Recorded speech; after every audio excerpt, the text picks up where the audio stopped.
and the viability of some commanders in this game going forward. Yeah, there have been some spirited discussions about that. Like, there's talks of commander bans for Tournament 2. The good thing about the way we run this tournament is that when you run Swiss brackets, it's kind of like seasonal, you know? Like, it's not a one-day slog. You kind of get to, like, learn over time what works. Yeah, exactly. You could be playing in the finals bracket with a completely different commander and strategy than what you thought you'd be playing going in, just because so much time's passed. Right. You've had time to learn. And for those of you who are joining us and are just now getting into the game, we've had a very wide gap in skill between day 1 and day 4. Like, day 1, everyone's still learning the game. It was the second day after the game released.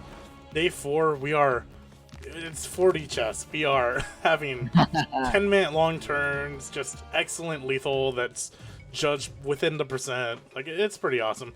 Ash sending Nuru down early. Yeah, difference in builds here, it seems like. No early symmetry from these players. Well, it looks like Daak is giving up the bottom half of the map to Ash. Unless Daak sends a unit down there, Ash will be claiming both of those southern villages. And the thing about Nuru on the bottom half of the map is that it is unintuitive to send your commander that low because they won't be a part of the fighting that'll take place in the middle road that you see. Right. But Nuru's... Yeah. There's a big argument for... There's a big argument for holding center of the map pressure. You know, very similar to chess. The more control you have over the center of the map, especially on a map like this, is very important. So not having the commander mid is... Our dominion grows. I'm sure that Ash has a plan there, but we'll see how it unfolds.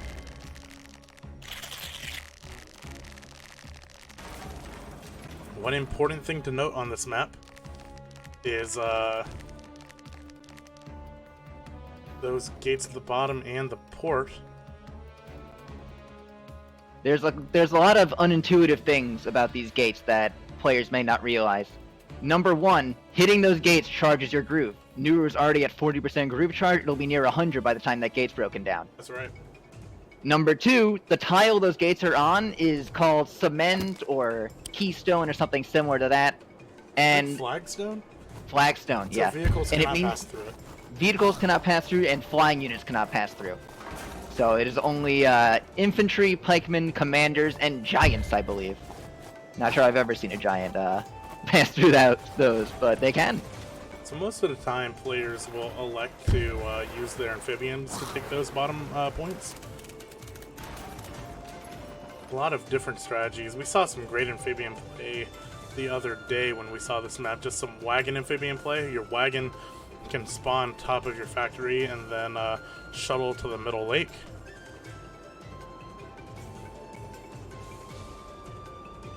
Once again, for those of you who are joining us, we're casting the semifinals for Groove of War. Thank you guys so much for stopping by. You're watching Ash versus Daak. The winner goes on to play Red Halo. If you see him in chat, give him a hello and a congratulations for his 2-0 victory in semifinals. Yep, Red Halo looking pretty good so far. I'm not sure if they've lost a game yet, and they're all the way in finals, so good on them. One thing I want to get into before we get too far into this game is a question we often get asked, and that's why is there no Fog of War, or why aren't we playing Fog of War? And the main reason is because it's unbalanced on these maps. So that's not to say Fog of War is an unbalanced mechanic, but with the original maps made by Chucklefish, Fog of War doesn't really work that well.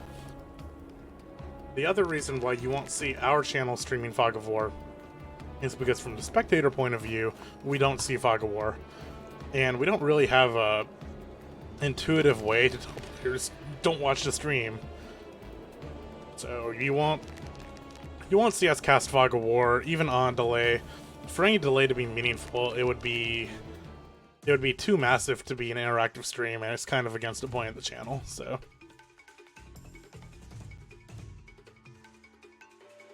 Alright, Daak quickly claiming in the middle here, since he is a commander, and Ash is holding it down all the way in the bottom. But check this one out, Ash has charged his groove up, and I think we can safely expect a warship to be summoned in the water. in the middle there, and that'll take control of the map right back in favor of Ash unless Daak makes some Now, quick if he moves does here. go for the warship, it's gonna be really delayed move. It's gonna take a long time for it to actually make its way across to the middle. Oh no, he won't be creating it. He'll be grooving it with Nuru. Yeah, that's fair. Okay. It just passed my mind that we have a Nuru with full charge on turn 4 on this map. Yeah, Daak did choose this map, so it'll be a. Looks like it may be a case of him choking on his own, pulling on his own sword here. If this That's warship so play obvious too. Like, you see Nuru go down, charges Groove off the gate. Oh, that's not good for Daak. Yeah. Daak's One of in the most right powerful place. things about Nuru, quick charge in that groove, means that just like that, here it is. We'll see if he goes for that next play. I think he should go for a next play just to keep the tempo up. We'll know based on his next purchase if he elects to or not, whether he's going for that big unit at the start. Daak doesn't really have a choice not to pressure mid because as Valder, he's gonna get Groove naturally. He's already at 60%. He doesn't really have a reason to start knocking on gates, but you did see that wagon play I talked about earlier, the wagon station for the amphibian. The amphibian is going to be in the lake, so that'll make the warship a little bit more dangerous. And yet, look at that. Ash intentionally buys a cheap unit in the form of a pikeman in order to save up for that warship next turn. Warship costs 950, currently has 500, income of 600. It's coming. Warship and pikeman, that's 1100 exactly. Another difference between these players, though, is the pikeman front line out of Ash, since pikeman trebuchet with Nuru is a hugely popular strategy this tournament. While Daak is going for more swords.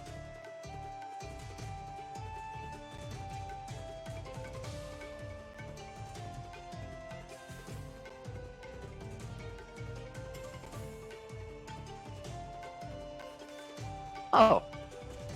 Summons a Merfolk there. Alright, he won't have enough for a warship next turn. So it goes. I think, well, you have to assume a few things, right? You have to assume that he went into that that opening build with it in mind that I might go warship or I might not. Yeah. Daak placing the amphibian in the middle lake next turn is a big deterrent to early warship. Amphibians are pretty slow on land, but that's the power of the wagon. Get him right on over there. Behold the fell gauntlet. Kills that village, there's Balder's Groove. You can expect a skeleton to come out soon. No counter on that, by the way. Skeleton's can push, but okay. So he puts the amphibian in the river. The amphibian, by the way, has full movement on that river. Yep, of I believe 5. These pikemen are a little too slow to be effective on this counter push. And the amphibian there just handles the pikemen very well as well. So that's a great move by Daak. Yeah, really nice aggressive push with this hero. Well, commander, sorry. Taking advantage of Nuru being down on the bottom. Daak might be looking to end this game quickly then.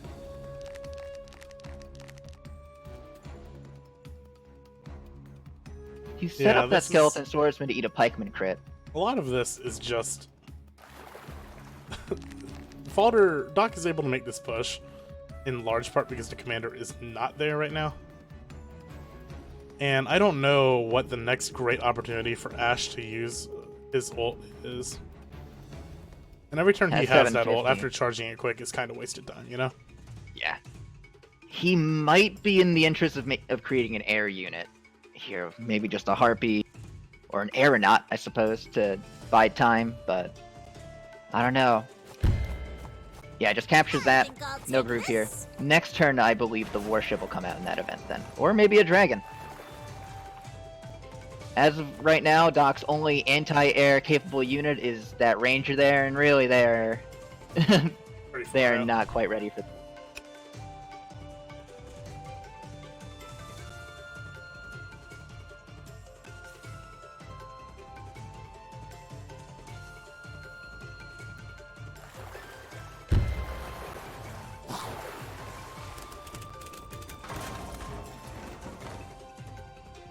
Daak has had a history in this tournament of overextending and losing a game or two because of that. This doesn't quite look to be that, but it could be pretty quickly. Certainly an aggressive beginning. On inarguable point there. Daak has to be aware that 1, he's on a road, 2, Nuru has Groove. Daak is going to play his turn based on how much gold Ash spends this turn. Yeah.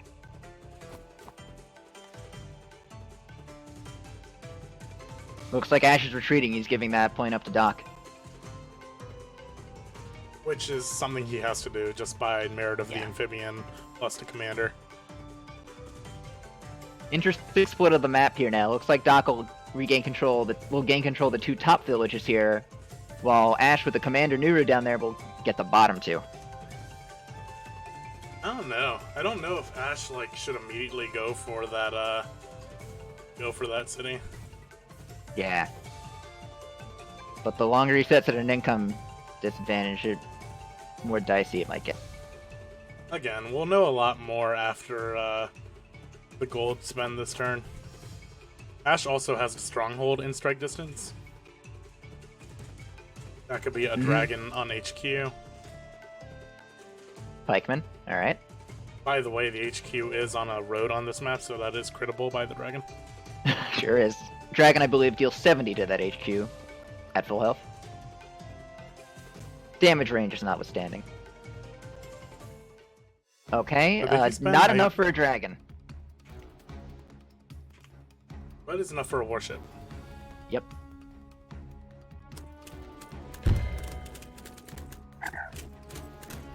We're almost certainly going to see the skeleton summon coming out of Daak here. No reason not to do it. Baldur's Groove charges so fast, you don't want to save that, and he can't really attack anything.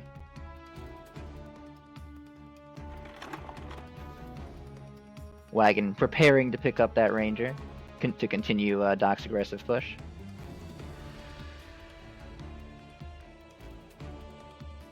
Don't know exactly what I buy with 650 gold here. By my hand, rise.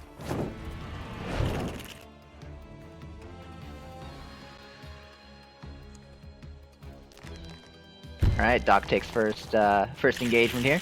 That skeleton's in quite a precarious position, but it's free anyway. Doesn't show up on the tax report.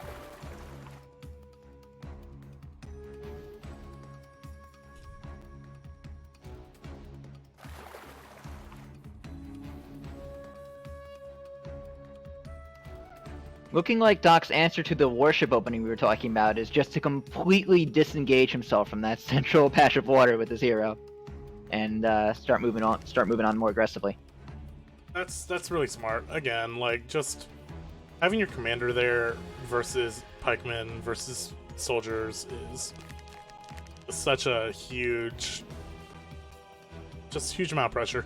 I think the amphibian is what really makes this play as well. Just it being ranged and having pure fast movement on that river is really threatening. I'm still curious to see what Nuru's gonna do here. Every turn with Groove is kind of a waste. Important to note that Nuru can just start breaking the other door as well to get another Groove. Yep. Nuru would be the only unit down there, or rather, if Nuru summons a dragon, that dragon cannot attack the door, it's on flagstone.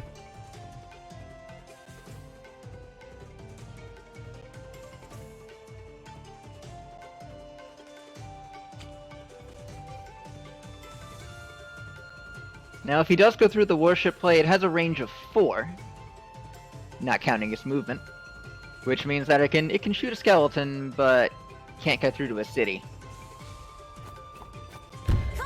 There it is. Warship goes down, like you said, range of 2-4.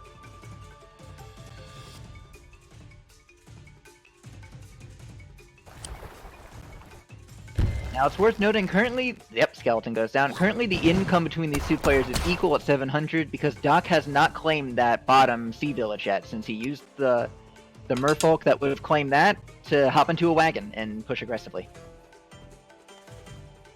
I should note that Daak, this is, as we mentioned earlier, Daak has a small habit of overextending, and this is one of those moments where that definitely might be the case.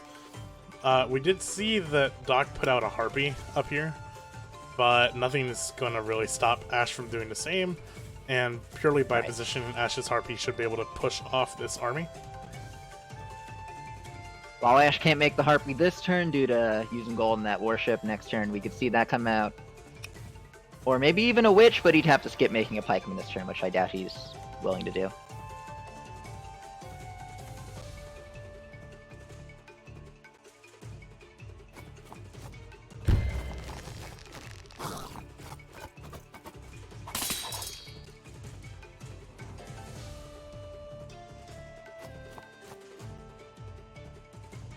Yeah, if I'm Ash, I'm a lot less scared of this push, and I might not have really been scared of it to begin with. Ash did a great job backing off and just not really committing to losing anything on that push. Took his time, didn't summon the warship too late. Daak a little bit slow on the Harpy, so Ash should be able to summon his own and push off this army. In the meantime, Nuru's going to take a second village here, and he is a little bit ahead on the water villages. And in the time after Nuru takes the second village, might begin working on the gate, charges up the groove even more.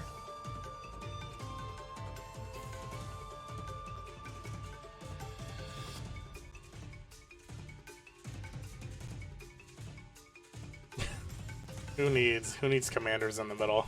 Just go knock on doors, send other units to attack.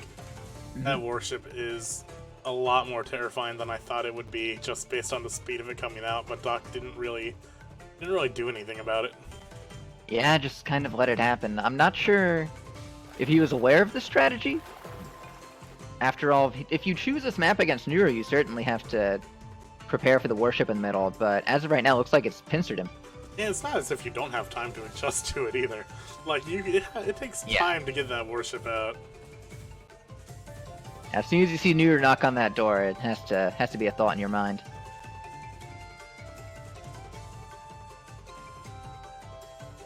Once again, thank you guys so much for joining us. I'm Gavin, joined by MSB today. Hello, hello? Of Rivals of Aether fame, I've learned. Yes. You've Not my people favorite from the ROA community showing up to the stream today. Shoutouts to you guys. Looks like we've got a healthy view count here, yep, and, you know, we're very happy to bring this to you. MSB has some experience commentating for that game. Glad to have you here for Wargroove, sir. Of course. Behold, Thanks for the the opportunity, fell and it goblet. looks like Daak is continuing his push on. Completely divorced himself from the warship by aiming for a northern push.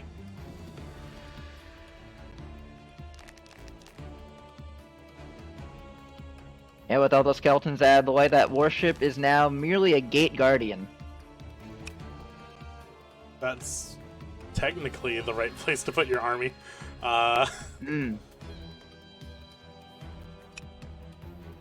It Yeah, he can't definitely move that wagon in invalidates- aggressively since the warship will just shoot it down. Definitely invalidates the tower a little bit more. Because the Harpy is going to take only... it's going to get to you a lot faster. Daak's goal here may be to take out Ash's tower quickly. And then use that opportunity, use Ash's lack of air units to establish air superiority. Taking out the tower will all negate Ash's access to a dragon with Nuru's Groove. That's right. So for those of you who are a little bit new to the game, Nuru's Groove, you can teleport beam, can summon any unit next to her as an active unit. Still have to pay the gold, but the most important thing is you have to have the building produce the unit to summon it from Nuru Groove. Ash only has 700 gold this turn, by the way, so he doesn't have enough for a witch, he doesn't have enough for that air-to-air unit. We may see a Harpy come out in order to combat this push here, since the Harpy will deal with the merfolk decently, as well as fight against Daak's own Harpies. Man, this one's gonna haunt him if he looks at the VOD, where 3 turns before we say he has a habit of overextending, and now he's forced into the Ash's top left quadrant. Yeah, And quite I've never literally seen forced there, never seen too. this formation. I've No, seen people fight it over the middle, fight it out over the bottom, fight it out by sea, by air, but not quite the northwest versus rest of the map type of combat area. And he was forced to be in this part of the map. That warship cut off the middle. Ash is also still maintaining that income lead. Now has an income of 900, so even with all of this aggression, Daak is still behind in early income. 900 is a huge tipping point for income because it means you can summon a trebuchet every turn. I think he needs one. No, I doubt that'll be coming out, especially given Daak's focus on harpies now. Ballista, though, it's entirely possible.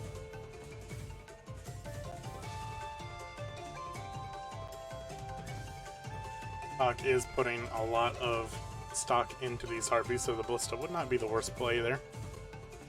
Probably running damage calcs with this pikeman right now. Mages would be an equally great choice in the moment, just mobility to also be able to handle those skeletons.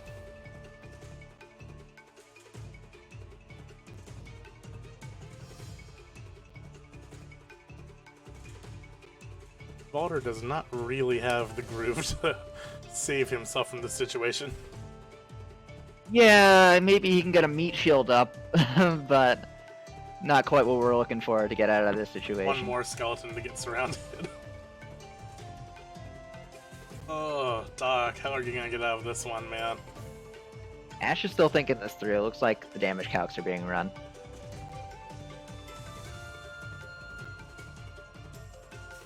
And this is definitely, like, at this point, Ash's game to lose as well. Like, there are a lot of plays that Ash can make here to accidentally throw this or to accidentally let Valder go.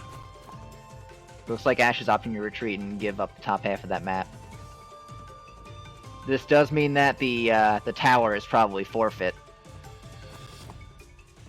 And when I say this is Ash's game to lose, I mean Ash needs to summon anti-air, which there's the mage, which is the important unit here, to be able to handle the harpies, because the harpies are the biggest threat on the map right now. So the mage coming out, that makes things a lot tougher for Daak.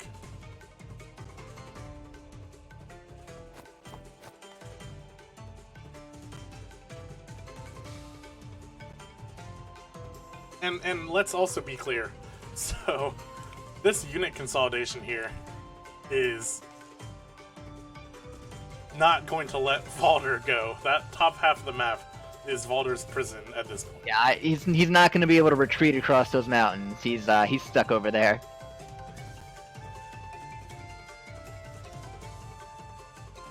Ash opting for the retreat instead of attacking aggressively is interesting. Maybe he's just trying to push his income advantage as of right now. Perhaps pushing Daak to the top left of the map while he gets the HQ ready to go.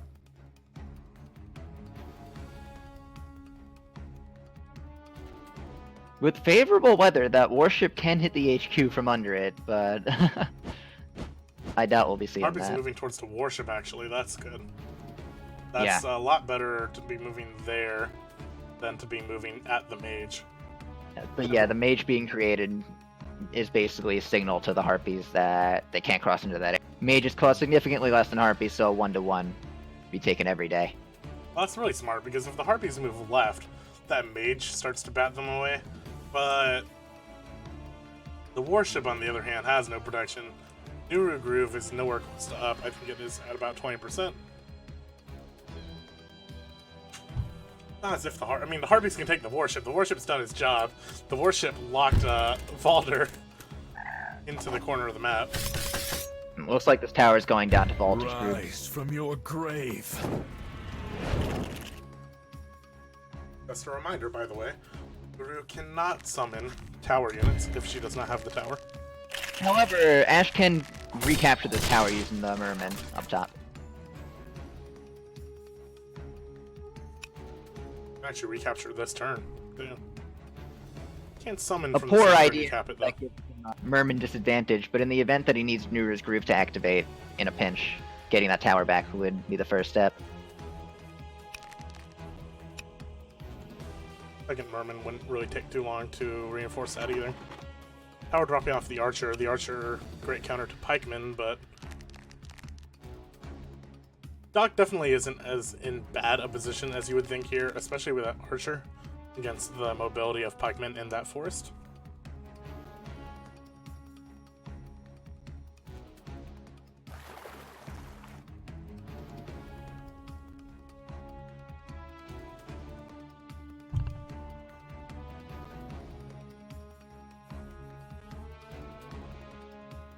Alright, Doc's got 850 gold right now. That's not enough for a trebuchet or anything like that, but I don't know how he'd even get a trebuchet into combat, given this map situation. So yeah, another skeleton. Maybe another harpy out of the airbase. The tower. I don't know if he needs more harpies, because he has no way to deal with the mage right now. He would just have 3 harpies to kill the warship instead of 2, so... Doc finally equalized the income 900 apiece.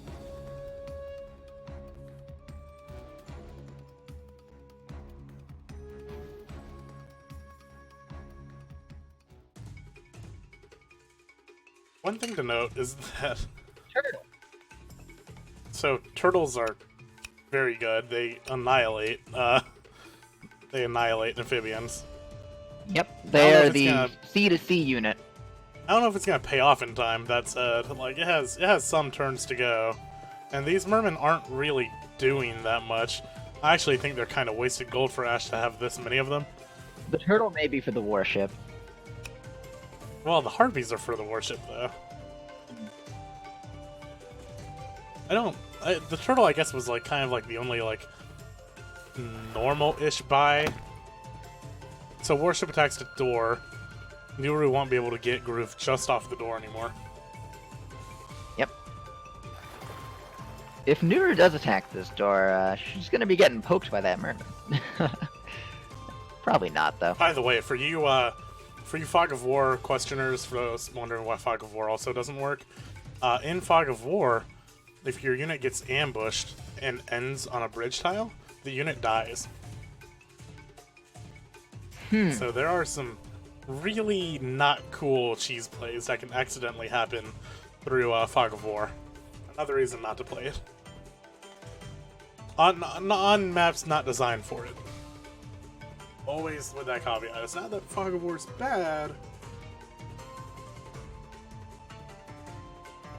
It's just that the map needs to be good for it.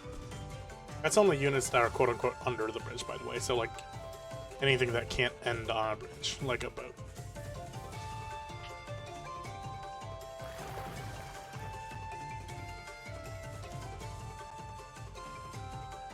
Nuru Groove at just 20%. Smacking this door would not charge it up adequately. He might try to kill the door next turn, since the unit kills.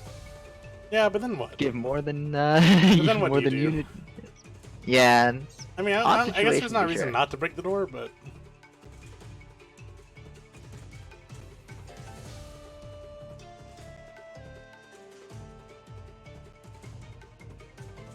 1,200 gold as well.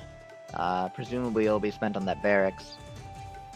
That is exactly enough for a giant, which Right. I'm not sure if Ash has ever made. by the way, next turn is favorable wind.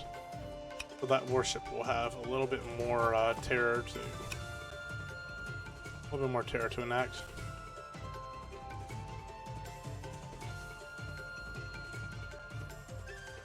I'm sure when Daak loaded into the map, when Daak loaded into the map earlier, he did not really expect to be in this position. I think he was saying, I'm just gonna chill. There's Trebuchet, by the way. So that further locks in Valder. It also explains the defensive posturing, because now he's gonna move this whole flank up slowly, instead of the Trebuchet potentially getting exposed. Yeah, Daak will have free reign in this area for a little bit longer, but once that trebuchet comes online, he'll have to give up position. He'll have to give up positioning with his land units.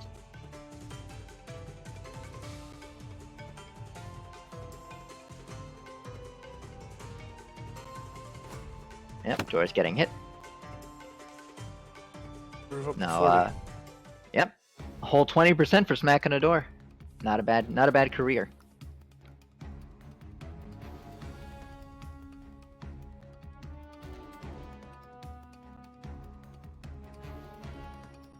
We might see Daak killed the door so that Nuru can't hit the door to gain groove charge, but then he can hit his That units, so really. Actually, definitely the play I would go for. I would He's coming in. absolutely deny the groove charge by blowing up the door.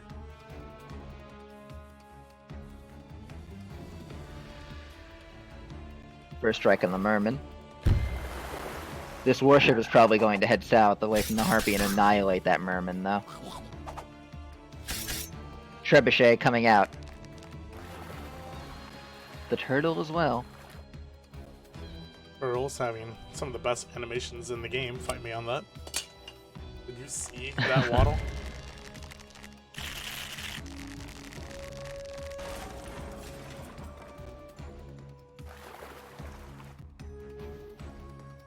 That tower is now property of Daak. We might see some units coming out of that one. Not sure what he would summon though. With exactly 350 in the bank, he'll have 1350 next turn now that he has a severe income advantage here. Aggressive play finally panning out in the form of income. And with those Harpies denying this warship access to the middle, it means that the Trebuchet can pass by safely, given a couple turns. Should be noted that with that warship getting pushed out, though, the Trebuchet kind of replaces it, takes its spot to hold Daak on this side of the map. I know that one potential strategy is he could balloon Valder out, which abandoning these units not the biggest of deals. That's why he's playing a low-income army. Mm-hmm. But ooh, Megan. No, he knows what to do with it, but I don't know what he wants to do with it. So I'm pretty curious. Hope it goes. The wagon can board balloons with a unit inside. By the way, they elected not to break open the door. Yeah, looks like it's Nuru's door. Guru will be ready next turn.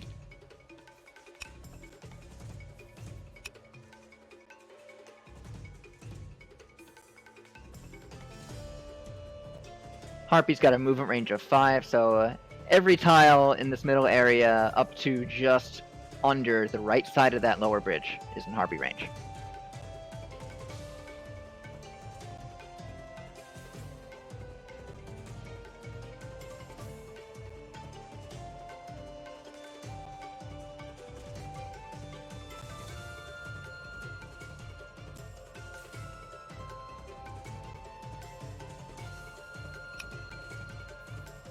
Is favorable win this turn. Gives the warship more range. More options. Not I might looking- retreat and kill this amphibian. Yeah. I think it would be a decent play for the warship at least. Anything's better than getting hunted down by the Harpy by standing still. I'm still really curious what this tower does. Does this tower... Daak will have 1350 gold to spend next turn, so that could be a dragon, that could be a witch. Might just be to deny Ash from recapturing it with those amphibians.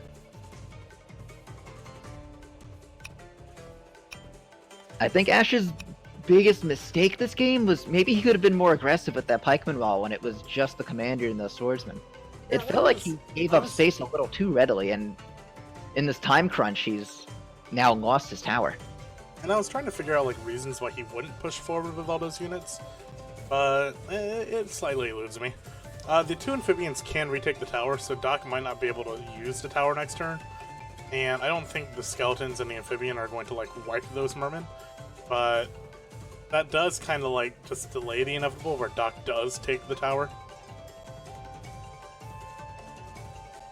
Yeah, I think if Ash made a Harpy up there, he'd have been in a better spot. Now he's lost the tower. Well, I think that he knows that his mage is a win condition, and he knows that this Trebuchet is a win condition. So he's doing everything he can to like protect those two units. Taking his time here for sure. See what plane he flips up.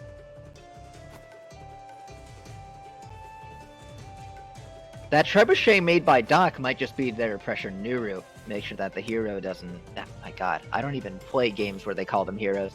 That the commander doesn't get too far into his base.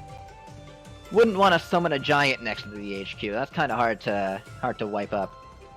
Which has a lot of gold to spend this turn.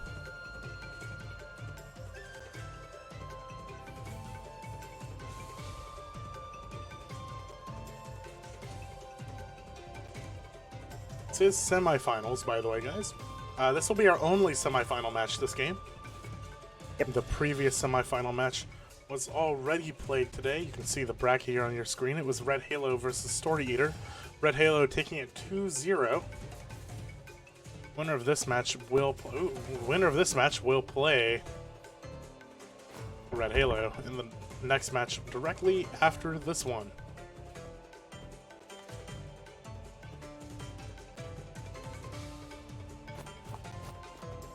I think one thing that has kind of paid dividends for Daak is earlier when the first Harpy was out and Valder's army was next to the village, he had two options, right? He builds the warship to push him off the village, or he builds a Harpy to push down and clear those units, right? This is kind of the result of the Harpy not being the play, right? So the Harpy didn't get played. All these units ran from the warship. The warship can't chase you down like the Harpy can. So all of this is kind of like a big misstep from Ash. I don't know if it's definitely not a game-losing misstep, but He's on the back foot now. He had a huge advantage, and it's now this game is it's completely switched around.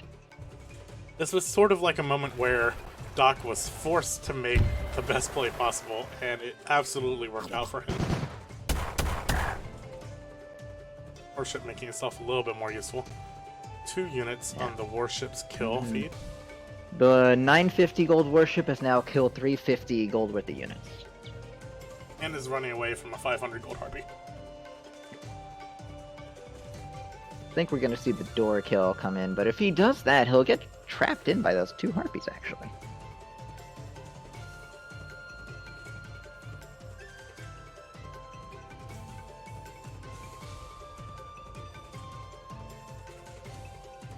So killing this door should charge Nuru's Groove up all the way, but he will then be attacked by the Harpy to the right, and the Harpy to the left will close in. Not the biggest deal, don't think.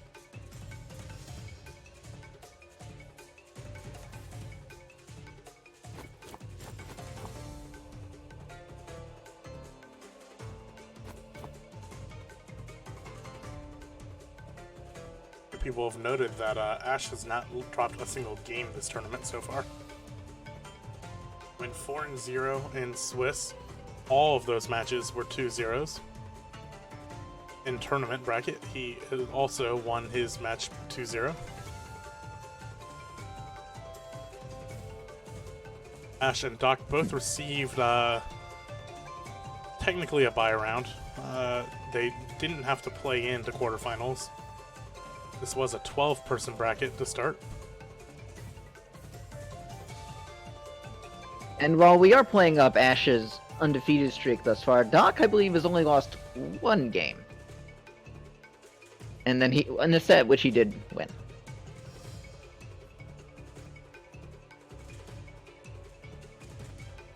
Ash taking his sweet time here, thinking of what unit to buy. Actually, we casted that match too. Daak lost to a Koji. Oh, hey, that's a warship. Hello. That warship can take back the Northwest.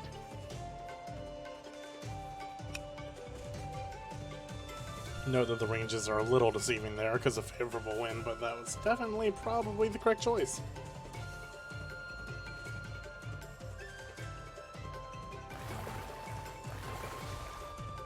And Nuru's Groove is ready. With an income of 800, Ash will be able to summon a fairly notable unit here. And by the way, just to close off the conversation, when we're talking about no games dropped, we're talking about the individual games in the best of 3s. Daak has lost a few of them. Ash had not lost a single one. Both players are undefeated as far as best of 3s go.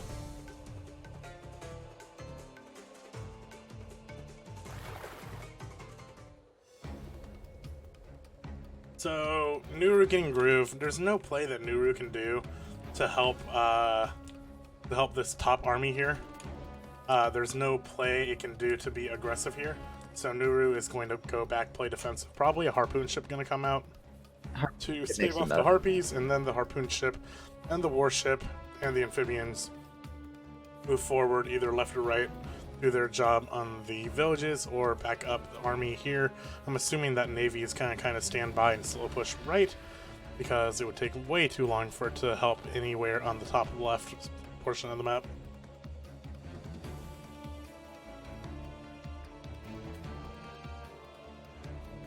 Guru did her job. She got 2 villages and 2 grooves, 1 warship pressuring the map condition we see now. The second one, we'll see exactly where they go with it, but Nuru not being in the army paid off. From what I can see, Ash's biggest misplay was giving up that tower in the top left. But then, we have to ask, how much of a misplay was it? Because if I were Daak, I'm like, yeah, we did a pretty good job positioning here. Now what do I do? The mage is dead. Bit of a mispositioning out of Ash. Now he has to make anti-air instead of another trebuchet or something like that. Well, the good news is Ash is just gonna build another mage. Oh well, dragon. Ash is still gonna just build another mage and not really worry about it, but This dragon threatens that warship. it's just kind of disappointing that Ash made all of these defensive plays and pulled back to protect the Trebuchet mage and then just managed to lose the mage there. He's definitely not going to be happy about that. The core tenet of Trebuchet Pike with Nuru is defense. You turtle out the turns, wait for your teleport beam to charge back up, force them to stand still with the pike with the trebuchets, and if they try to attack the trebuchets, you've got a pike wall in front. And where that fell sour was Daak doesn't play by the rules and did something completely different. Ash, we could see the ballista come out of Ash as well instead of a mage.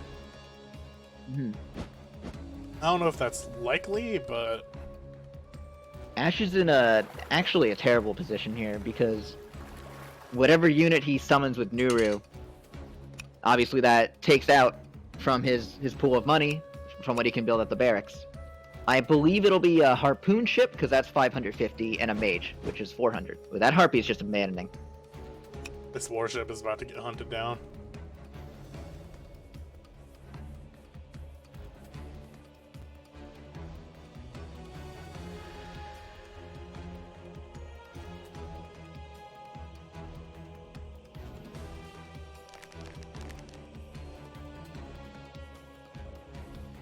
Harpy is coming around. No anti-air at the moment because the mage is down. Mage, dragon, harpy, all around here. Ash definitely had... Wow. So Ash definitely had the tables turned on him just over the course of the last 2 turns because of that mage misplay. So with the mage down, the harpy can aggro bottom. The dragon is a giant threat. No matter what he plays here, this entire part of the map kind of got opened up. The skeleton posturing forward. Ooh, this is a little scared. This is a little scary if I'm Ash. The map looks drastically different over the course of 2 turns. And, well, turn goes to Ash, see what he's got ready.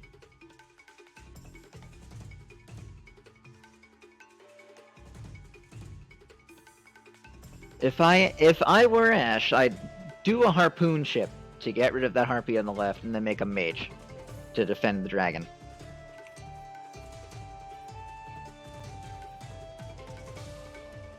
I don't know if the harpy's a big enough threat to justify wasting the groove on the harpoon ship this turn. I think a ballista would be a decent enough move to hold off the dragon. Because this one harpy is...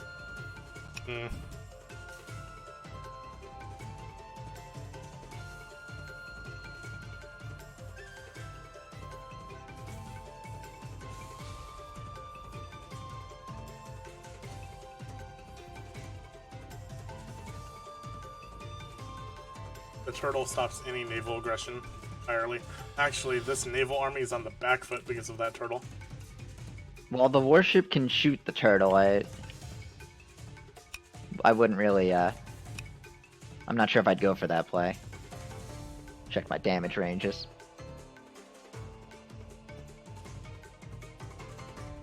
The warship does 35 to the turtle. Yeah, And I'm the not turtle will scared. retaliate.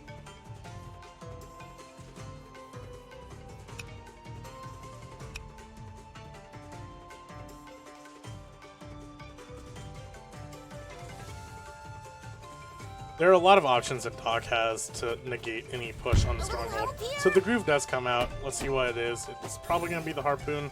Yep. There it is. And that harpoon ship is positioned to handle both harpies. Block the center of the map a bit. I don't really know what stops this harpy from swinging down and attacking the harpoon ship, though. Now, say what you want about Nuru. I think this is the first time we'll ever, and maybe only time we will ever see a harpoon ship in this part of the map. That thing is slow.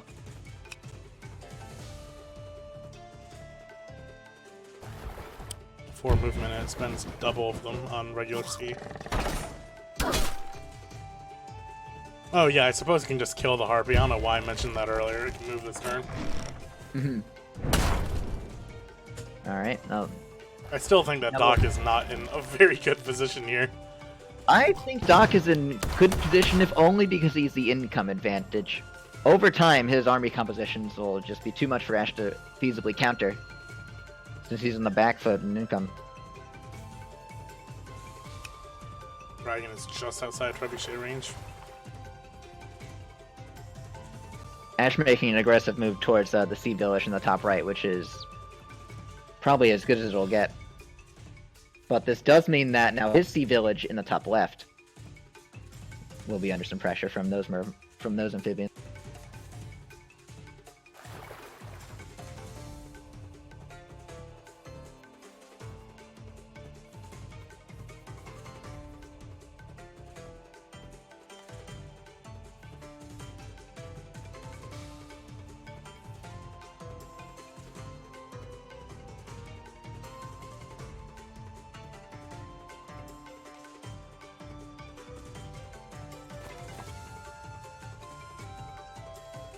I think the biggest question in Ash's mind is what to do with this warship. Might just be a full stop retreat. Especially with the harpoon ship defending from harpies now. Getting that warship back to guard the middle could be the play. But that'll only last until the turtle shows up. Well, now the harpoon ship can even deal with the turtle. Ain't that something? Turtle definitely plays as more of a deterrent here.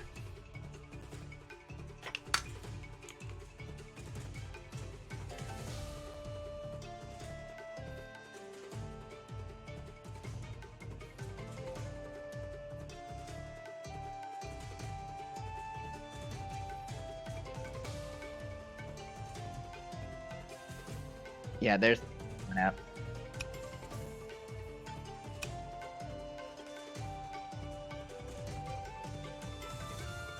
So obviously, Daak's biggest major tech purchase here is the dragon. He needs to find some way to make value out of that. Obviously, it kind of protects this part of the map, but he also doesn't really want to be stuck here at the end of the day.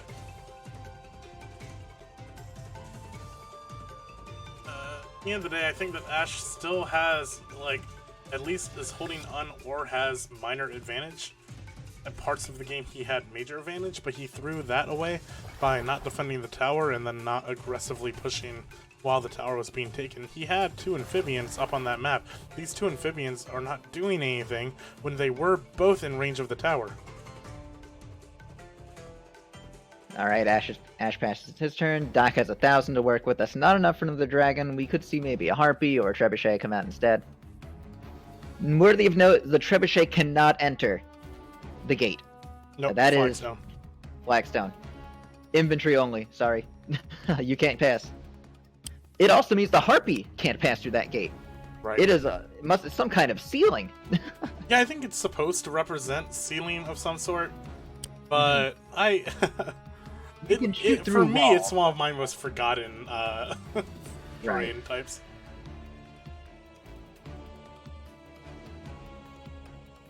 Oh, and horses can pass through. Okay.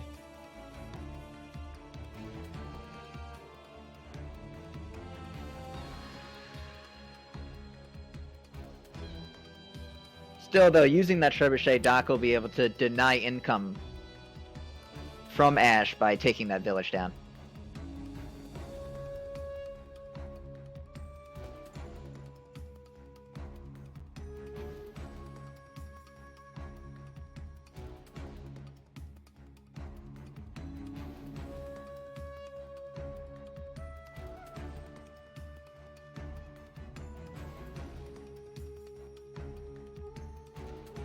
So if I'm Daak right now, it's clear he's thinking things through. The only thing he has to take out this dragon is the harpoon ship, which can't reach that far, it's stuck to the water. Let's see, the maximum range of that. Alright. Yeah, the square directly to the right of that trebuchet is as far as the harpoon ship can reach. There's also the mage to worry about.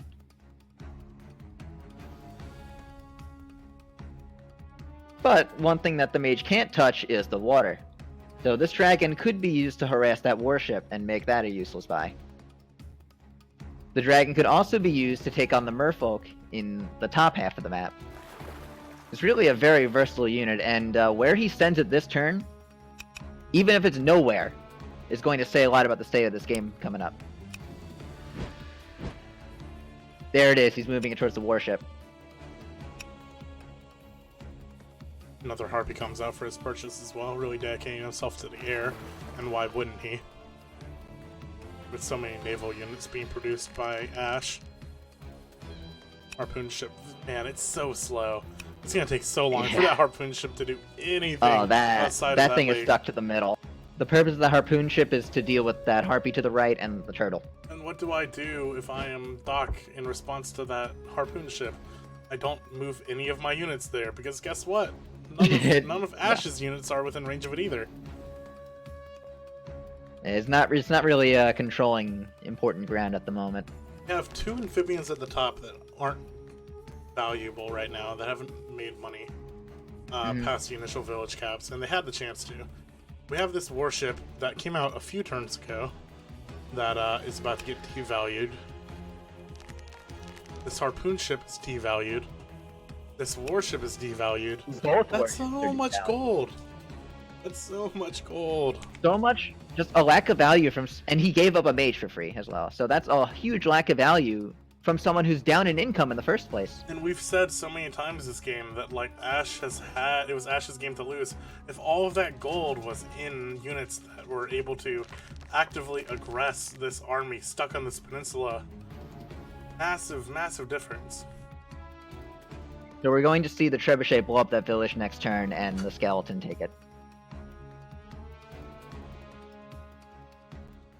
Alright, it's do or die for Ash. I think he's got to make something happen this turn. But what is there to do? That trebuchet can't do anything except... Well, it can't even move up because there's a dragon there.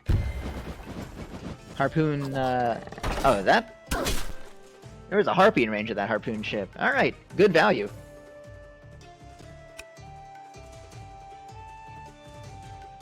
Easy play there at Ash. And moving on here, the main degree of concern here is this dragon. That harpoon ship, which we made endless fun of last turn, just got a free kill. more so Daak's error there than Ash's ingenuity. That harpy was decently important too, because it could have threatened the warship from another angle. That's right.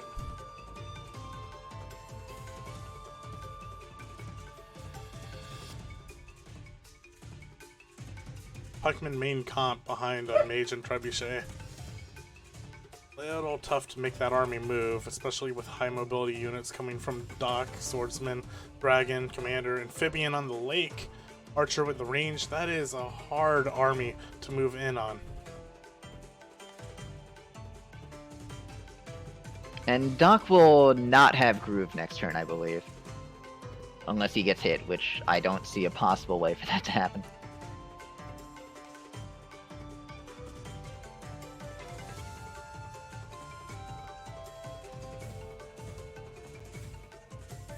Ash's top merfolk are just completely in no man's land. They can't go forward because that'll put them in range of the Harpy and Daak's merfolk. That'll be a suicide mission, and the merfolk will just capture the town back next. Those things have to retreat.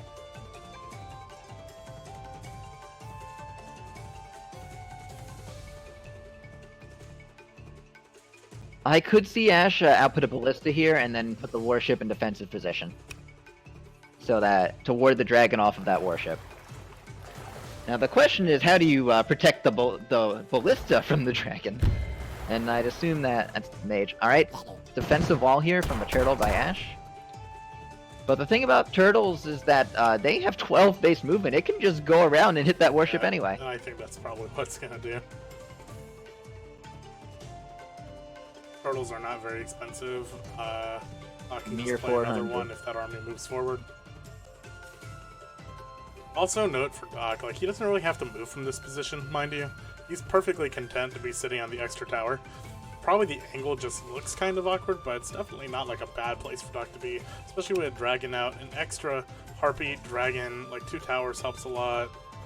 Baldur can just keep on throwing skeletons whenever he decides to do anything. But with gold income advantage, Daak doesn't really have to be that aggro. Daak can just wait for the win condition to come to him.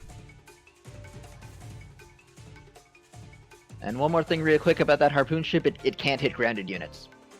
It is of 0 threat whatsoever to these skeletons or this trebuchet.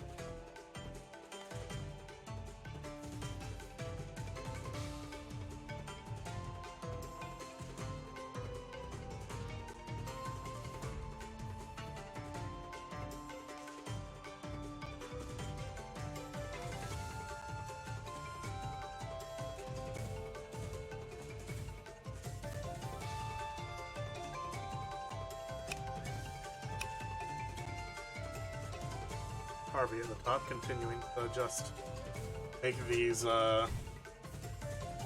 make these 2 amphibians useless. Yep, nearer retreats.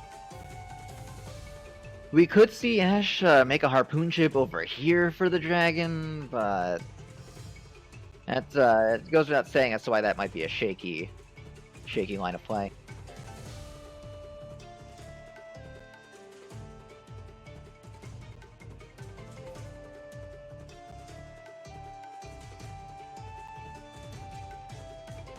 The dragon itself deals, I believe, 70 to harpoon ships.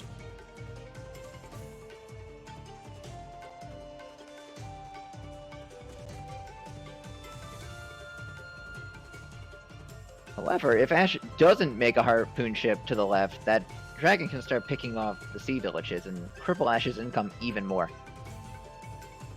Ash has already been forced to give up income on that village at the bottom right. Honestly, at this stage of the game, we might be close to calling it.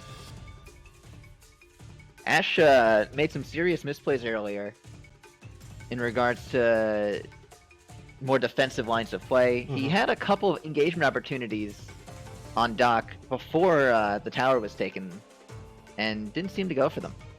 I don't think we're going to see a concede, but I do think the game is pretty much approaching a point of no return for Ash.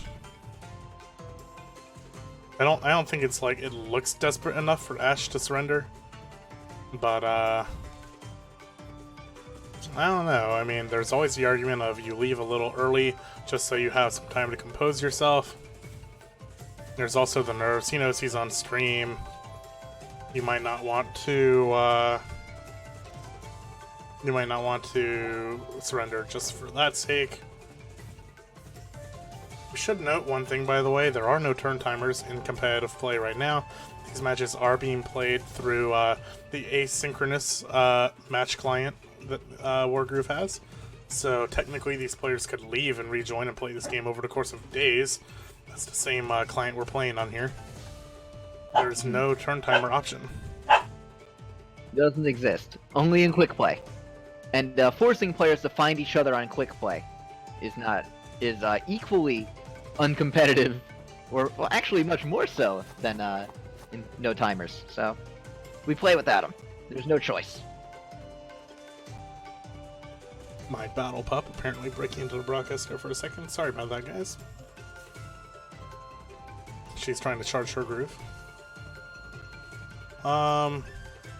Yeah, Chucklefish, if you're watching, that's all we want. We want turn timers as an option for asynchronous matches. Caesar agrees.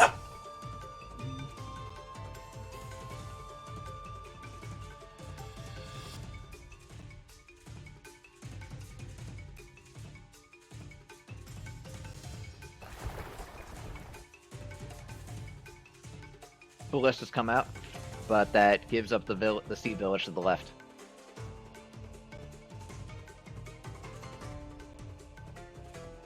The official terminology is water village.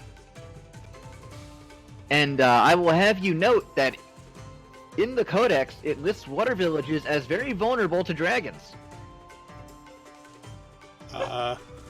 Definitely true. That's what the movies taught me. Ballista does come out, by the way. That ballista But to has a what range purpose? of 6, which means all it's really doing is defending that warship, which that isn't doing anything in the first place.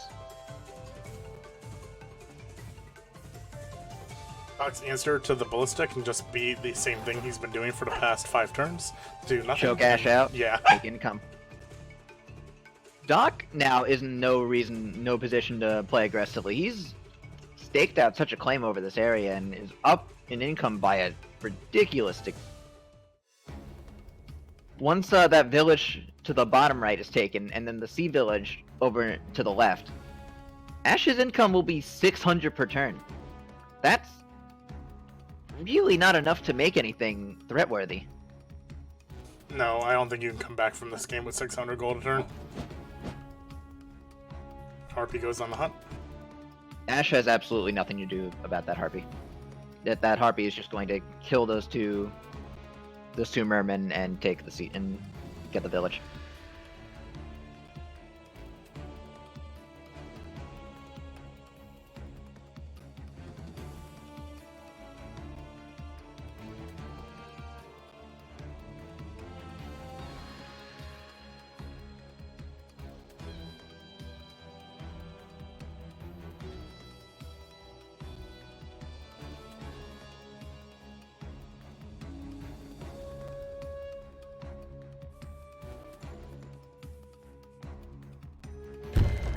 I think you kind of have to ask yourself as well what your win conditions are in a match.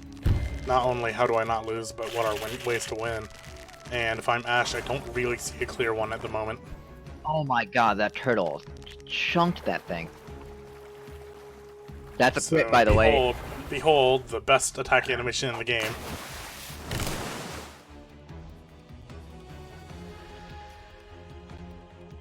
And he makes another turtle.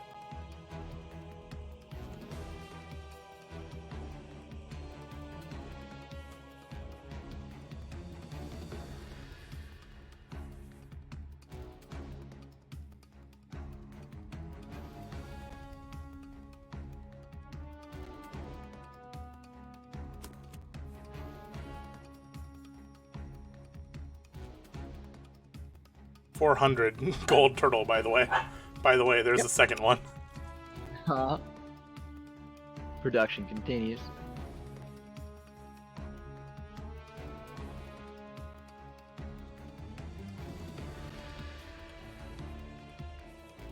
Daak making the most out of a mispositioning.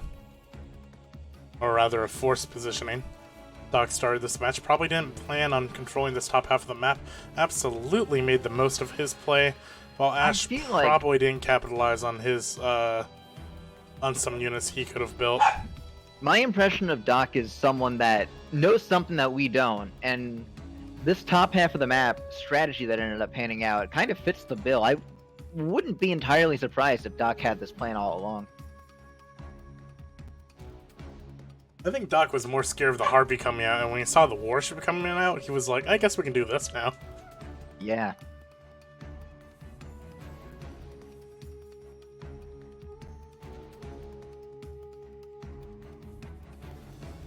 Although, I don't know, maybe Daak did plan this out from the moment he saw Nuru charging Groove at bottom.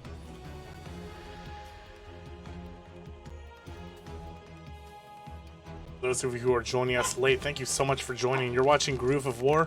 I'm Gavin, joined by MSB. If you missed the first part of this match, you can actually, even right now, go up to the videos tab on top of the channel. The broadcast should be archiving as we go. These matches will be uploaded to YouTube over the course of the next week. No promises on times there, but all of the matches have been recorded. Will go on YouTube over time, or you can watch it immediately by checking out the videos tab right above you on this channel. For those keeping track, That dragon didn't move. It's hanging out. Alright, Doesn't for those have to keeping move. track, Daak now has a 400 income lead over Ash.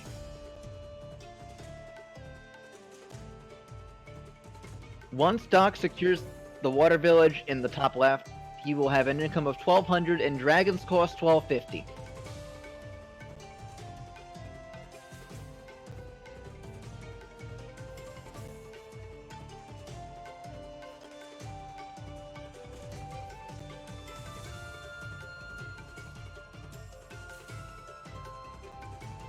Cavalier purchased last turn, by the way, from Daak. He's gonna start bringing actual ground army over. Yeah, he's getting ready for his final push. I think we might see a dragon next turn out of Daak. Once there's two of them, it'll be really hard to deal with.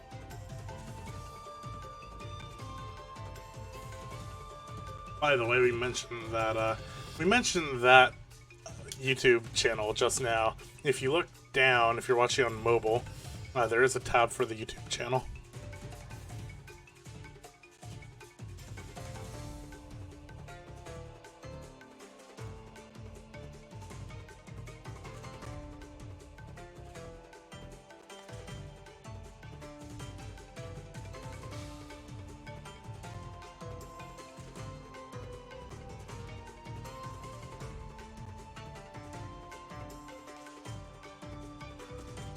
Ash quickly looking through his avenues here, but man, if I were in Ash's position, I don't know if I would be able to come up with a win condition here, and that's the most important part.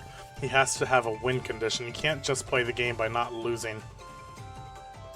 This one's tough. I'm not sure if I've really got one. Can't kill the commander like this. The commander can just... That's why the wagon is partially there.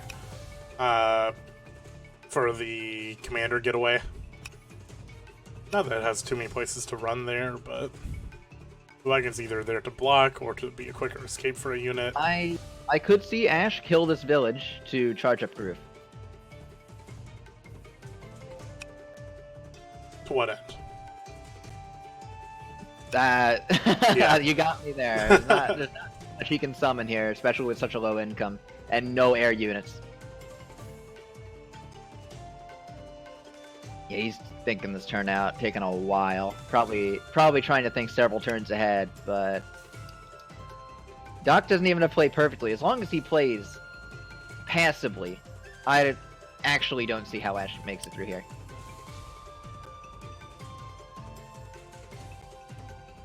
At this point, I'm asking myself, do I want to be in this game? Because I have to play another game after this.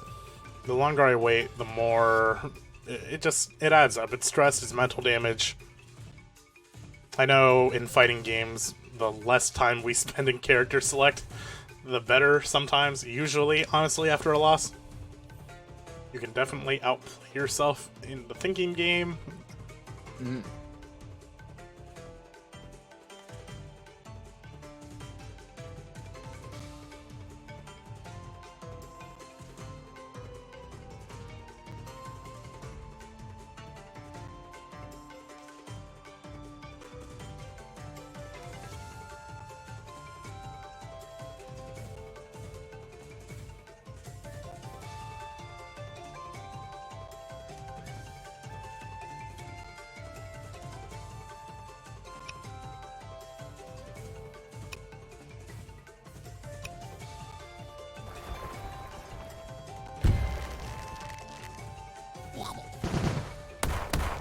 Okay, so the harpoon ship comes out.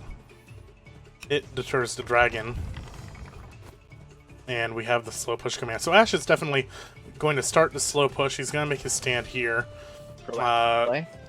Definitely a good reason for him not to concede, because he has all of these units to at least throw and make work. 750 gold was enough to get the income to buy the harpoon ship, and he can start moving naval across. I think Ash recognizes he's on a pretty severe timer here. Yeah, this is a do or die moment for Ash. Firstly, there's the water village in the top left. That one's dead. That harpy is untouchable. Nothing is going to hurt that thing. And it'll just eventually take down the merfolk and take down the village. So do you think this push can work? I think it can deal some damage, but not enough, because Daak is very close to the point where he can make a dragon every turn. And Ash has capable anti-air, but not dragon every turn anti-air.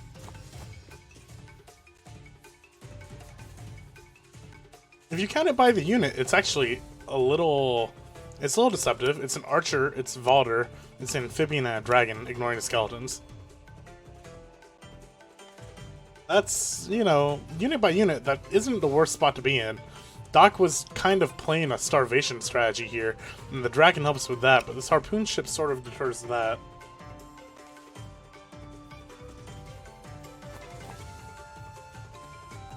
I'm not sure if this is Daak's game to lose or Ash's game to lose at the moment, but this is kind of scary, I'm not gonna lie. In terms of positioning, it's still pretty bad for Ash since he's in danger of losing his water villages. And the income gap is 400, it's obscene. Alright, new route, taking that one down.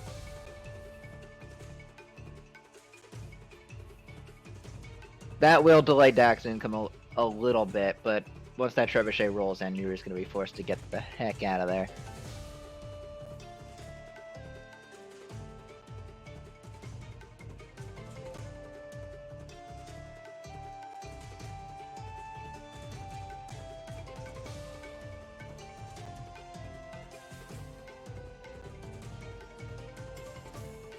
Still though, if I am Daak, I make a dragon this turn. Try to hold off the slow pusher as long as I can.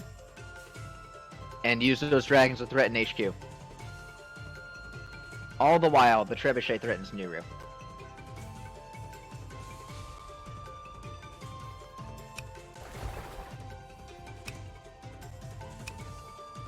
The dragon can't reach the HQ this turn. But... Nor can it outrun the harpoon ship.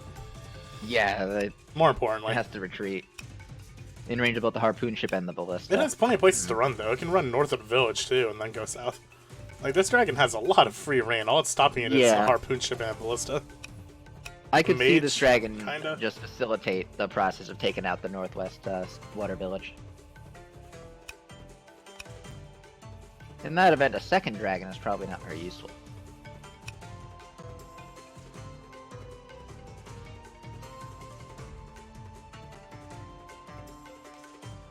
You know what I think? I think this is the type of push that extends the game by 5 more turns. Yes, absolutely. That warship did not do a whole lot of damage. Turtles are great, man. Yeah. I love turtles. Not dead! Worth noting, Nuru's Groove is at 70% now. Still gonna be a while before that one gets rolling. No air unit. Yeah, and with no air unit, what are you gonna make? Low gold.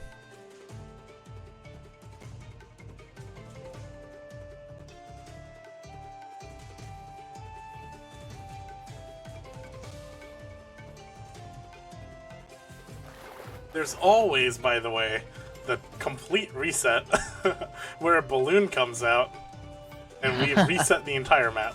So entirely possible.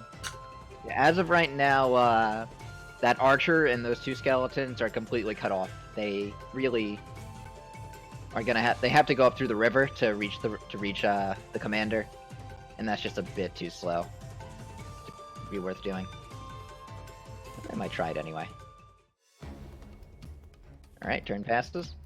So while we're while Daak is considering his turn, if you guys take a look at Twitch chat really quick, we are posting the link to the game if you'd like to watch on your client of choice, be it Switch, PC, or Xbox.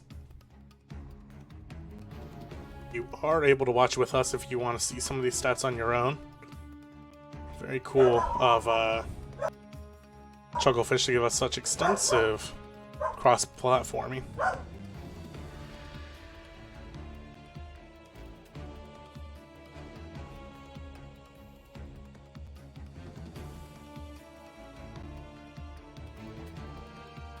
Alright, so Daak's turn here.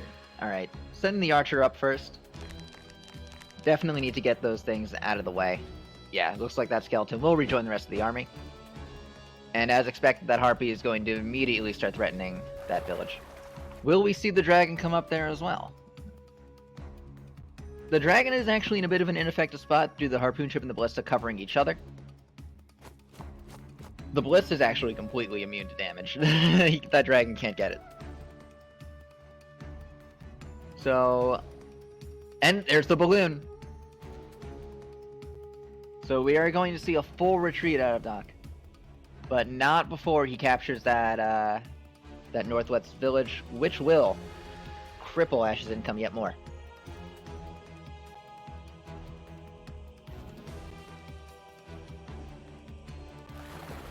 So we're not going to see the game ending here. Ash will be able to repel this. The retreat's already been sounded. Game's going to be going quite a bit longer. Good on Ash for not conceding, I suppose, but the main factor here is this income deficit.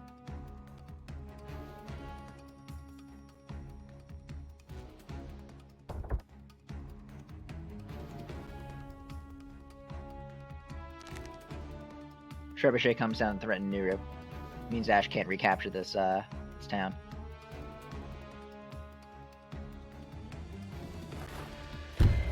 Turtle gonna be taking out this warship fairly certain. Big splash.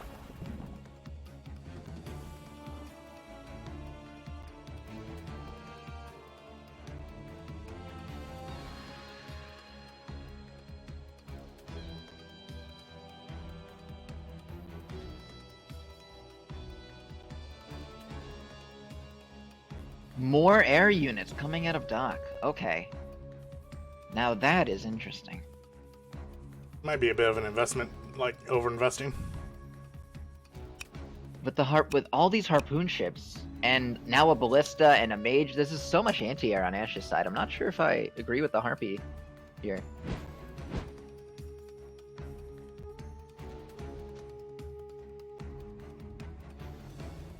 Yeah, the dragon also flies out of there. In position to the sea village, though, so...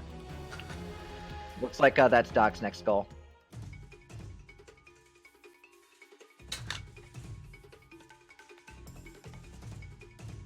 So Ash has a much smaller window to take advantage of this.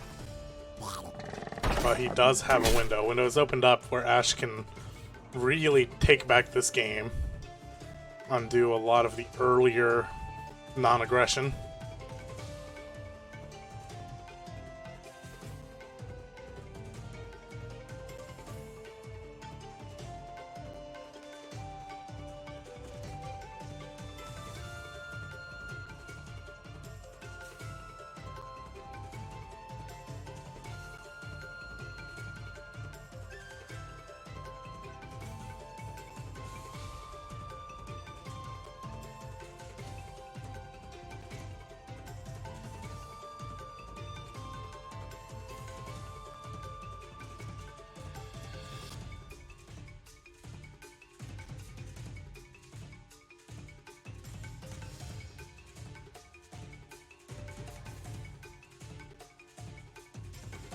Worth noting, Daak intentionally did not retake that village with his swordsman so that Nuru could not kill it.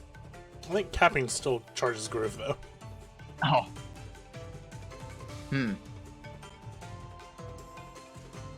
I could be wrong on that. Someone can correct me in just a moment, but... I wanna... I don't know. Could go either way. Not something I thought about.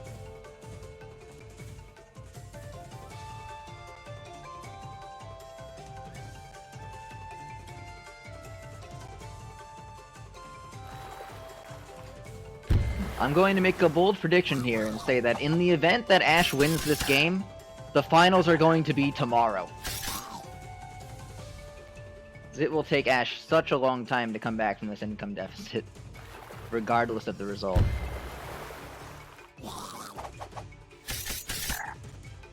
Ash kind of... Daak kind of gave that unit up for free. That was very aggressive placement.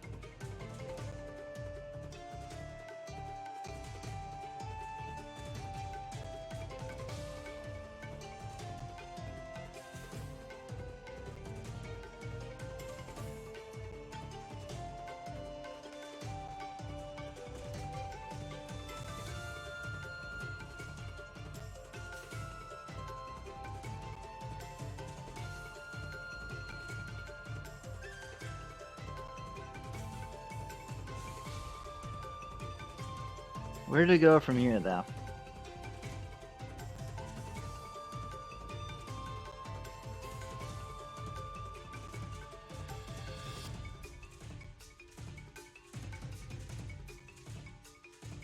Well, with the dragon a non-factor, the warships can come and play. And that'll clear out the top left.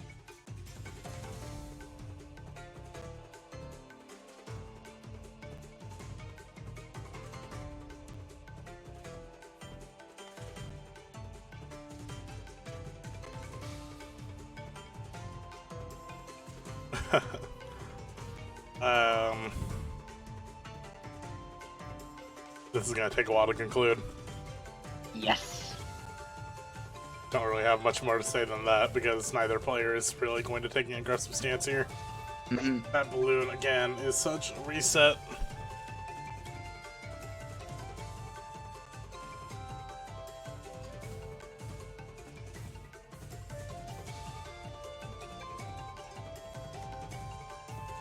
Game 1, by the way. Oh yeah, we're just getting started here. I know MSB that you're gonna have to leave us later on tonight. Hopefully this game will be over by then. I thought I'd get to do 2, but we'll see.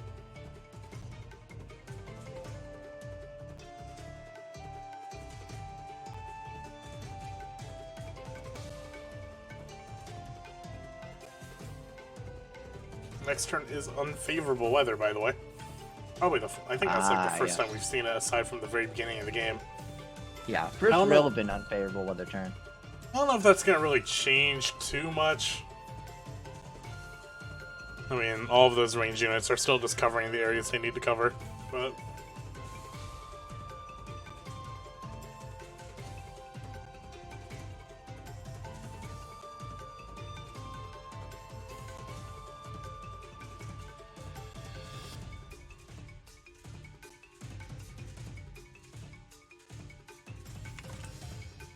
Income tab is still 700 to 1,000 in Daak's favor. Quite a deficit. Daak, by the way, playing on Switch, Ash playing on Steam. A lot of Nintendo fans that Daak is fighting for here.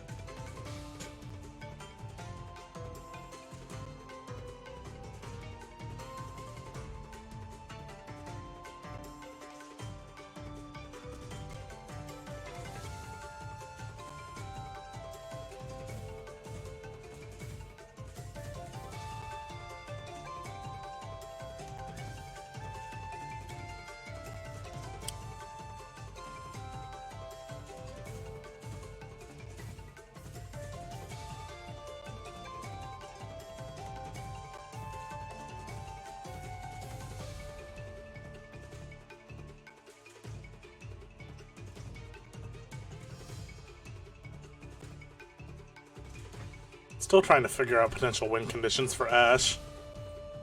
The first step is clearing out the top left, which he should have on lockdown with that balloon. Right, which isn't even like clearing out top left as much as it is retaking it, right? Like, nothing of value is going to be lost there, because it's all stuff that Daak shouldn't have in the first place, all the way from turn 4, 5, 6.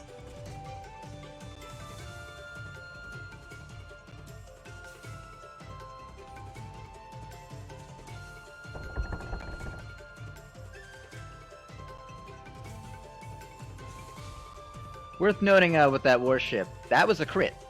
Dispatch the building immediately. No chance of survival. Now Ash is moving the trebuchet over to threaten that village right there. And with that taken down, the income will be mostly equalized up until Daak takes that water village up top. Ash's goal will then be to slowly move that warship and harpoon ship to contest the water again.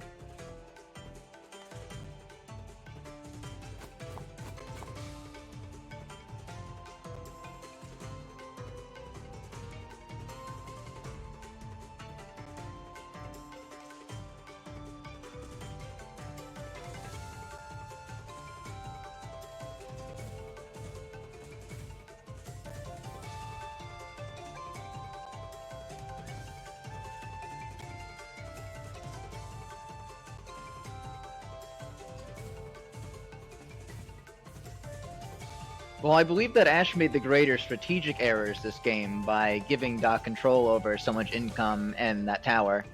Daak's errors have been mostly positioning related. He's lost a lot of units for free that Yeah, Daak. could have been a pretty good move here. Yeah, absolutely. I think that Daak didn't really have a clear win condition. He was just waiting out gold, but then didn't really cover himself as quickly as he needed to finish that strategy. Yeah, he didn't store up fast enough.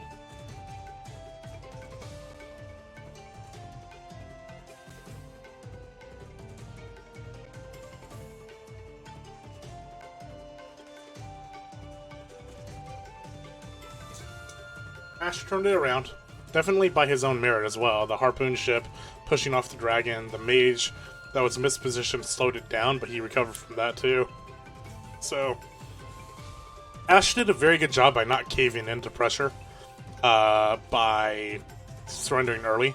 He definitely saw that Daak was still capable of making the misplay, waited for it, and is now pouncing on it. Daak has run out of win conditions very quickly. Mage, Ballista, Yeah. Trebuchet, all of that dropping the dragon. All these high value units that weren't doing much are now once again relevant to the game because the siege broke.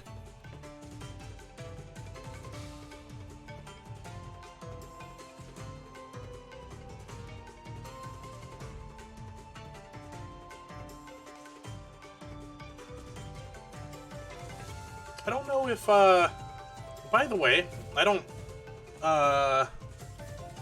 think Ash is really getting that mentally fatigued either. He's played pretty long games from what I understand. He's a streamer, so he talks through a lot of his plays. I'd imagine if you went to go watch his stream, he's actively talking through his plays and using all the time allotted. I don't think he's just like stalling for the sake of it or stalling to overthink it.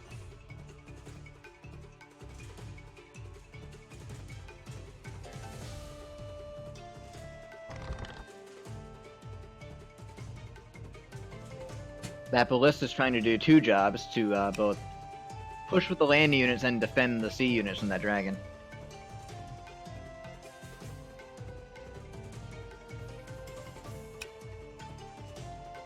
Man, imagine the world where there was something to shoot down that balloon before Valder got away.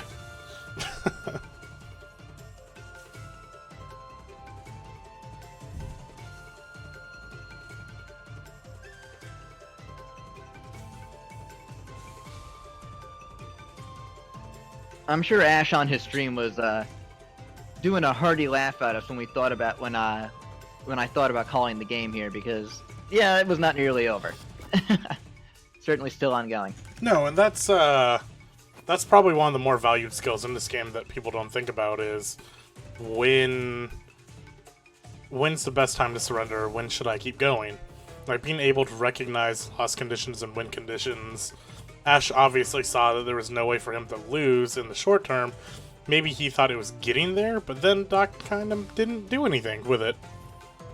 Daak didn't have to do anything initially with the income, but he also didn't protect himself from the comeback here.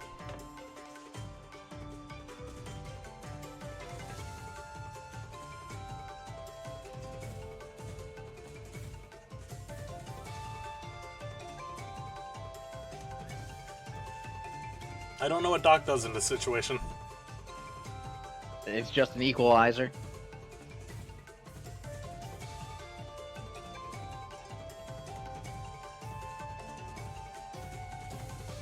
Take that top left water village and go from there. Yeah, his army composition is not well suited to fight this push at all. And once Ash retakes the tower and the villages, he'll be marching across the middle. Yep. And it might be turn 25 by the time that happens, but the slow push will pay off unless Daak changes up his composition, adopts a new strategy. We'll take this time to remind everybody to stop by the Groove of War Discord. It is our competitive community for Wargroove. If you want to join the next Groove of War tournament, 1 to 2 week basic seasonal tournament, or Yes, that's one way to put it. It feels like a season you're playing through. But it's a Swiss bracket tournament. You're guaranteed 4 games in the current format. And if you do well in those 4 games, you move on to bracket like these players are now. Check it out. The Groove of War discount. Link dropping in chat. We also have a competitive ladder that just started. So that is competitive rules with custom maps and original maps. All balanced very well for the sake of you not losing to a first turn advantage. Check it out, guys. Back to the game. Ash is still thinking through his turn here. Yep.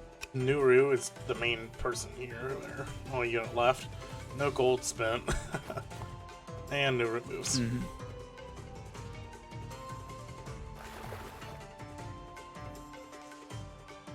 Nuru moves into a position where the amphibians can cover her.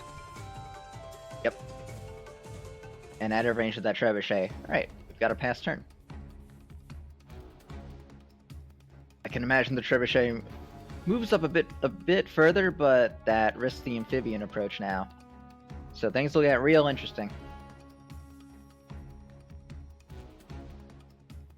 While Daak has a turtle, that harpoon ship will just negate it as soon as it gets an attack off.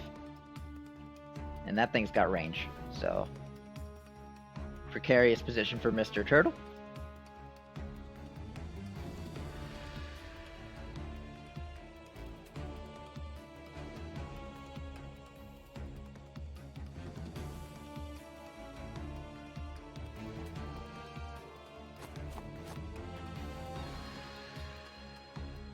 Into the balloon you go.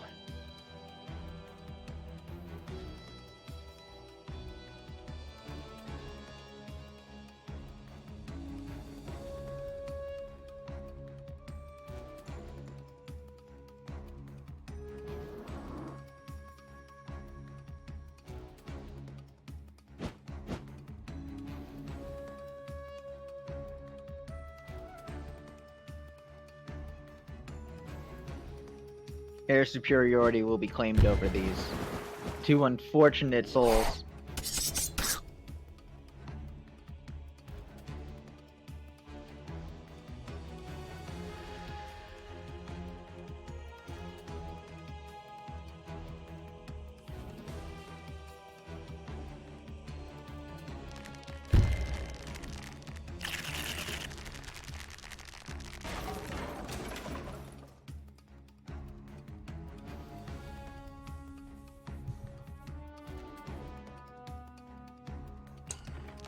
No real threat to that balloon, and the remaining units are sort of posturing around this tower. Hold it as long as you can. Wargroove almost up. Wargroove almost up. It really feels to me like Daak had a plan for the first 9 or so turns, and he just couldn't find the finisher. Wasn't able to capitalize, and we're back to a stalemate situation very shortly.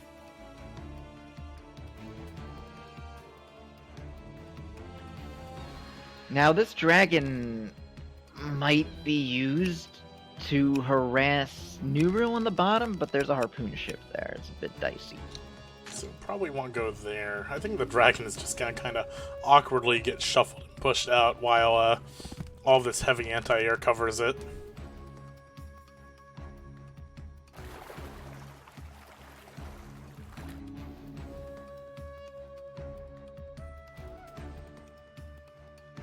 That turtle's about to eat some mermen. They need to get out. That harpoon ship is under threat by that turtle as well. That turtle is just out of range of that harpoon ship for what it's worth.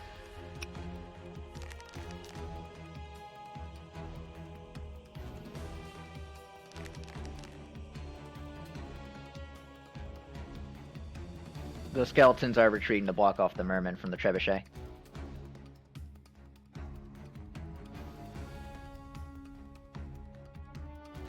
Second trebuchet coming out, looks like it needs it to combat the slow push coming out of Ash.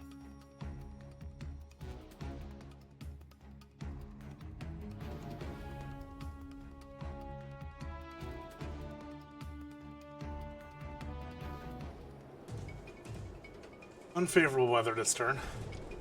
absolutely hurts Ash way more Yeah, than has the range units. Daak. The harpoon ship in the water, you can see, has a movement of none. A movement of 1, but might as well not be anything. The warships, however, can still kill this this village.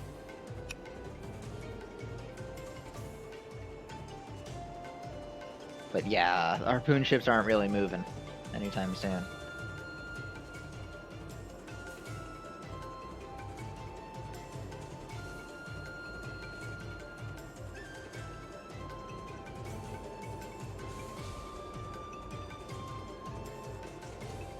There will be another turn of unfavorable weather after this as well.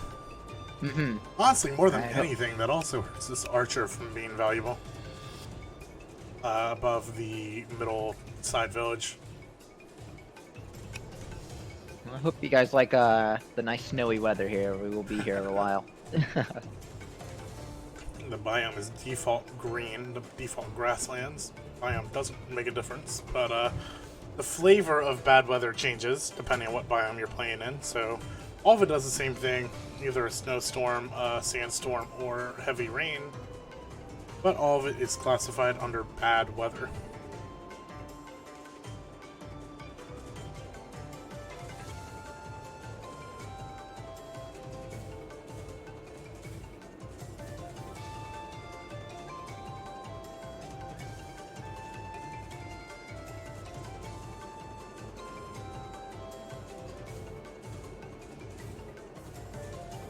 Now we kind of not to be doomsayers or anything like that, but now we kind of have to ask Daak, how long do you want to be on the back foot here?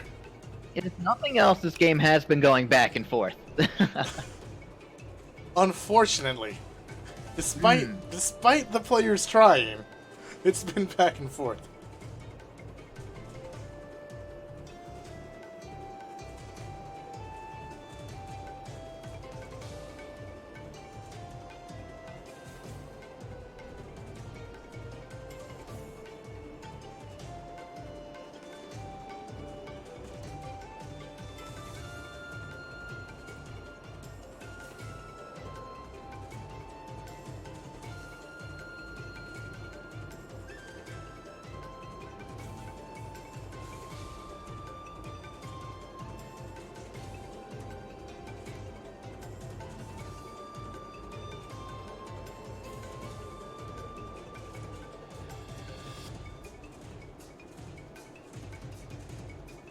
Ash taking his time here, once again, probably pugging through his turn, not really doing it to waste time, but I'm sure you could attribute a lot of this comeback just to him taking his time on his moves.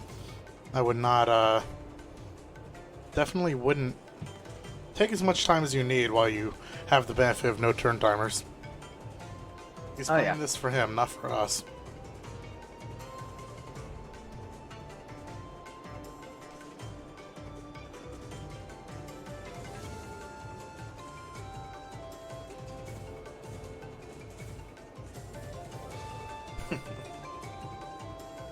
If you want a mid-set rule change, go bother Skids. I'm pretty sure he's in chat.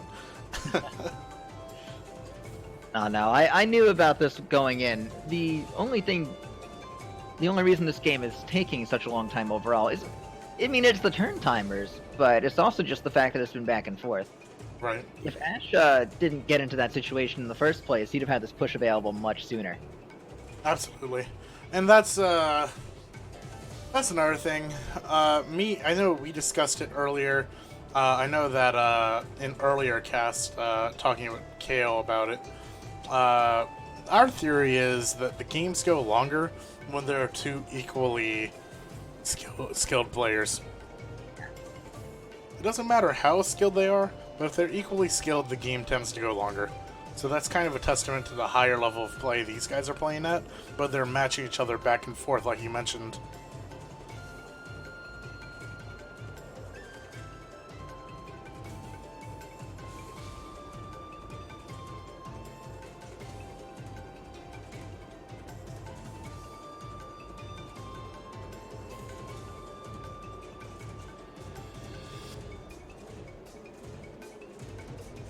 Alright, yeah, Ash has it's been his turn for a couple of minutes now and no movement. So, using what's been given to him.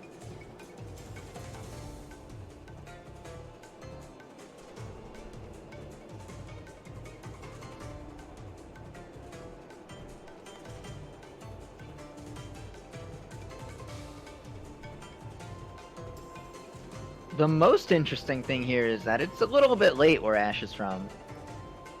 Believe we're coming up on 1 in the morning.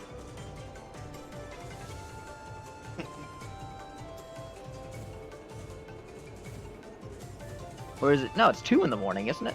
Yeah.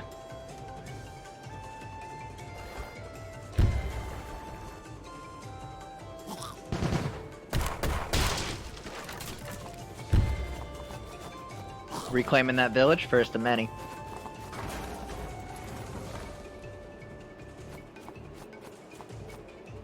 Yeah, Ash came from the EU pools.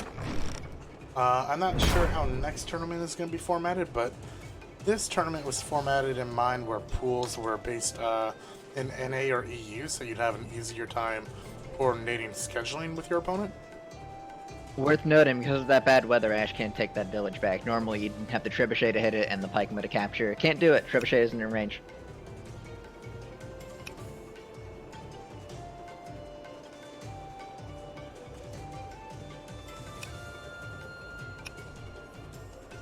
Ash also extremely needs to make sure he doesn't leave that Trebuchet open, as the cavalry charge on that road will take it down.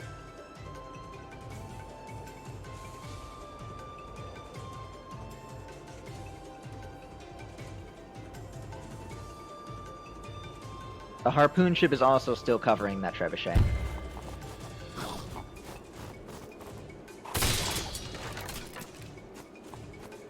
Pike line advances. This is the power of Pike Trebuchet. Pike, Trebuchet, Ballista, and Mage. What else could you want? What's gonna stop that at this point? Mage is kind of in a great spot in the sense that also from there at least can cover the Stronghold in case there's any cheese play coming from Daak, which might be one of the few ways he can actually win something here.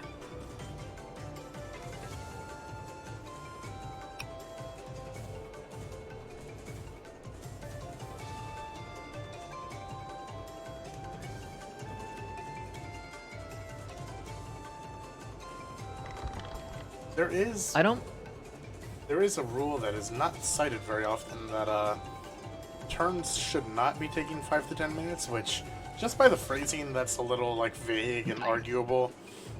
I don't think any of these turns have taken more than 10 minutes. No, and I also think that wouldn't matter because if we're in semifinals, you'd have to enforce that rule, which I don't really think. I don't really think it's fair to enforce that rule only because the game is on stream.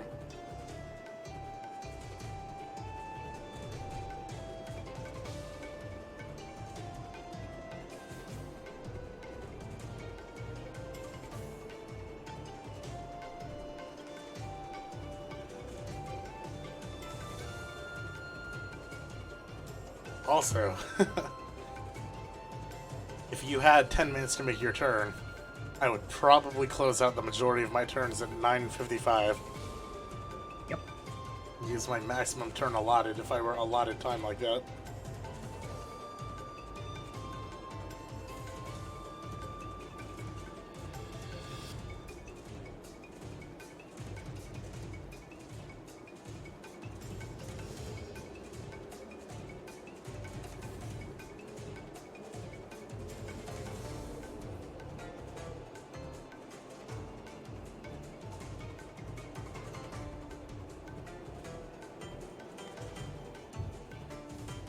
Ash has a couple decisions left to make. Most notably, perhaps what he wants to buy, if anything. Doesn't have enough for a Trebuchet or a Ballista.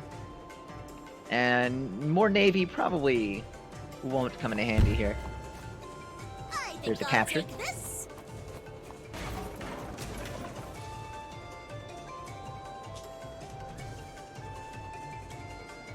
Okay, Nuru will have 100% groove next turn. I'm pretty sure that capture charged it up.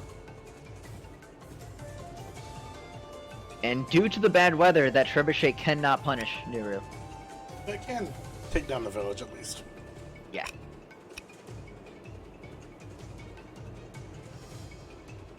Alright, so only decisions left to make are the incoming purchase and the destination of these naval units down the bottom. And I guess the ones on the top, but those two are kind of condemned to hell, unfortunately.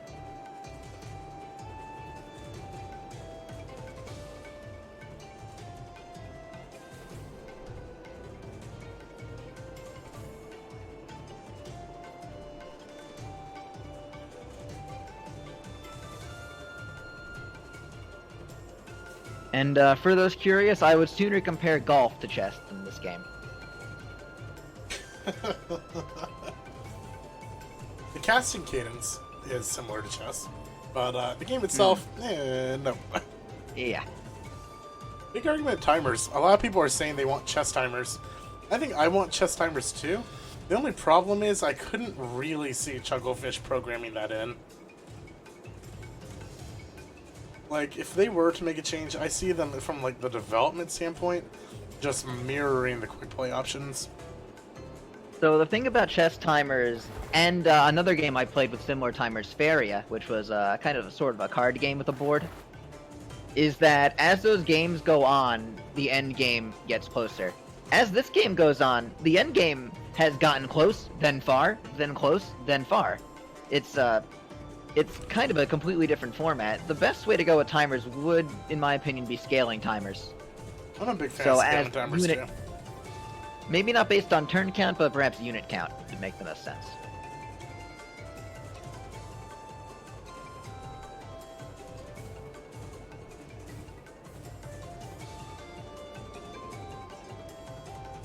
I want to remind everybody that we are not casting the second semifinal game. That is already concluded. That was between Ash and Story Eater, Ash taking it 2-0. You can see the full field of cross-regional finalists here.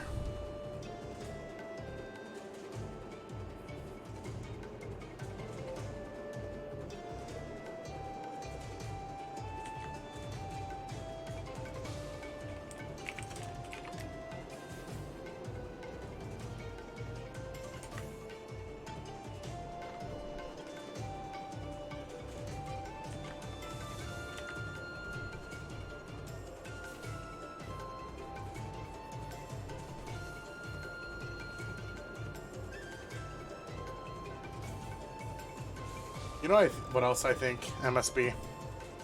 What's up? I think we have 90 viewers in chat right now, which thank you all so much for stopping by. I truly and deeply, I appreciate all of you. I think we have 90 people who want Chugglefish to add a turn timer in pre-made matches. Yep. You know what would be worse? If both commanders were playing the same commander, and the music never changed. Uh-huh.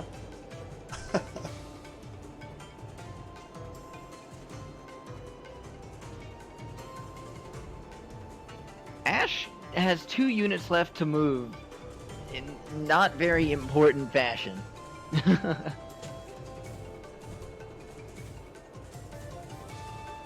Well, I think I mentioned and earlier. his purchase. I think I mentioned earlier that I didn't really want to like set a turn timer because I don't know. I don't know about that, but our TO is requesting we put a timer on this match, so yeah, we will be putting a timer on this match on the graphics very soon. So give us a little bit, and we will have that up for you guys.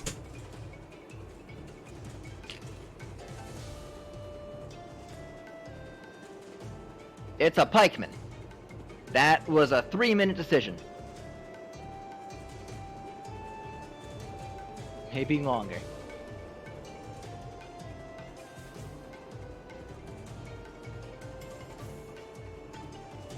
MSB, when you agreed to cast with us tonight, is this what you were expecting? It was, and I agreed to it because I knew that not many people would, knowing what to expect. Either you know what to expect and you decline, or you don't know what to expect and get suckered in. You did it out of the kindness of your heart. I love you, man. Someone had to do it. What a boss. Someone had to do it. Wow.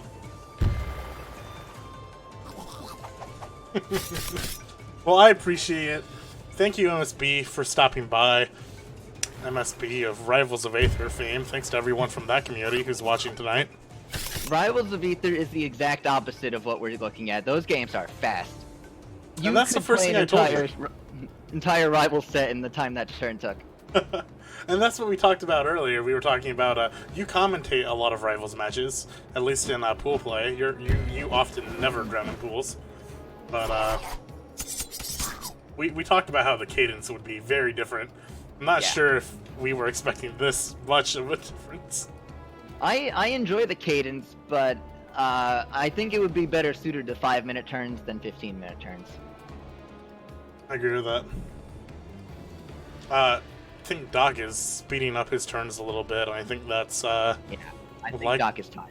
Yeah, I think that's actually might not actually be speed of his play as much as him trying to get out of turn as fast as he can at this point.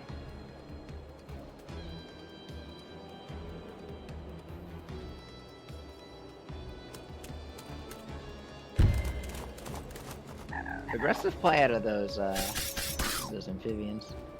He's really trying to hold this tower then, huh? Yeah, because the push isn't focused on the tower.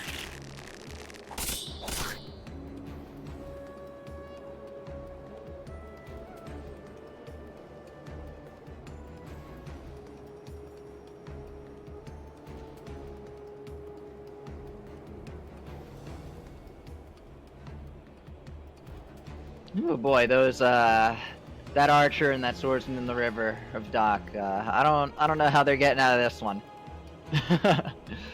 right in pikeman and trebuchet range. I think they're just gonna take final pot shots and try to get value. This ranger has been in the game for a very long time and basically accomplished nothing. It wasn't able to really choke Ashe out from what I could see. I don't think it's attacked once. That may have been a better move if it was a different unit. That mistake, as well as giving up that harpy, giving up a couple amphibians for no reason, are what enabled Ashe's comeback somewhat, although it is just the composition of his army and his commander.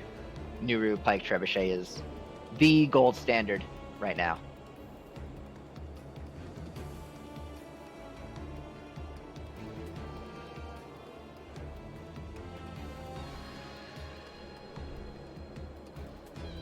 I don't really want to get too far into this topic though, by the way, but I would absolutely not be upset about the pace of play here.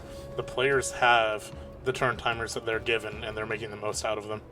So, if there is a conflict against rules, the TO will take care of that. It's not really... it's surely not our place as casters to comment too much on that. I don't really think it's the audience role either to comment on that. It is what it is. Exactly.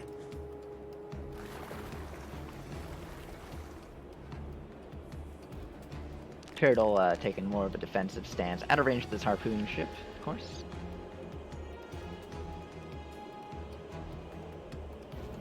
Teleport beam's ready. I'm not quite sure what can be summoned here. But if Daak isn't careful, this teleport beam could be a harpoon ship that attacks the dragon. And that would be some real value.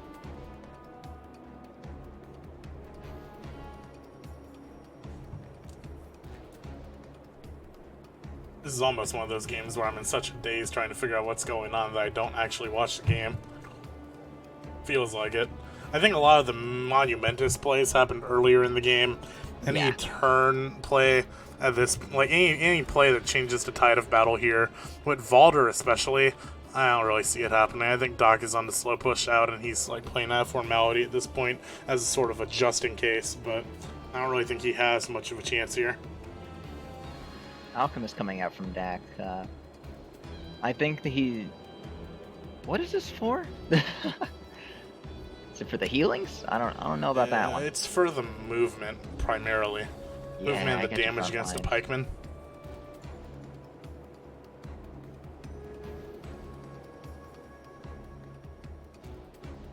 Now Daak is also taking a bit of time on his turns, I can see.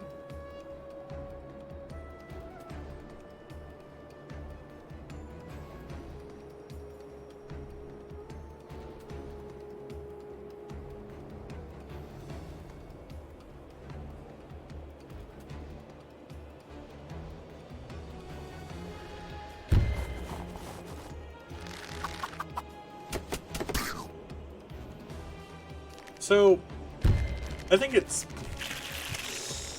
just to sort of comment on the overall pace of the game. I think we thought that Daak definitely had it at one point just off of the choke, the siege, but I don't know if that was an early call as much as it was such a phenomenal play and misplay by Ash and Daak respectively. Yeah. I think that Daak should have made more aggressive moves with ranged units.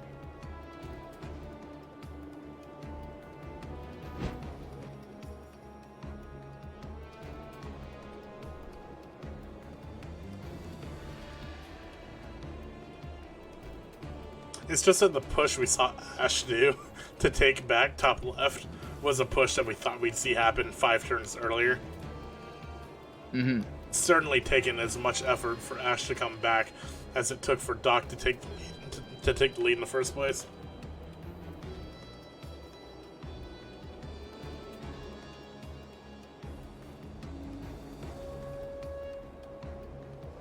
So our TO did ask us to put up a turn timer, so we will start commentating on that.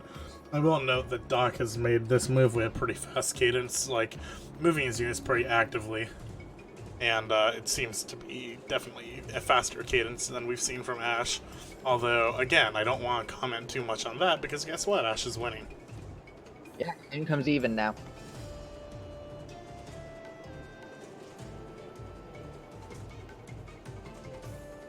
Soon to be in Ash's favor, maybe, as he slowly retakes this village that his army's approaching. About the 2-hour point on this match. MSB, you'll be leaving me in about an hour-ish. Yeah. A little under, give or take. And we will probably be on turn 17 by then.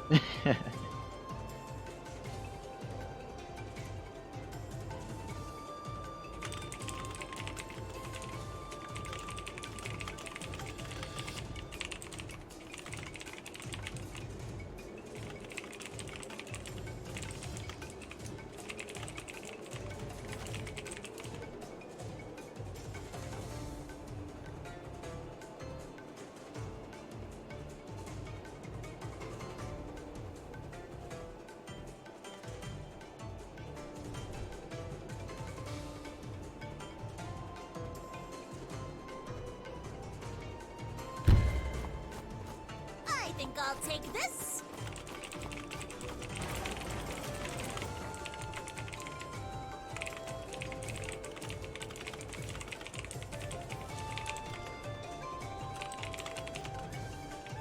The purpose of Newer recapturing that town is just to force the Trebuchet to waste an attack on it so it can't reposition any further. Right. Once it becomes sunny, then Newer will be in range of the Trebuchet, and that's a crit, which does hefty damage to commanders.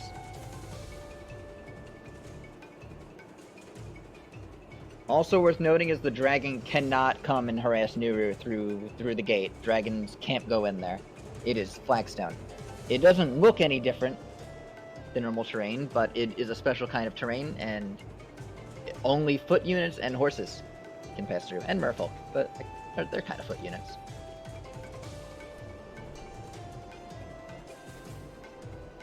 Well, I'll give a special shout out really quick to Skits. Been working behind the scenes this entire tournament. Man who's brought you this tournament to begin with.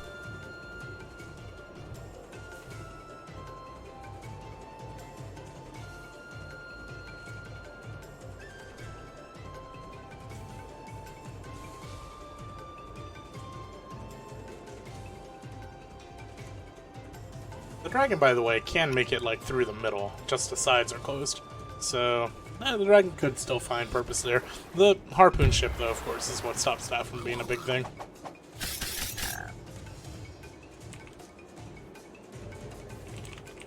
Aggressive move on the turtle there.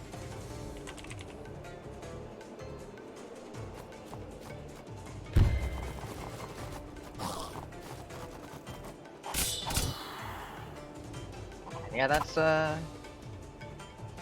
the river is a negative defense tile, so that archer is going to be taking an especially large amount of damage, and I think this soldier's just dead. Yep, that's a pikeman crit on a river. The slow push continues, and Ash is slowly going to get some income back. Be mindful, everybody, that Ash did play this initially from a 400 gold loss and has now turned that immensely. Mm.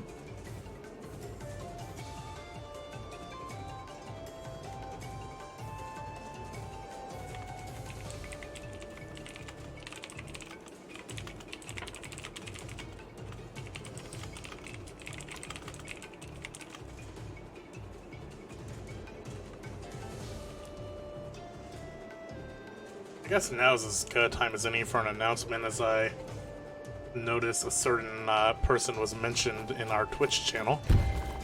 I believe if the same person is being referenced, a beta tester who plays Sigrid, we are talking about the same person, then that person might be making an appearance in a show match for us. Details TBD, but we are going to start a show match series for Wargroove on this channel, and you might see him. You might see that person.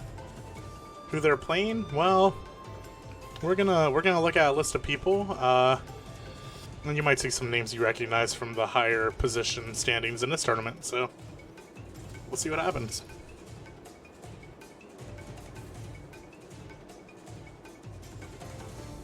We see caster versus caster. Do you know the story behind that? You won't see. I don't know if you'll see this caster versus caster, but our typical the casters who's brought the matches to you so far this week, Daak and Kaal. We specifically are making them play a Tenri versus Sigrid match because Daak swears that Sigrid has a lot of viability, and Kaal is determined to just annihilate that line of thinking. Mm-hmm.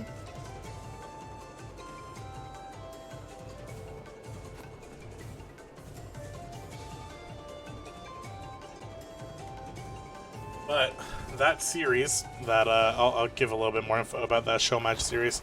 It is very likely to be a King of the Hill format, so we'll have an ongoing champion. Look forward to it, guys. Look at that harpoon ship go. One whole tile. Go get him, buddy. You can do it. Big effort. Next turn's Sunny, so we'll be able to move a hole too.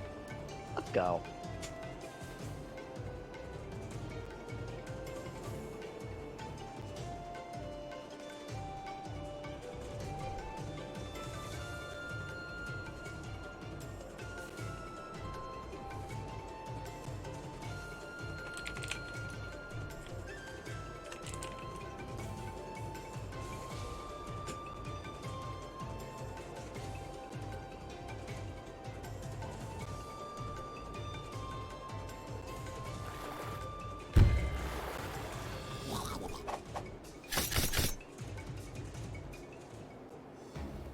That was a 6-minute turn.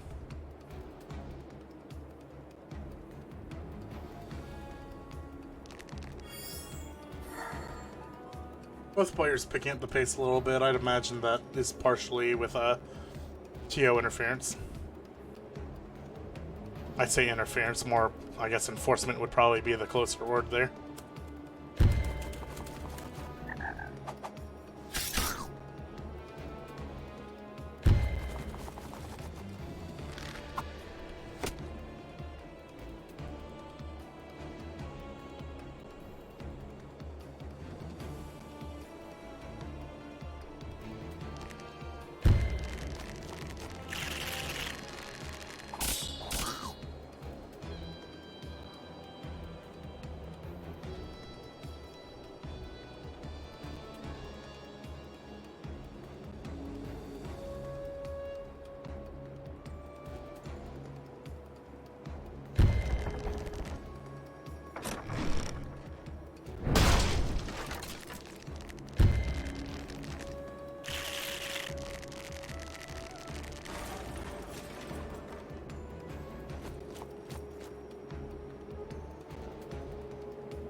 Daak going to suffer the last turn of bad weather here.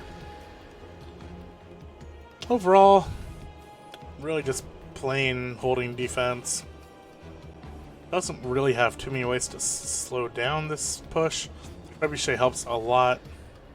He is out Trebuchet here, 2-1, and Ballista's coming in makes this dragon extra useless. Oh, the dragon was such a good value when you played it. It did so much work, but in the end, couldn't get its value back. Hasn't attacked yet. Well, it played a decent deterrent for a little while there, but it got undone in such a spectacular way. Just looks like a full retreat now. By my hand, rise. At least he's got skeletons.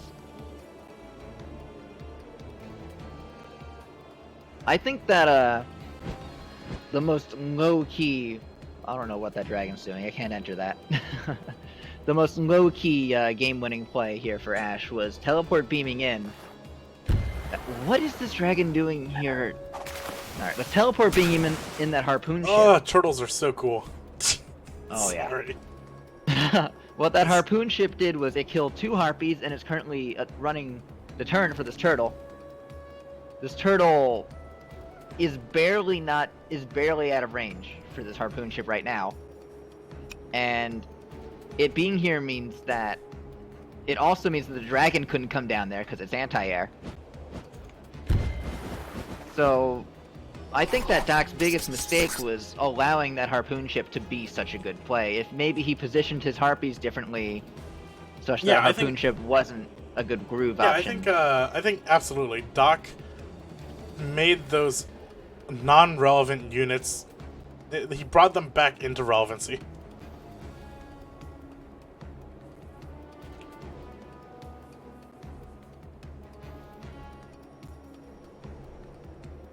The warship is going to be able to attack very soon.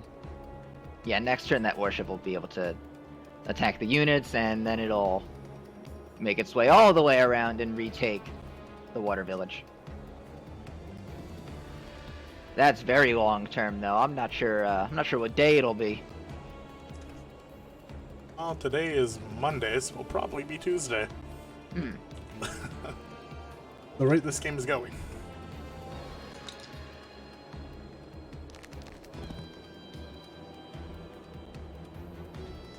Thank you to those of you who are joining us, crossing 100 viewers.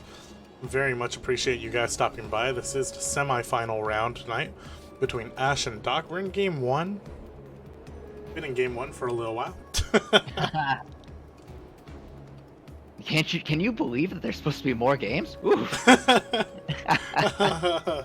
Woo, no. All right, so. Well, this guy, you've got plans. You have a getaway plan. I knew that going in, though. I didn't Smart. just come up with it. Smart though. Alright, so this dragon being here utterly baffles me because Nuru can teleport beam in a harpoon ship or a ballista and slaughter it wholesale.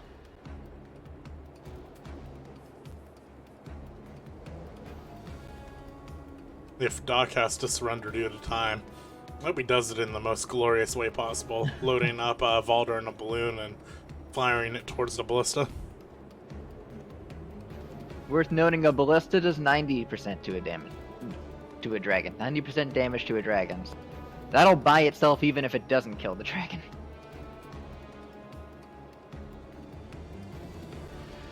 And a harpoon ship does 75. But that would mean you have another harpoon ship, which is an interesting idea.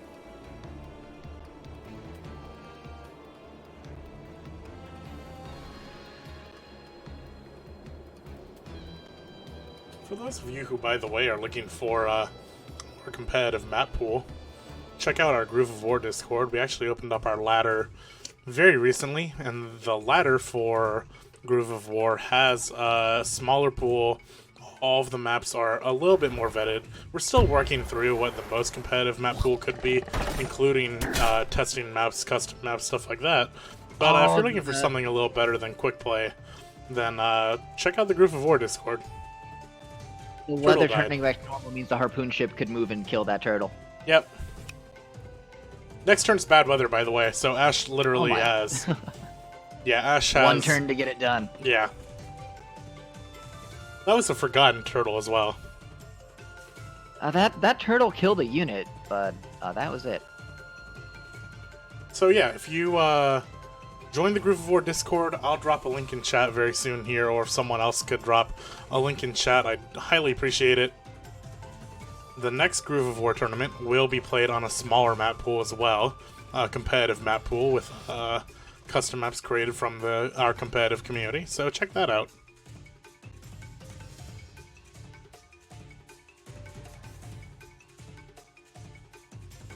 One more shout out to Skits, who's been running around everywhere trying to build up this competitive community, trying to be the vanguard, for the standard bearer for competitive Wargroove. I think I'm a little biased, but I think we're doing a decent job of that. As a note, did you reset the turn timer once it passed over to Ash?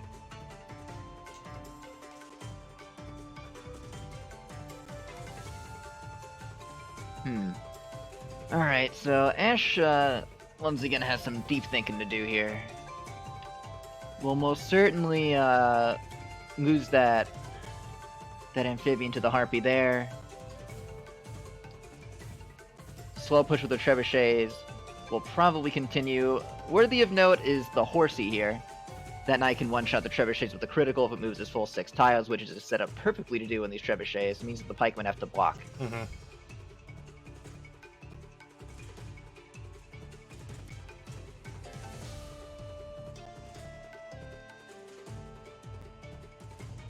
Note that this tournament, the reason why this tournament and this rule set are in play right now, this tournament started day 2 of launch, so this is by all means, I guess you could call it a beta tournament of sorts as far as the rules go.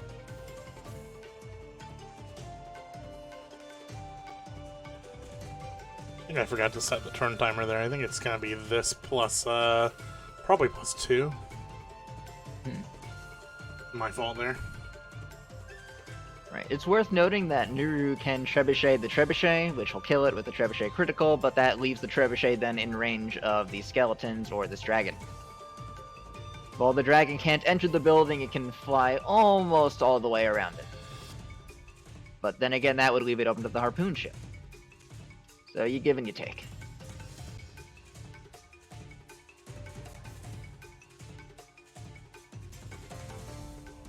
So, given that the harpoon can kill the dragon, it might be a worthy Nuru play to...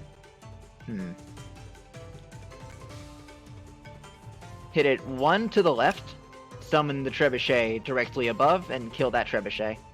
That leaves it out of range of the swordsman, but in range of the dragon. But then the harpoon ship can kill the dragon, which makes it a very low value play for Daak. I don't know if I would... I don't know if that large chain of trades is what I would want to put Nuru's groove on, but no, he's going for it. You're right. Harpoon, Okay. not the trebuchet play. I brought this play up as well, but I mean, when you have this much time, it's easy to make predictions if you have time to make 50 of them. All right, so that harpoon ship has already paid for itself in value. That dragon's gonna have to pay a lot of money to heal back up, and I'm not sure if Daak will afford the tempo loss. That was a good play.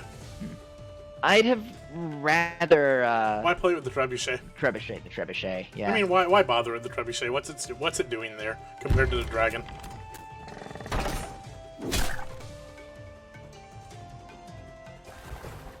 Yeah, and the top left here completely cleared out by Ash's superior unit quality. Eventually, that tower will go down. We're good.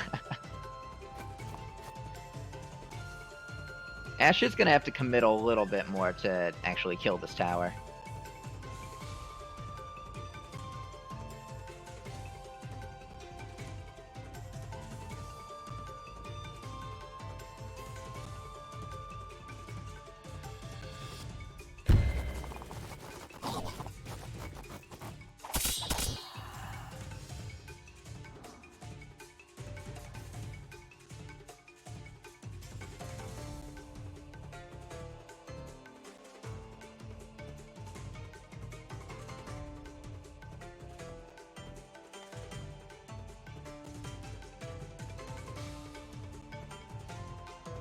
Match is going about how we said it would around turn 11. We said it would last. It just got extended 5 turns by this retreat that we're seeing now, and so many win conditions just lost and throw away. Hate to see it happen. Yeah, both sides definitely have a lot to learn from this game. Well, I don't know if Ash has much to learn about this one as much as, like, I guess I could have won earlier, but I'll take the W. Yeah. I think Daak has a lot to learn from this, way more than Ash. That much is for sure. Daak definitely, is falling victim to the very strategy that he said was not overpowered, but he could have clutched it. There was certainly a window of opportunity for him to clamp down in this game. He had a huge income advantage, and very high quality units bearing down on Ash's headquarters, and just lost them. A lot of unfortunate positioning. Units got harpooned that maybe shouldn't have. Certainly the most value I've ever seen out of the harpoon ship unit. There's 3 of them on our screen right now.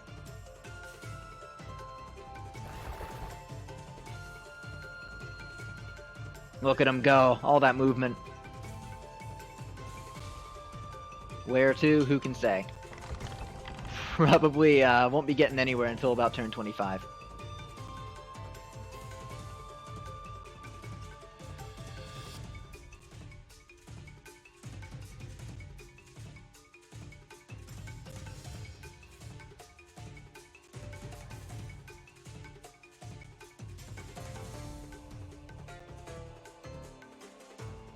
Got some cavalry out of Ash here, and the merfolk to recapture the village once that time comes. And the tower, I should say. Daak with a lot of money in the bank. This is 2,000. Did he forget to buy last turn, or was he saving up for something large? I mean, I assume he didn't forget to buy, but Yeah. it does make you question why he has 2,000 gold saved up.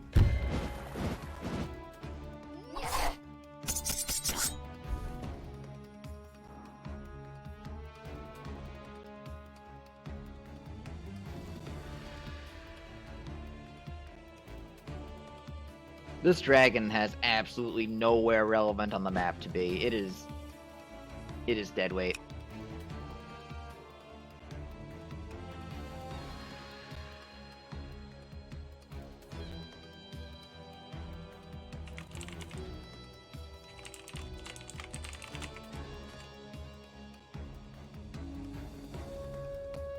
Yeah, I still would have trebbed the treb though, since that unlocks the ability for Nuru to start fighting, and then Nuru can get Groove back up, summon another unit. As of right now, though, Nuru isn't able to engage these enemies strictly due to the trebuchet, which means no more Groove for a slightly longer amount of time. That trebuchet is not going to be moving from there for a good while.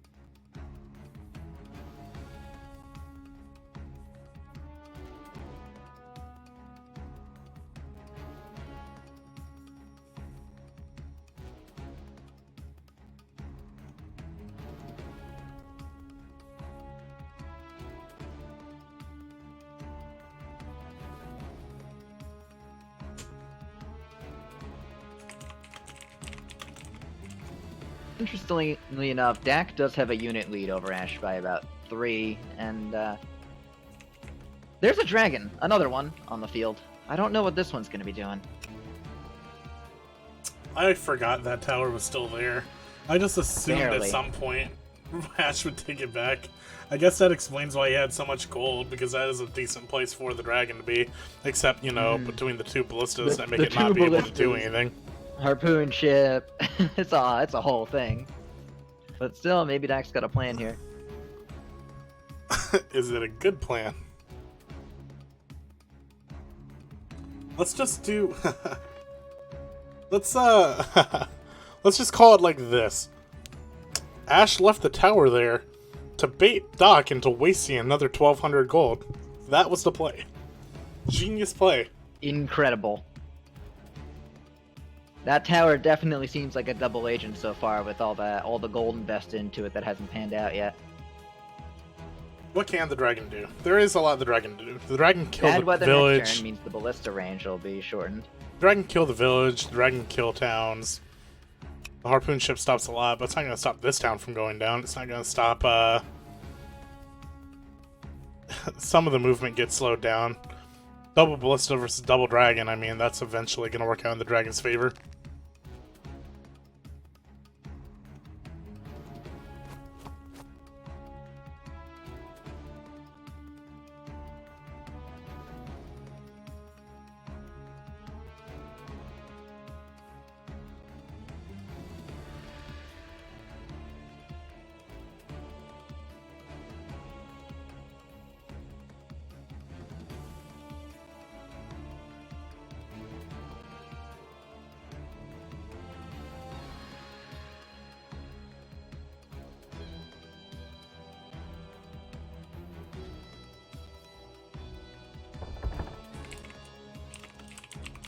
Trebuchet moves up.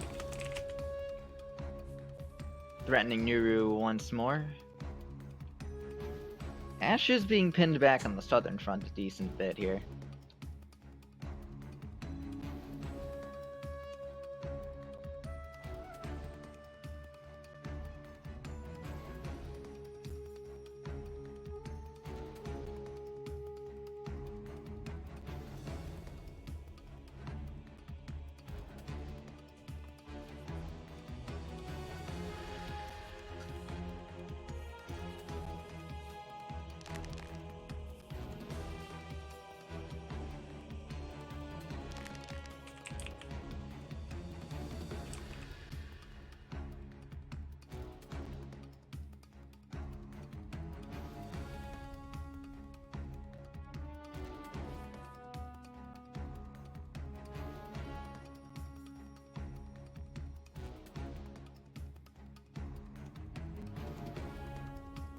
I think he built that cavalry about, what, 5 turns ago? See if it pays off. The pikemen are blocking. Oh, ops to reinforce that dragon. Alright, so that's where the money went. All into dragons.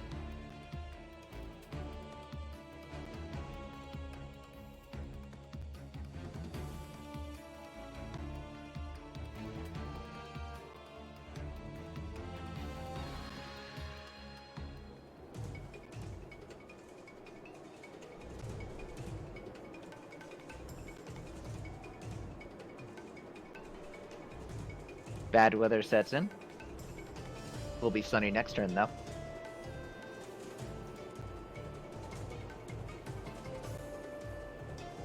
This game is gonna go longer. I'm not even sure if we passed the halfway point of this game, honestly. We might. That's such a good point. We might be going into the wee hours here. For all that posturing that happened earlier, now both sides have several trebuchets. When we thought it was over. They're dug in. Did we think it was over, or did we just want it to be over? That's such a good point.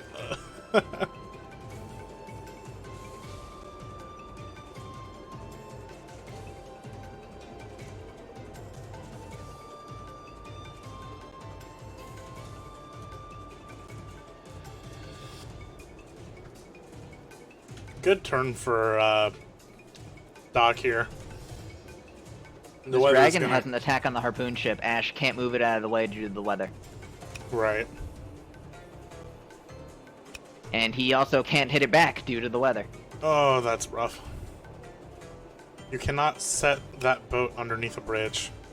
So that harpoon ship is very likely Yeah. to get raised by the dragon this next turn. Dragon deals 70 to the harpoon ship on average, given that it has 84% health. Do some. Here I come! It's about 60% the harpoon ship will take, and it won't really be able to deal much back. Oh, also due to the bad weather, Well, He's gonna get hit by that trebuchet. That'll do You know what would be awesome? some damage. You know what would be awesome? If Chucklefish patched the game mid-set and included turn timers. We've got our own, kind of. I would gift this game to like 5 of my friends if they did that.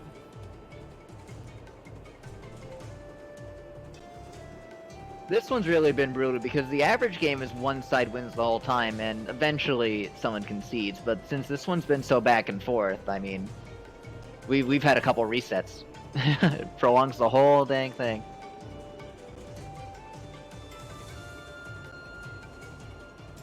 Trebuchet and a commander is 30 damage, so Nuru will not even really be taken that low, and defending charges Groove, so a bit dicey there.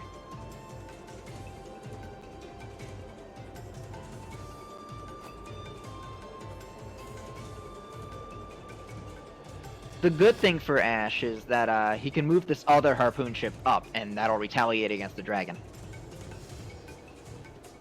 So that might not even be the play. While it does give Daak the option to attack the harpoon ship with the dragon, it won't kill, and then that dragon will be attacked by 2 harpoon ships, killing it. The harpoon ships cost 450, and he just spent 1,000 healing that dragon, so Yeah, it'd be probably very... not a worthy decision in the end. Absolutely.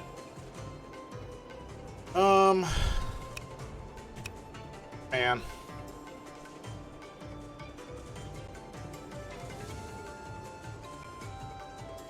Anybody would like to commentate game 2? Let me know. Shoot me Or a even- PM via the Groove of War Discord. Or even the end of game 1. For that, maybe. Ugh.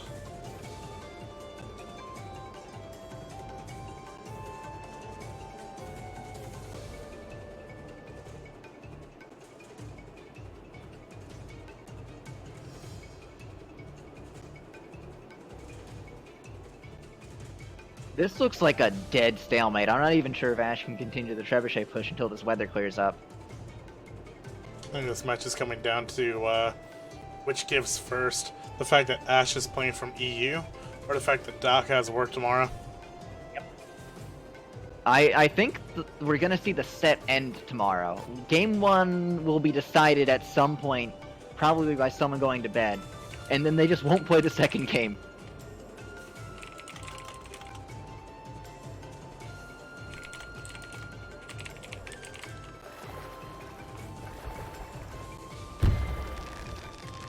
This warship is working out a lot better than that one that got Nuru'd into the middle of the map, at least.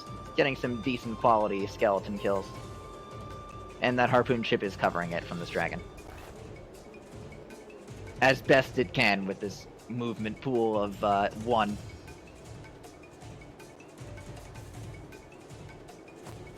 We really haven't seen a lot of high winds yet. Which, with so many trebuchets in the game, is significant.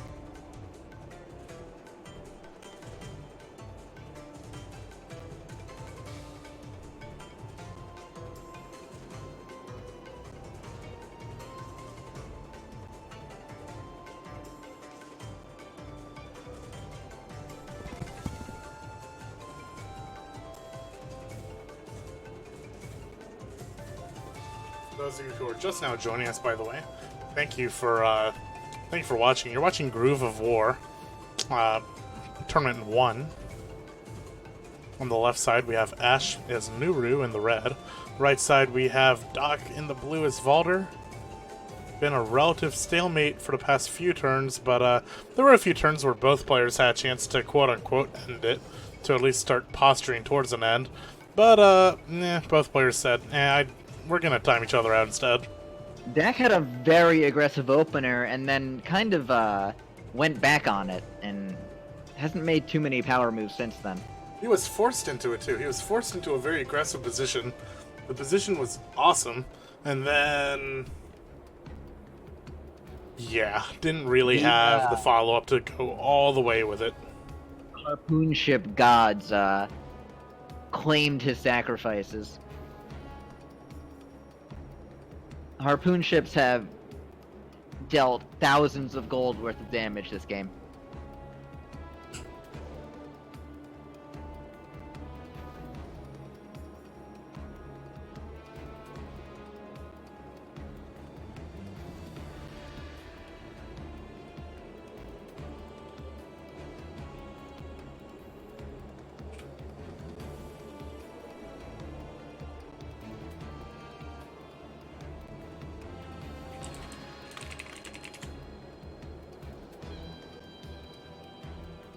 moving on to Daak's side of things, Trebuchet of the right can get an attack off on Nuru, but he might not even do it because that charge is Groove.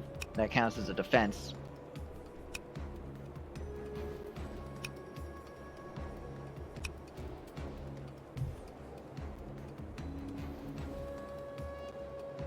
While the dragon can attack the harpoon ship, the second harpoon ship will cover its position perfectly.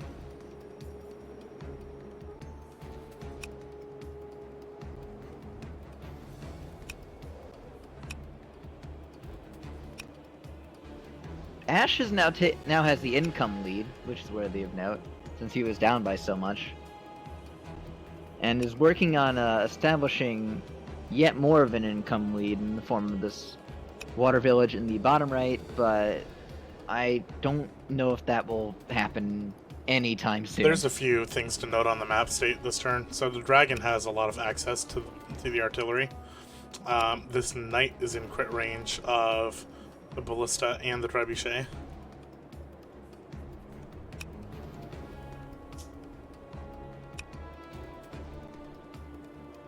The alchemist can make some attacks against The the mage pikemen, can open but up none to through kill. the pikemen. I believe, maybe.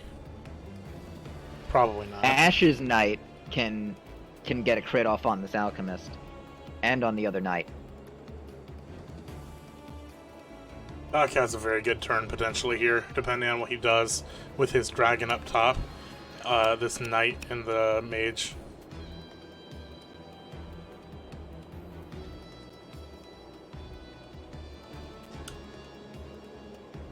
Both of these dragons' tracks are covered by artillery units that can hit him out of the sky. Any play he makes with that leaves him very susceptible to retaliation. Will be interesting to see if he goes for the sacrifice or not. I think Meanwhile- it's about time for him to start dropping ballistas, though. Well, shout out to the wagon for just being over there. Oh my god, why is that tower still there? Yeah, there's a dragon next You to have that a tower. harpoon ship! Well, no, you have a warship. So it's not in range. Needs a couple more turns to get up there. and Has it been shoot that moving tower every out. turn? It has been. Okay. Maybe not much. I think a couple turns it didn't move its full space is available to pick off some Oh, soldiers. balloon load. Let's see what this turns into. There's a swordsman in there. Wow.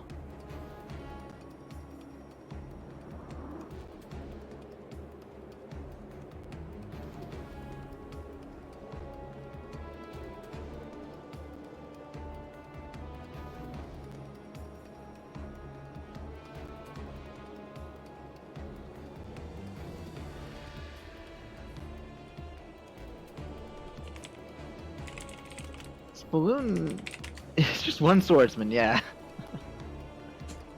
And it is quite out of range of the ballista, so no worries about that. It is a safe balloon play.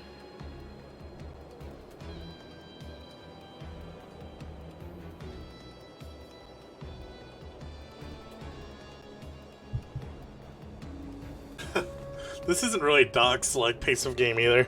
Like Daak has played most of this tournament very aggressively, and now he's basically forced to play the slowest, most strangling death ever. Yep. And yes, Daak did choose this map. Daak's map choice, yeah. Yep.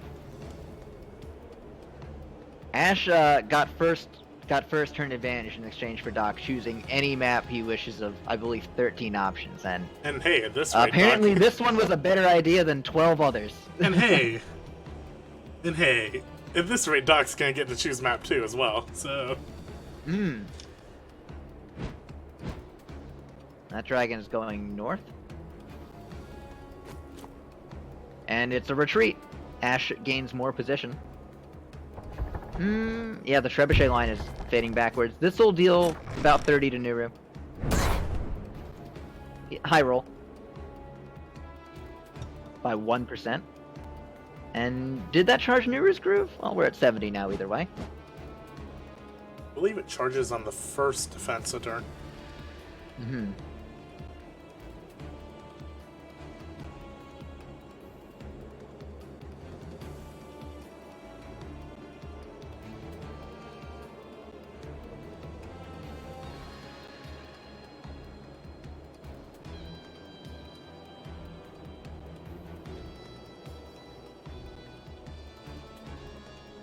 We got a turtle out here from Daak. It's going for the warship. I need to do something. It's gonna get harpooned for its efforts, but hey, warship down. That building's getting recaptured.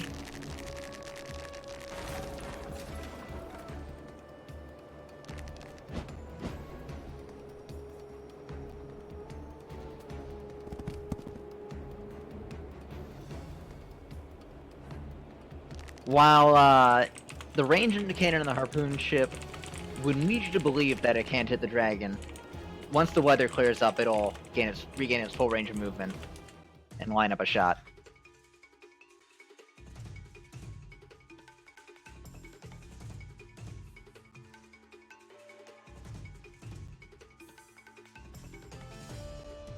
What this does for Daak, trading a dragon for a warship, is... Well, Ash can just make another warship right now.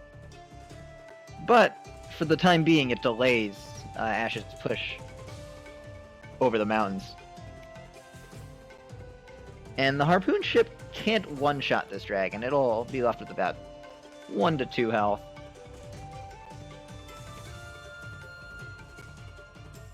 Plenty of time to run away and become relevant again.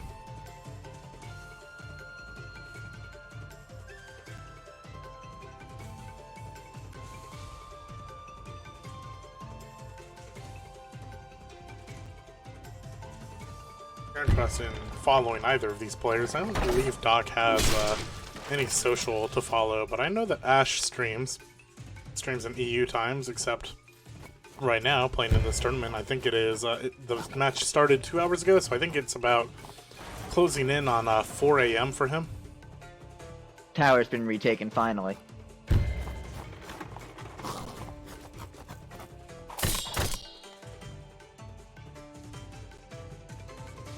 Man, this game would be great to watch if it was a replay and everything happened instantly.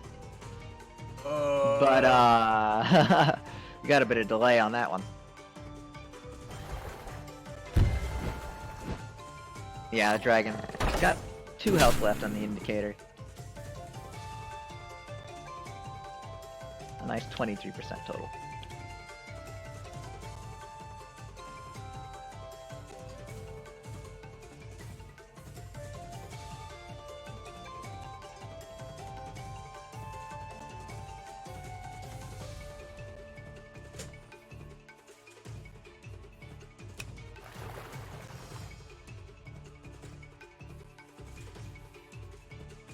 I think someone noted earlier, but Daak did not build a single pikeman this game. No. Doesn't need him. He might need him. You've gone this far without using him, you might as well flex and keep it up. I don't really think he has a good place for pikemen either. That's a little slow. He needs units on the field right now. I think Nuru's gonna have to retreat here. Can't be getting hit by trebuchets that many times. These merfolk are barely out-damaging the village's regeneration rate. But hey, about 6 or so turns from now, it'll be done for.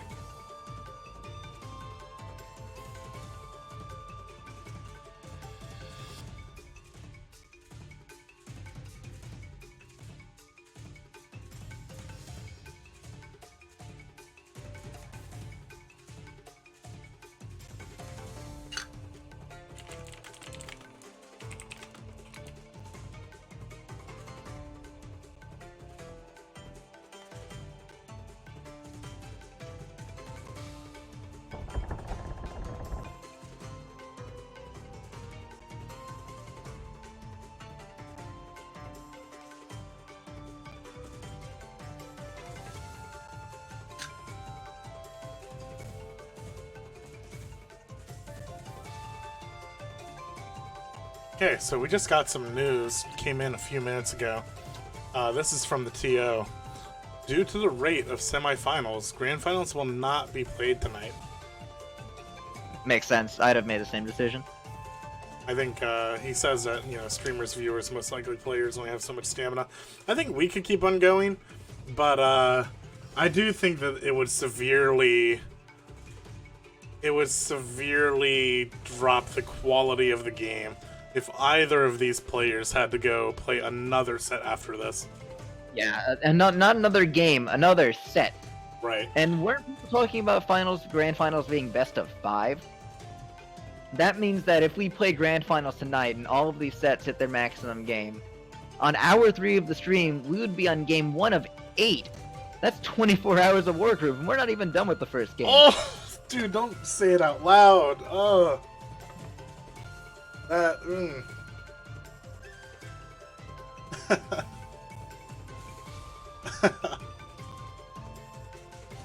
That being said, grand finals will not be tonight, so...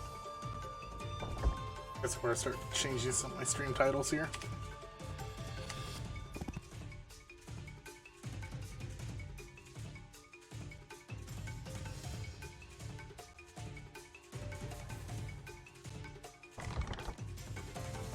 Once again, the siege line slowly advances out of Ash.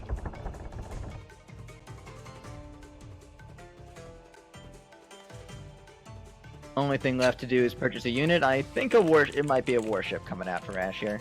Could also be a trebuchet. Or he could save up for something for Nuru now that he's taken the tower back. Although I'm not sure how much longer he'll have the tower for. The dragon and Harpy can retake it. We could see a dragon in the cards, but I've got my doubts there.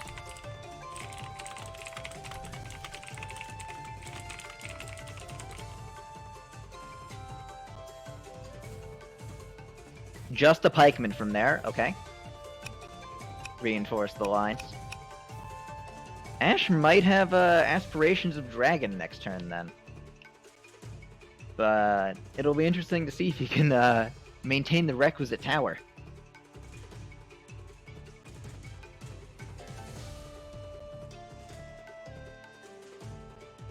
I believe that buildings regenerate at the start of their turns. This tower is at 20% dead even. A 2 HP dragon might have a hard time. That might be a range. Sea turtle. Okay. Alright, Ash leaving his options open with 900 income and 400 right now. Next turn he'll have 1300, dragons 1250. Just considering his attitude towards air units, I don't even know if he'll do that. If I were him, I wouldn't even go for a dragon. I'd go for a witch here. And the witch is going to chase the harpy down, it's going to chase the dragon down. I think the witch is the better play there. Also has access to the mighty hex. Alright, turn. Here we go. See, yeah, okay. So that was a 7-minute turn. Gonna get a timer If we in were here to chat run a at this turn rate. timer, I think we'd cap this one at about 5 or so minutes, so we are going over a bit, but nothing insane.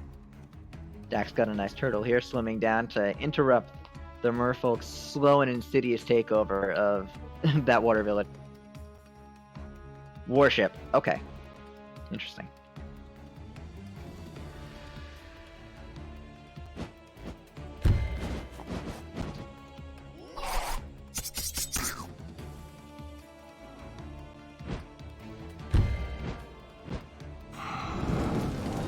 Dragon should have this kill. Yeah. And the balloon to block it, he's gonna retake that tower. Now, I am liking that balloon play. Alright. Daak's got some life in him. Healing the dragon back up. That's his win condition right there. The purpose of this warship is to bust those harpoon ships open, but Daak does... Ash does have a turtle there, which might be heading south to reinforce that side.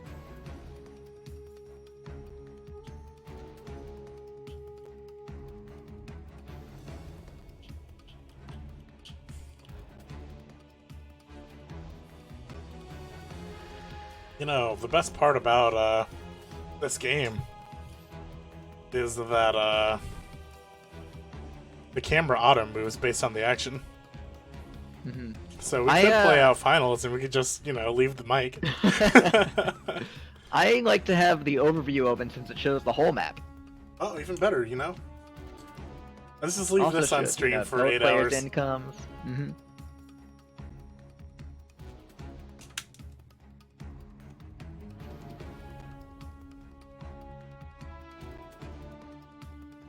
Nah, we'll stick with you guys. You guys are taking time to be here. I'll take time to be here, but MSB, I think you're coming up on your limit. I know that you have some other obligations that you need to take care of. Right. I double checked, and in fact, looking right now, I am basically being called to leave.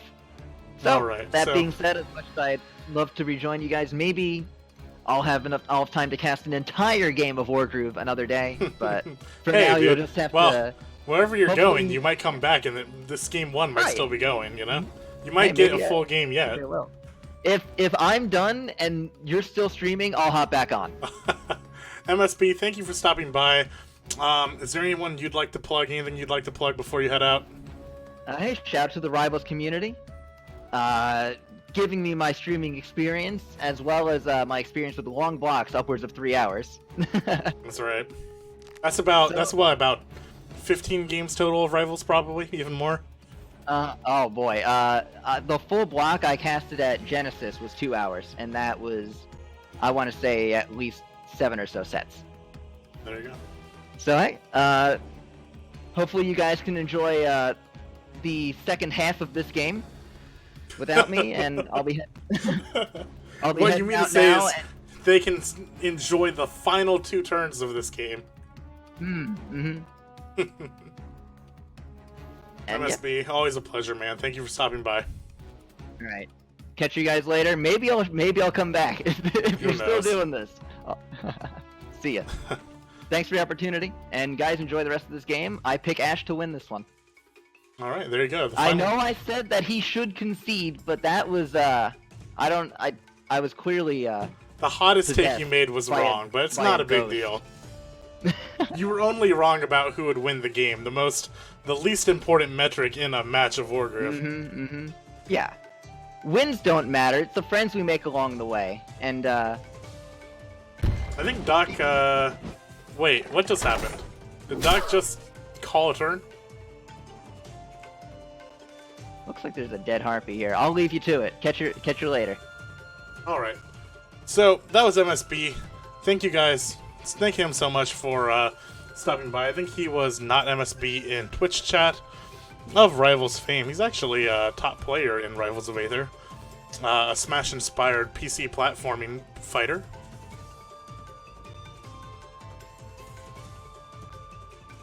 And Trebuchet is in range to really hit whatever it wants. That was to quote misplay by Daak. I know that Daak is a bit more of a timer than Ash is socially. I don't know if that was more of a concede, but that definitely... I think that most people have said that Ash has this game locked down.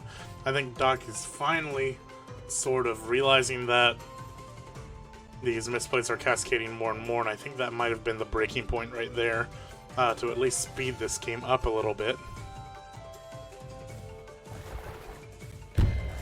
Harpoon ship gonna kill the balloon here. Or get close to it, rather.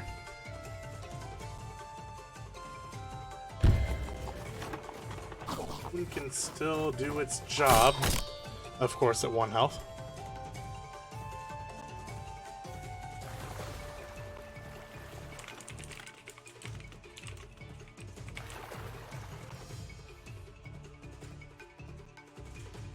Honestly, I'm not even sure if Daak will want to play Game 2. Daak might put in a request to hold Game 2 later. We will follow all of these matches, no matter when and how they're played. Keep you updated. There is a scheduling tab at the bottom that is updated as we learn information. So if there is a reschedule for anything, we already know Grand Finals are rescheduled. Then as we learn, we'll keep you updated on that. You can join the Groove of War Discord to keep updated. Trebuchet killing the misplaced unit there as well.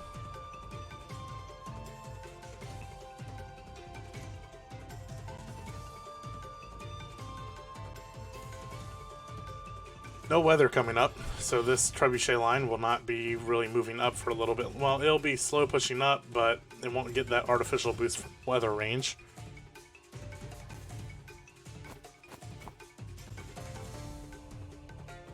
We called this match for Daak very early on.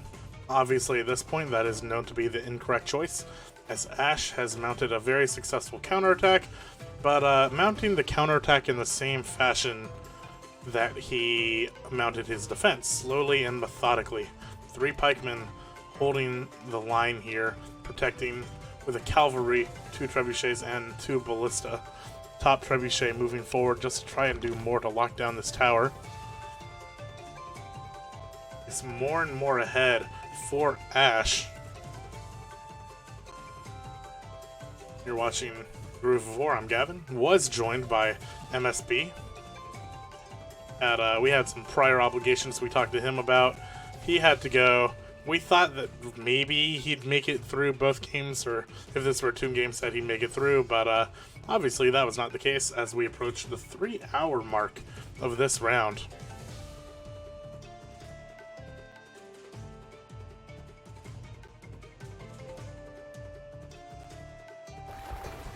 Harpoon ship moving back into it. Dragon puts it in range, but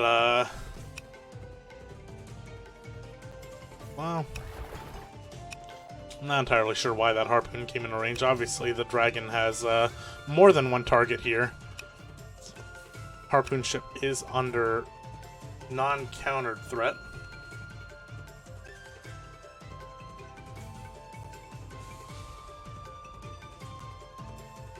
That dragon was knocked to 2. Healed off of this 4 health village here.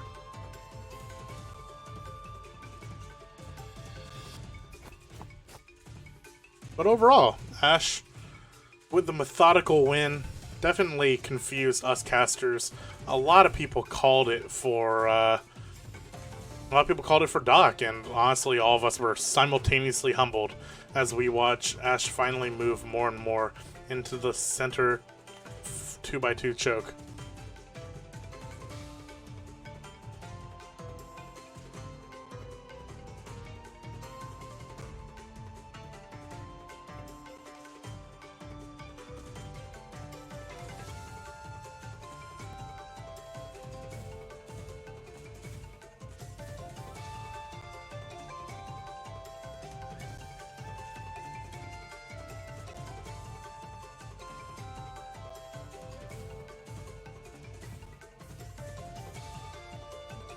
A lot of this game dictated by one, we're playing on Butterfly Island, obviously, but Nuru's choice to attack bottom, getting Groove, dictating the entire army motion of Daak that pinned him in the top left of the map to begin with, and Daak has been playing on the back, have been playing back the entire time since.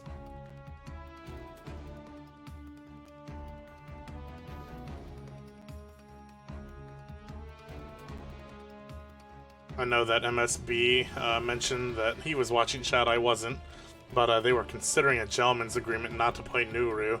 I'm not sure if Daak was the one who declined, or if it was Ashe. Type of thing you need to figure out before the map choice.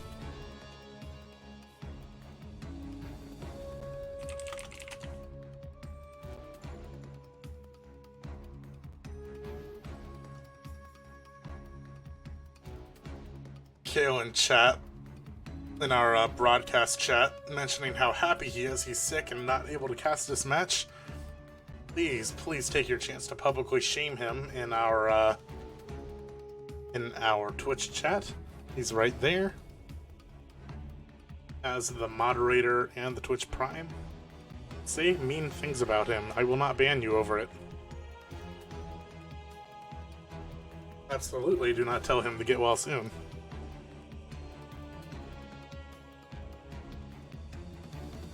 We are entering minute 7 of this turn.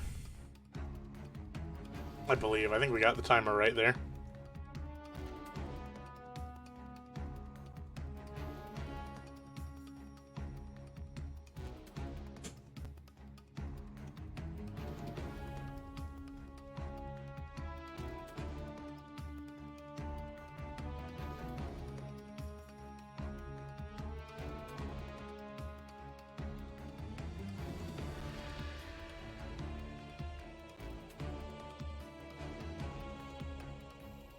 Yeah, no weather changes. That is going to be, like I said, this was a launch tournament.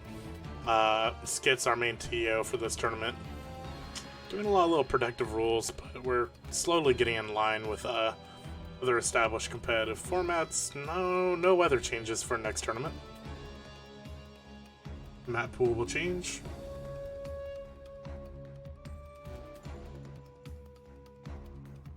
And there is a lot of talk right now about competitive ban for Tenri and Nuru.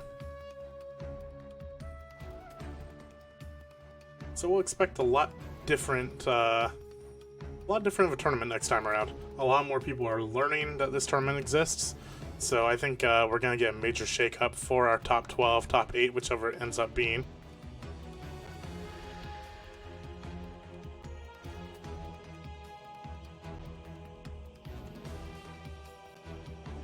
But for the time being, we do have a Nuru on Butterfly Island, so here we are.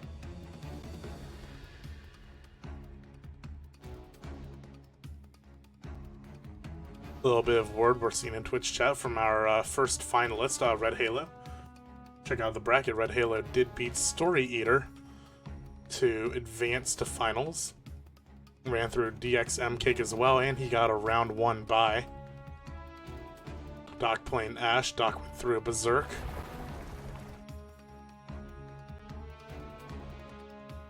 Anyways, Red Halo is saying that he would like to gentleman's a best of 3 for finals. I agree with that. A best of 5. I know that we were talking to Daak about it last broadcast, but typically in a game like this, you don't really need to take it to a best of 5. There's not much time to adapt in this game. You've got the better players usually decided in a best of 3. You don't need to take it to a best of 5. Daak clearing way for those trebuchets, just such a bad defensive position for him.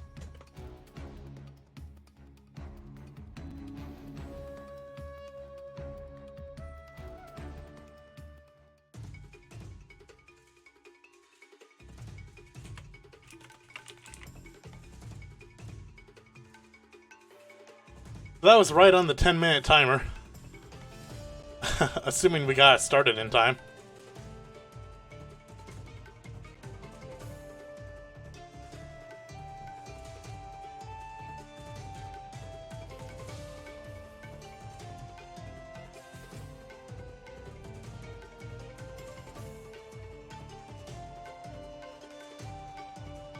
Ash starts his turn. He has been winning at this point, but I think he can very quickly make a few moves that could, well, I was going to say that this is a turn that Ash could potentially sort of spiral it out of control, but Daak is just playing back one tile at a time. Ash is playing forward one tile at a time. I think we're going to be here a while, guys. 1,500 gold to spend this turn.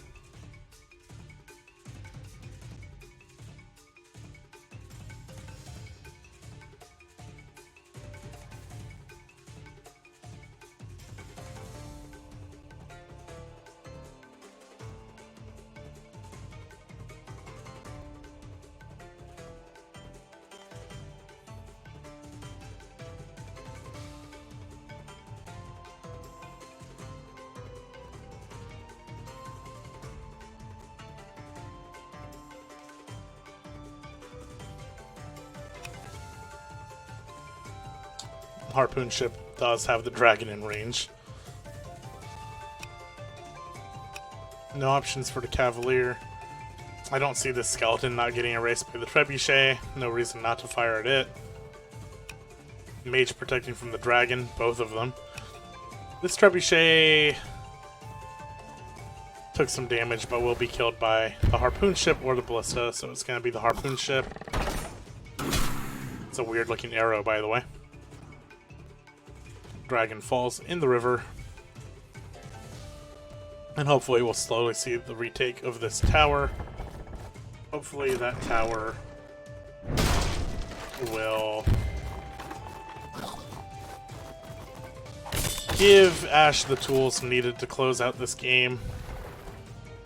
Just a programming note, I'm not really sure if Daak will want to take Game 2 tonight. This game has now lasted 3 hours.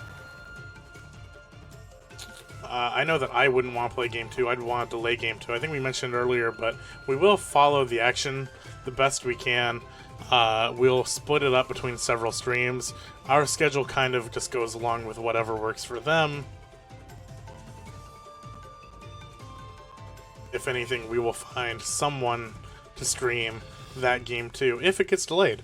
Both players might decide we want to play Game 2 now, but it seems that Ash is probably has more time, has a bit more mental fortitude. He's streaming right now, so he's talking through all of his plays, right? So his mind, he's not brooding on anything, he's voicing out all of his plays. Probably a big reason why he's in his position he is now. Summons a warship and a pikeman that turn. More naval superiority, more units on the front line to just shove this trebuchet line forward.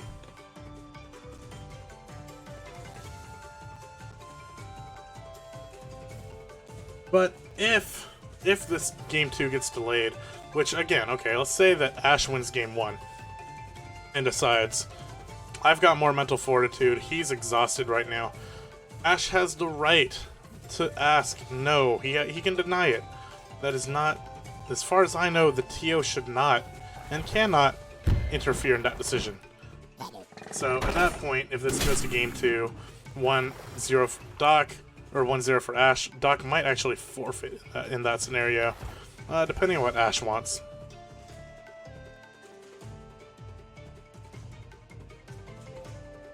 If this game does get delayed, and by the way, Grand Finals did get delayed. Grand Finals are no longer tonight.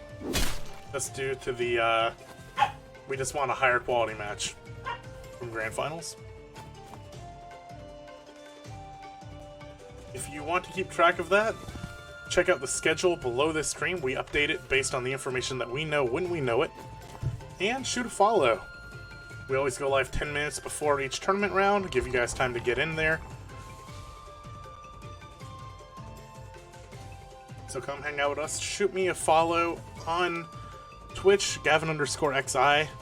We will get you guys these matches as we close out Groove of War number 1.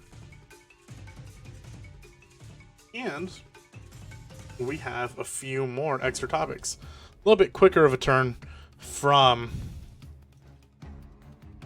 Ash that time around. Moves to ballistas, centering them a little bit more. Not going to cover the tower, no real need to. No need to worry about the balloon either, obviously. And the pikeman line moves up 1 again throughout the river. The mage movement is going to deter a lot of these skeletons. Harpoon, Nuru has groove, and he's going to have plenty of gold next turn. Buy any item, buy anything he wants. If Daak wants to deny a dragon, then he needs to use a skeleton to retake the tower this turn. Otherwise, well, he can actually probably lose the tower anyways. Nuru should next turn have access to air units through her groove.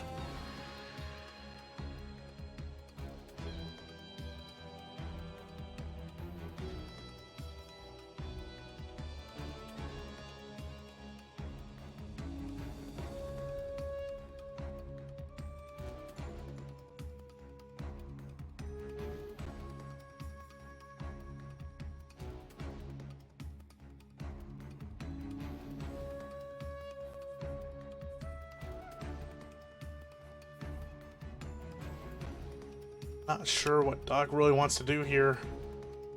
He has groove. What does he do with it? He summons a skeleton to throw it at pikeman. He runs back, makes a 3-wall skeleton wall here. I mean, limited options there. Obviously, he doesn't really want to hold on to it, but he also has no real options with it.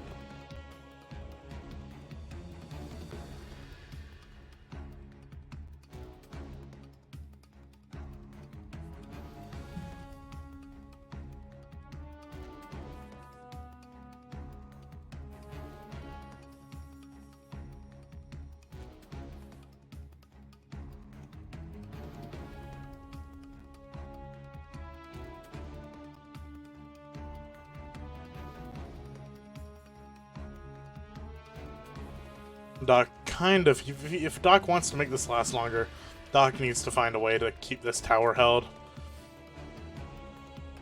probably means he puts the balloon. No, the balloon doesn't really have an option to slow down the capture. I'm not sure if the trebuchet alone won't take down the tower, most likely.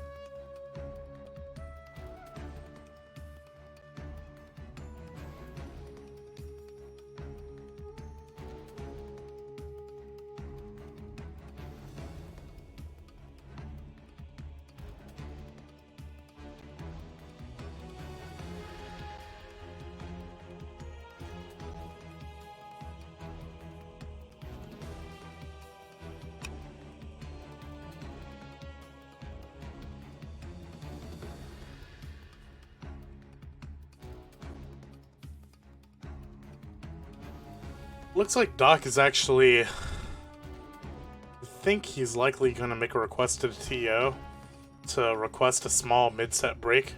A mid-game break. We already take small breaks between games in the set. He is asking for, in my opinion, a completely understandable small break here.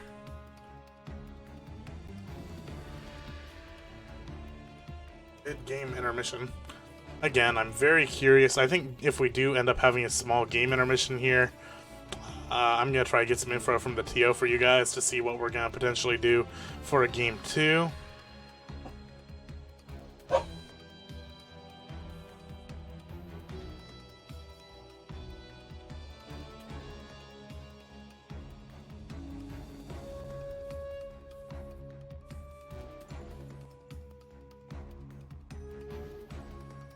I don't know what Daak's really thinking here. What does Daak think he can do? What win condition is Daak seeing that I'm not? Or is the win condition fatigue my opponent? Because he's surely winning that one at this point.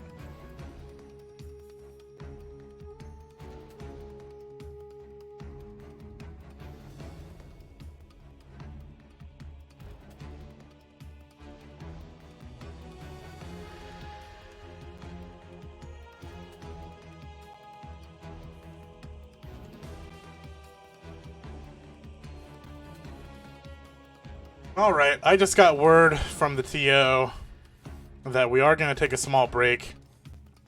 So, we will be right back, guys.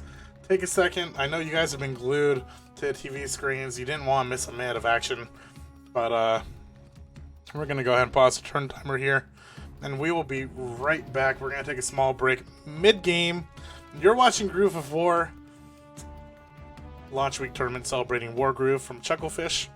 Chucklefish, please gib turn timer. We'll be back in just a little bit.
Me through, hold on, think again, don't you know what you're starting? But you sure ain't got a clue how bad this will go, don't you know my art of war. And as you look to the horizon, not a cloud, but then stormy weather's caught you cold. Seems like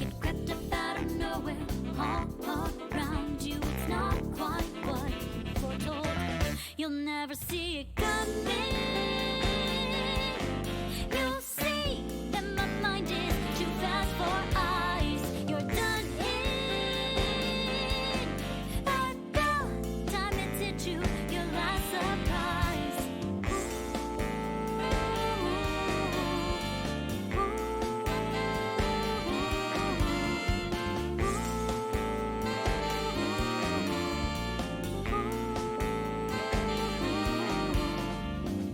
I think you got your game planned out to a T, yet I'm 2 steps ahead, yeah. So, step into my way, stand down. It's a trap, one more step, and you're dead. Yeah, you're dead. Why, just a picosecond ago, clear blue skies, but now lightning struck your last result. It's not an accident that no one hears your cries as your last strength seems to dissolve. You'll never see it coming. You'll see that my mind is too fast for eyes. You're done in. By the time it's hit you, your last surprise. I'm coming for you. My game's always so fast, so fine. You're spun in by the net. You didn't catch it in time.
Better think about your game. Are you sure your next move's the right one for you? Are you sure you won't get outmaneuvered again and again, my friend? You'll never see it coming. You'll see that my mind is too fast for eyes. You're done in.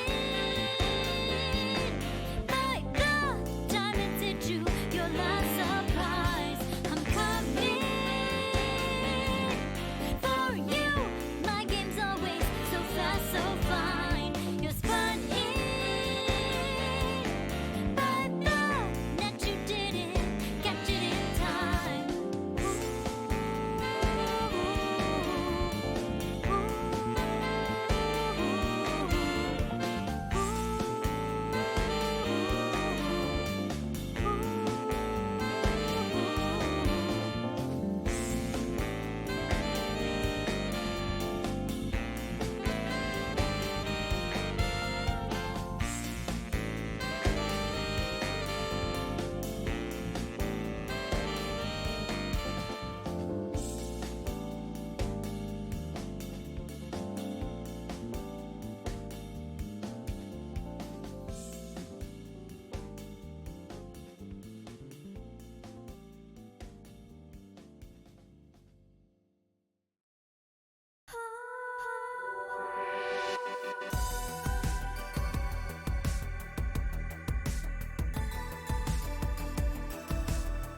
Welcome back, guys. You are watching Groove of War. We are still technically in break.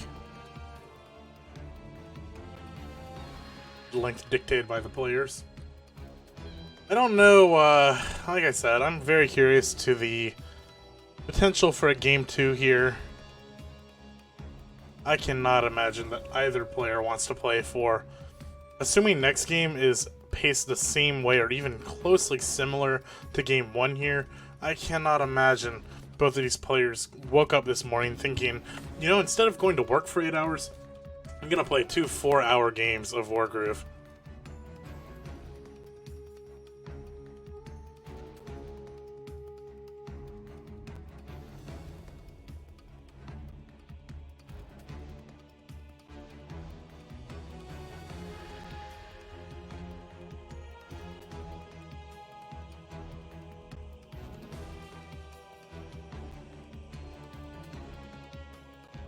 But we are still currently waiting for this quick break to end. Both players taking a small break. They got permission from the TO.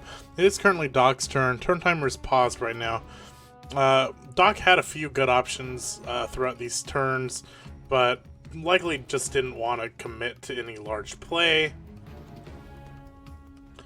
Understandably. I think if I were Daak, honestly, at this point, I don't want to throw around the concede notion too much nowadays. I sort of leave that to other people, but I think now's a good time to concede. There's a few like little mental strategies you can pull here. You can say, well, if I hold it off competitively for as long as I can, maybe I can turn game 2 tomorrow. Maybe I play the game as long as I can and mentally fatigue my opponent for game 2 tonight. Maybe I play as competitively as possible. Just, you know, you're on stream, play your game out. So, a lot of good options here.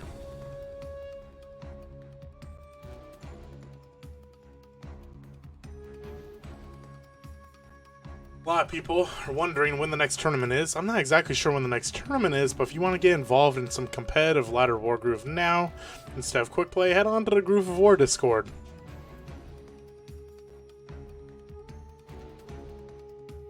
Ladder just open, limited map pool. The next Groove of War tournament will feature a limited map pool. Still talking about commander bans over there. No weather settings. Guaranteed 4 matches. Based on your results, you go to tournament. You may or may not make it to bracket. Both of these players fought a competitive bracket to get here. Daak and Ash both got a round 1 bye. Both of them 4-0 in their pools. Ash based out of Europe. Daak based out of North America, Canada to be specific. If you've catched our earlier broadcast, you would know Daak has been living through snowstorms for the past few days. So at this rate, I think you'd want to go back out into it instead of facing this oncoming storm of red units.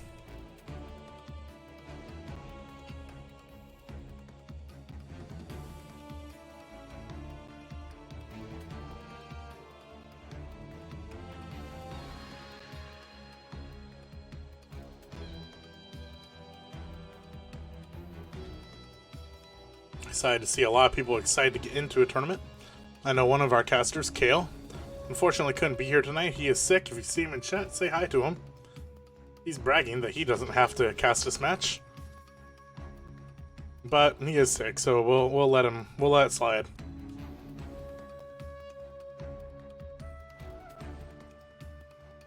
A few other small notes. We do not play on Fog of War, just due to map balance not really being made for it. Fog of War tournament might come eventually. I should note I'm not the TO for this tournament. I just bring you guys the action. Thank you for stopping by, and thank you for all the follows we've gotten over the past week. Honored for the chance to bring this semi-final match to you between Ash and Daak, Game 1.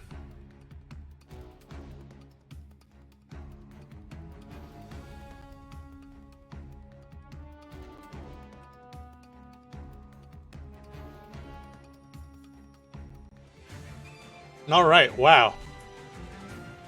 Okay. So Daak just passed a note to the commentators and said, that wasn't what I was expecting to see in the next minute. Wow, coming back to this game made clear just how bad it was. I think we can all agree with that. Okay, Daak takes game 1, or rather, excuse me, Ash takes game 1. Obviously, that break, Daak splashes some water on his face. You know, that's the thing though, you take a step back, you come back, you take a look, you're not in the middle of it anymore. Wow, I'm not doing as good as I thought I was. And Daak realized it now, so... wow. We'll stay here. We'll take a small break while the players get ready. Daak electing to surrender, giving 1-0 to Ash. Now, the next thing I want to know is if both players are going to agree to play the second game tonight. Just with that early surrender, both players are a little refreshed. I think Daak will probably want to play tonight. I think Daak was the one who was probably most likely not to want to. I think Ash is more than happy to. Ash actually stopped streaming as well, I see in my Discord. So I don't know if that's a sign for anything. But guys, we'll be right back to game 2, potentially, of this best of 3 semifinal match between Ash and Daak. We will see you guys on the other side of a quick break.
Welcome, everybody, to Groove of War, presented by Gavin.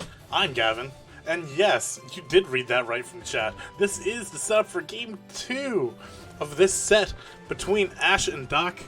if you took a break for game 1 early on when it looked like Daak had the match, then you made the right call, because when you left, by the time you got back, Ash won the game 2 hours later. So, welcome back. Ash is up 1-0 this set after successfully repelling a bit of a scare. I know that me and my co-caster, MSB, he can't be here anymore. He had to head out. But we actually thought that Ash was on the back foot, but a lot of people pointed out that, no, actually Ash had won that match. And after a slow push and getting vaulted off of a top left tower on Butterfly Island, that ended up being the case. Thank you everyone for stopping by. We are sitting at match 2. I'd imagine after such a long set, both players want to take a small break, and I do have confirmation that we are going to game 2 between Daak and Ash. Map is going to be Ban Beach. We actually saw our second longest game of the map on this map the other day, so already I have high hopes for everyone's sleep schedules tonight.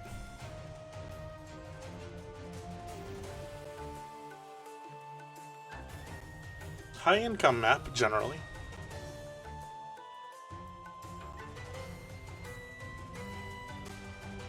Very fun map.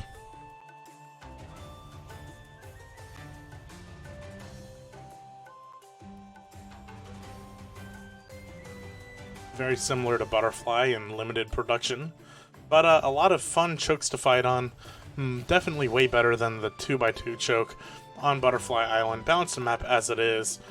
There are certain playstyles that will just emerge from that, such as slow pushing someone for 22 turns.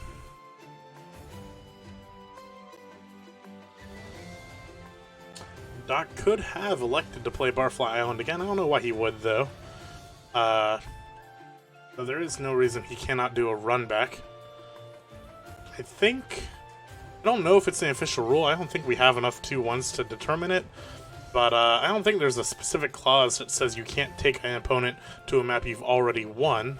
I know a lot of Smash and Rivals players are aware of Dave's stupid rule, but that should probably be a thing.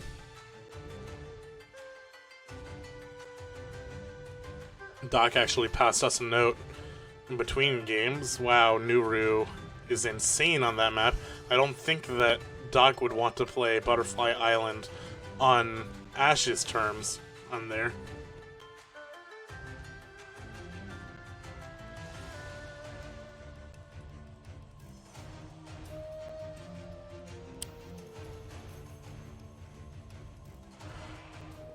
It's like we are starting. So Ash is going back to Nuru in the red on the top side of your screen. This is game 2 of our best of series. We're gonna go ahead and leave the turn timer off for the first few turns. We won't really bother with it until it becomes too much of a problem. Oh, by the way, we made this unique complaint last time, but hey, guess what? We're gonna hear the same music for about 3 hours, everybody. Hope you're excited.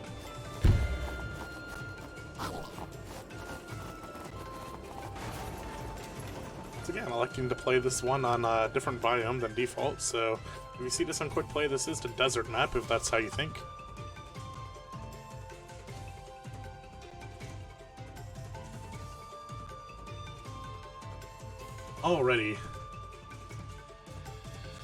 Already tired of the music on turn 2.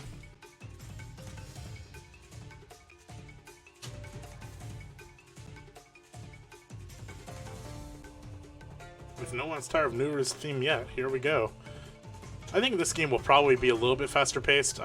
Commentators curse on that right off the bat, but I don't think these players have the mentality to play another 3-hour set.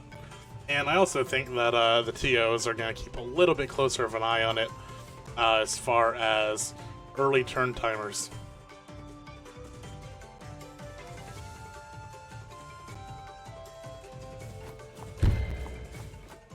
I think I'll take this.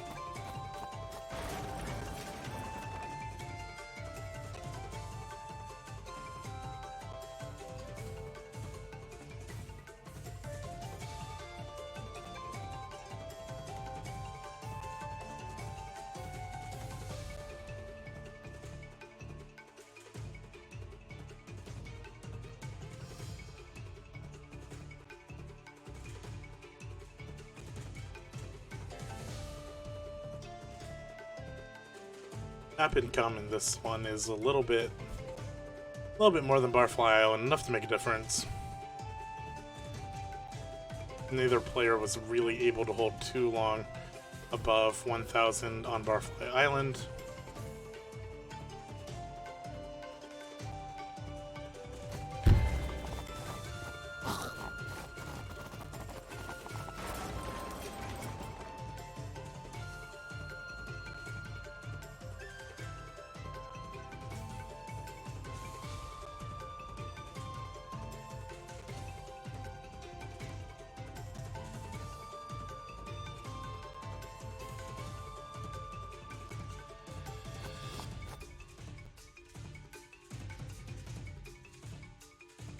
Nothing really insane going to happen here. As I mentioned, we had our set between Wizard of Az and Vi on this map. Day 4 of our Swiss bracket. Emmerich versus Greenfinger. Match lasted 2 hours. We thought that would probably be the longest match of the season, or of the set, or of the tournament. That was blown out of the water last game. That match took, I believe, about 3:30 was the end time.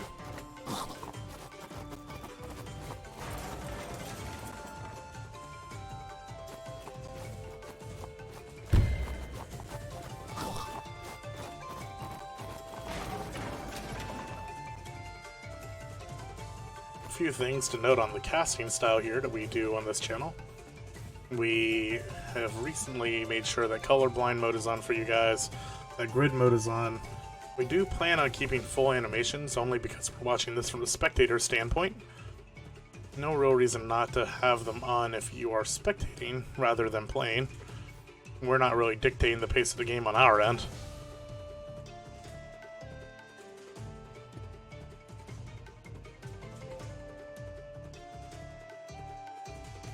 Although I will say, when I play the game personally, I absolutely have them off, but from the spectator standpoint, we want to present the game.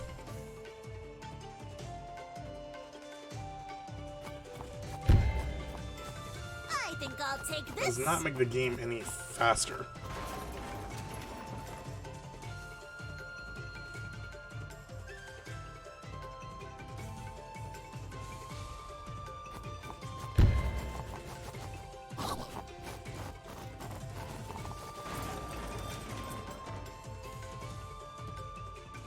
So both players doing pretty similar movement. Ash is one turn ahead on the amphibian.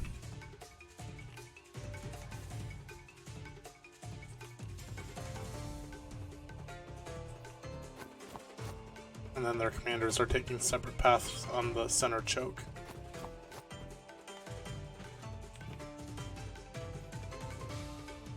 That village is a little exposed, so Nuru should be able to get free groove off of punching it. Definitely the first thing I'd do if I were Daak. Then again, the same thing is likely to happen when Daak takes the far right bottom village.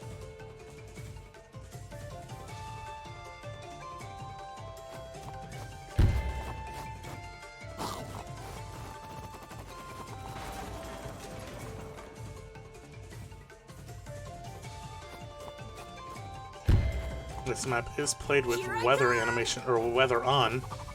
It did make a bit of a difference last game in that the weather actually probably slowed down the game overall. Ash had a mainly artillery line moving forward and was slowed down several turns in the mid-late game by bad weather. Same settings are on for this tournament. Next tournament, the way that I understand it from the TO, is that weather will be disabled. Map pool will be limited. So I look forward to that.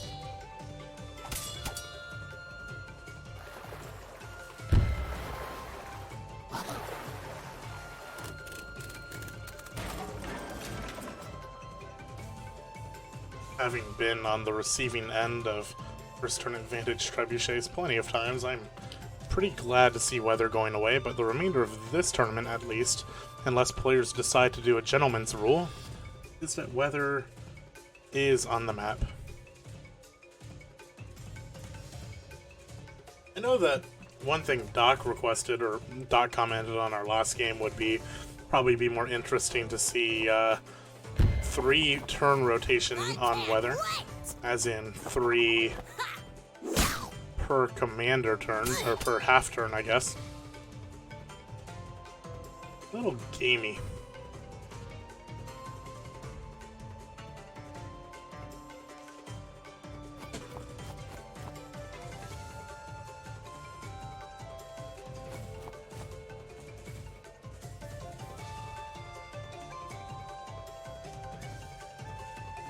Mage coming out from Ash. Harpy on the field. Good answer to the Harpy. Mage can chase it around everywhere. Our Amphibian coming out for Ash. Still 0 Amphibians on the board for Daak. So Daak's going to be a little bit behind. It's going to be way hard to control the left island without Amphibians as well.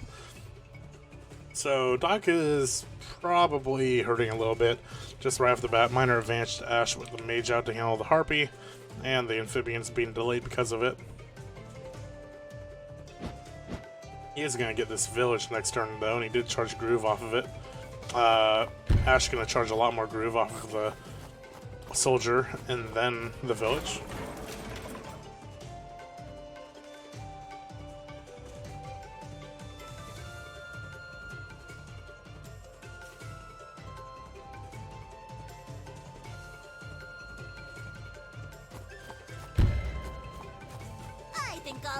He does have a lot of mobility on this map, and there's plenty of places for it to crit. The mage can chase it around, but only so much. But it's a great position where it is now, especially. That mage is not in range to really be helpful, and it can start harassing this pipeline early, help save this village from going down.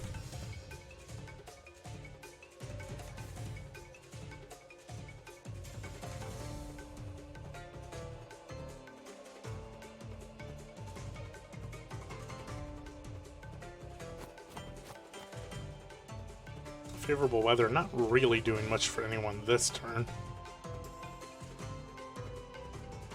But could play a factor later on. Next turn, next 2 turns are sunny at the very least. Both players doing pretty good pacing wise, but again, we're only on turn 5. We're 1/4 through the game, maybe.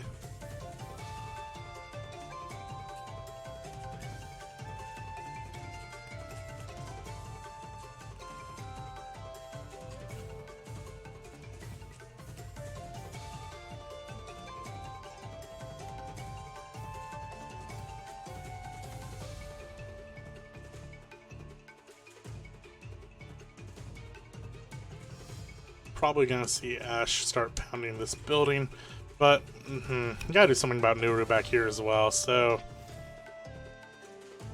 with all of the unit weight that Ash has on the left side of the map, a lot of that's denied by the Harpy. Meanwhile, on the right side of the map, Daak has pretty good threat going on here on these 2 villages. H has to figure out what he needs to deal with, which he needs to move towards the Harpy, so this is pretty advantageous to Ash on the right side of the map with these soldiers able to cover and retake. Harpy exerts a lot of pressure, especially on these 3 units. Ash, pretty important decision for Ash here.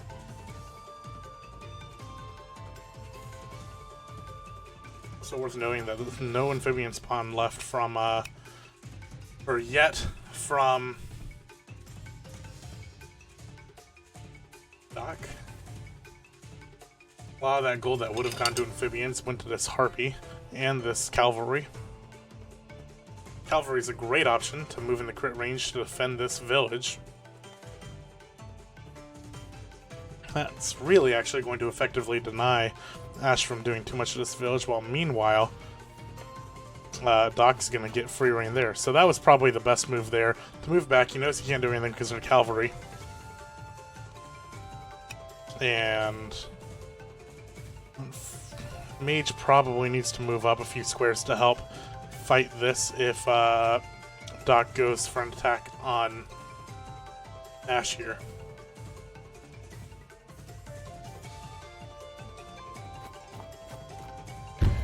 Goes ahead to attack the 1 health village. Good job on that. That's going to deny income early on in the game. make it a lot tougher for Daak to mount any counterattack here, especially since he's already behind one village. So that's going to be a decent swing. It's 200 swing right off the bat early in the game like this. A lot of things that you cannot buy above that 600 threshold.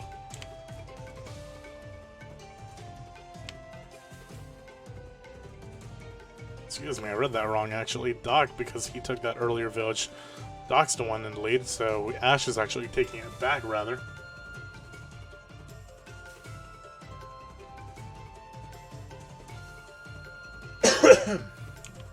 Excuse me.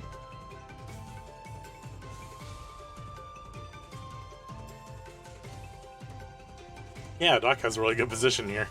Up on villages, doesn't really need the water villages. These amphibians aren't really going to make it in time to do anything useful here.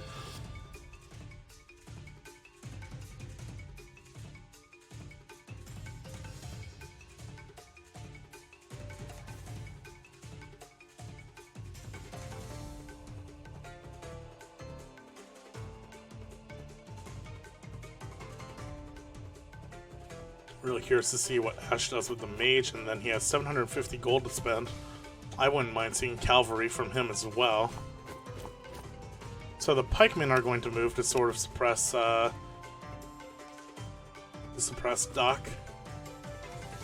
Once again, for those of you just now joining us, welcome to Groove of War. You're watching Ash versus Daak in a semi-final match, Game 2. Ash is playing both players are playing Nuru. Ash is playing Nuru on top on red, and down south in the blue is Daak.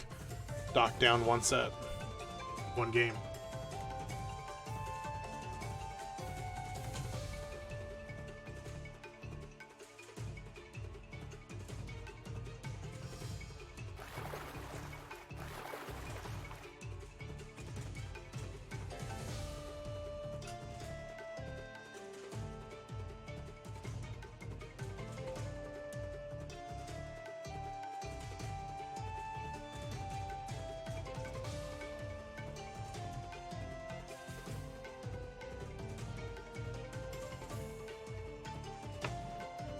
Harpoon ship coming out from Ash. Big reason why he won his last game. A little bit hard to move a harpoon ship on this map. All of this is regular sea. Deep water is very much just held to the border of this map.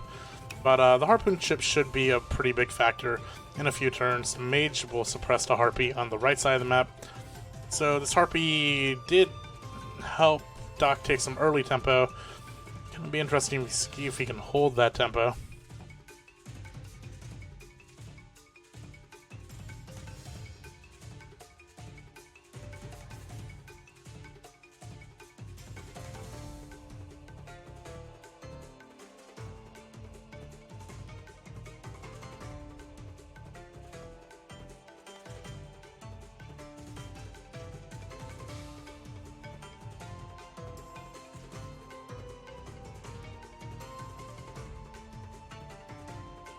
So we've got Daak on 1,000 gold.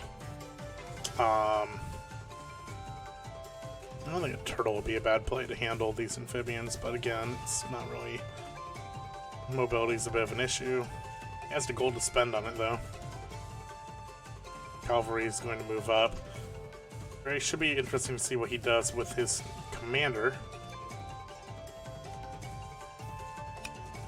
To go for first strike damage on that. Isn't very hard to run away, and the cavalry will be there to back you up pretty soon. These two pikemen are positioned to help, but neither of them will. One of the pikemen can attack, but the other pikeman can't get into crit range. Actually, if Daak attacks Ash, neither pikeman will be there to help. So the cavalry does move closer, getting closer to crit range there.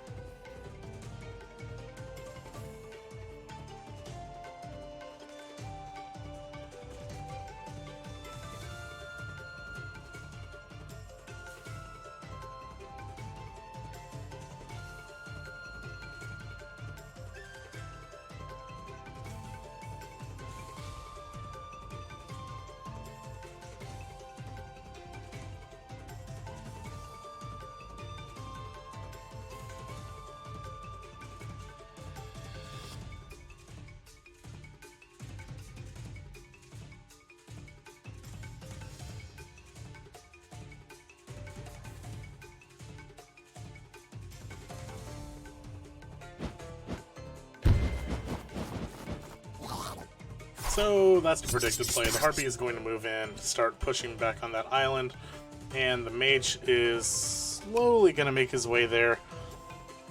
Harpy's going to get pushed out very soon, but it doesn't matter.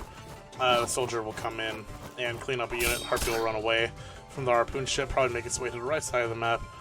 The terrain is very advantageous for Harpy on this map, especially with so many crit conditions. Harpy's crit on top of mountains, plenty of mountain space to control here. The Harpoon ship's going to take a while to get there. The Harpy can really just harass as much as it wants to until I'm basically just going to play on the border of the Mage's range here.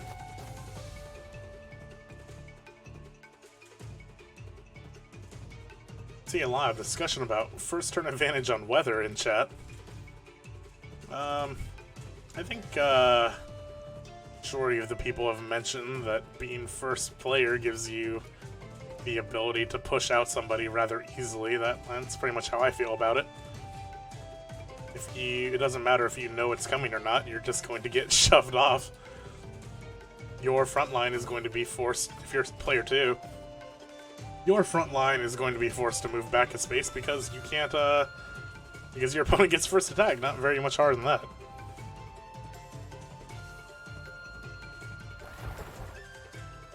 I think the bigger question, kind of, is,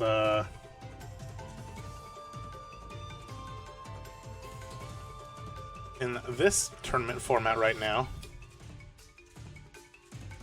the winner of a coin flip chooses map, and the loser of the coin flip picks first or second. On a smaller map pool, that might be a problem. So I think in a smaller map pool, if you win the coin flip, you should choose whether you pick map or side. I know that if I only had 7 maps to really learn, I didn't have a chance to gain cheesed on map. Take me to whatever map you want to play. I just always want first turn in this game. A little bit tougher without weather, obviously. Like, it's one more advantage you don't get, but there's no real reason to not have first. Although more and more competitive maps are doing better and better at moving that first turn advantage.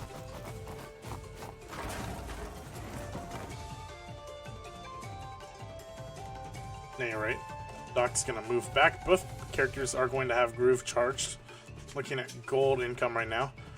Ash needs to decide if he's going to hold his gold or not. I don't really expect him to hold onto gold this early. Although I actually don't know what he'd buy from that tower this turn, so looks like he might end his turn. So he still has to buy from the factory. There goes the Mage to start chasing away the Harpy.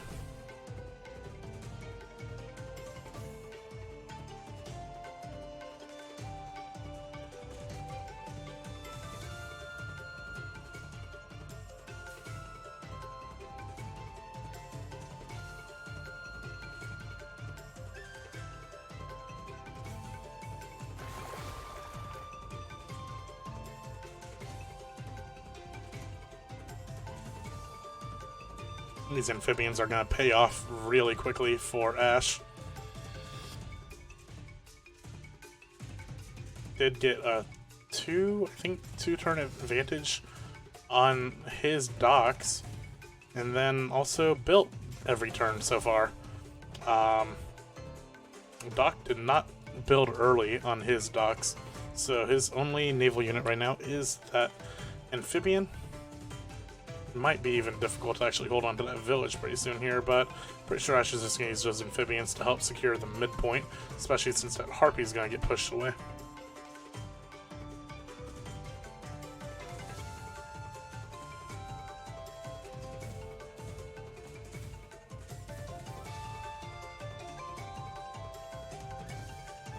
And of course, both players have Groove again, so it'll matter a lot what purchase comes out. Daak is going to enter next turn at 800 plus gold.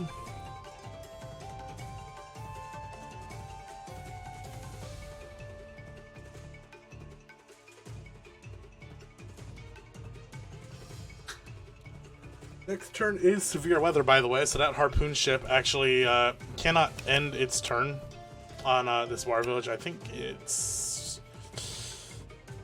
gonna have reduced movement as well, so Deep Sea won't really help as much either. It's gonna be kind of in an awkward position there, forced to go around the village.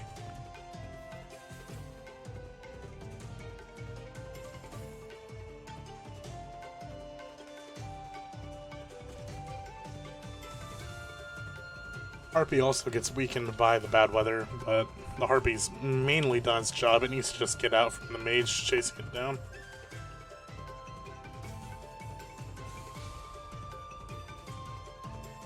Three pikes now out for Ash. That will be hard to break with the current state, but Daak's response was this archer down here, so he might move up, build another archer.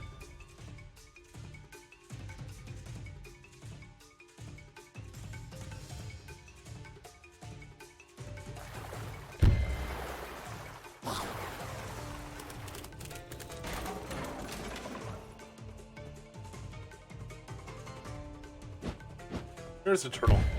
So the turtle is going to do a good job to handle the amphibians, especially since next turn that harpoon ship's going to get delayed so hard by the weather, and that turtle is going to be much less bothered by it. So that turtle was going to chase away these amphibians before the harpoon ship gets even close to it.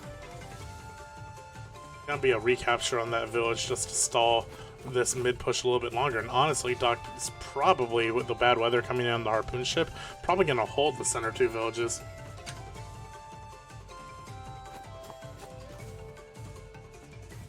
Daak's Nuru retreating back to his 8 health village, trying to position himself to be able to take the top right village. It is in crit range for this Cavalier. Why not go for it? Movement speed pretty bad on this side of the map for Ash, so likely we're going to see the village go down. Won't see a cap by Nuru, doesn't have movement speed to get through the mountain.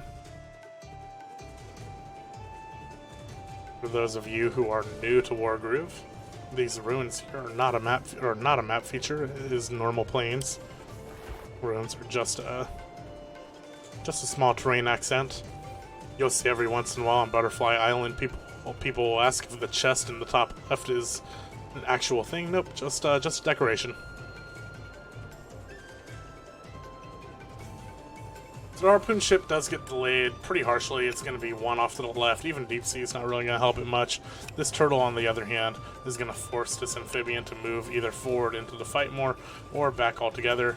And the Harpy made the correct choice by swinging around and attacking the amphibian, weakening that some more. This mage just has a lot of work to do before it can chase down anything.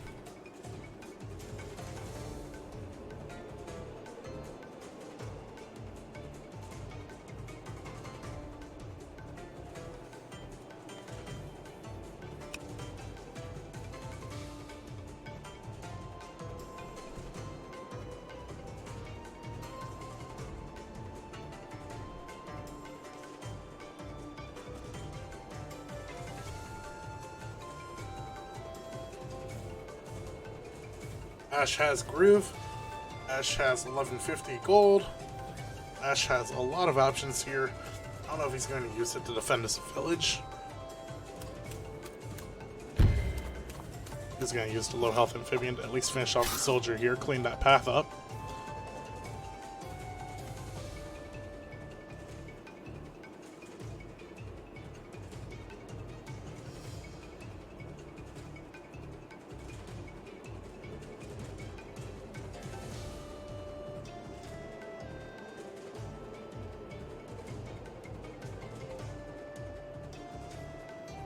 Archer needs to be a value play here for Daak as more and more pikemen get built.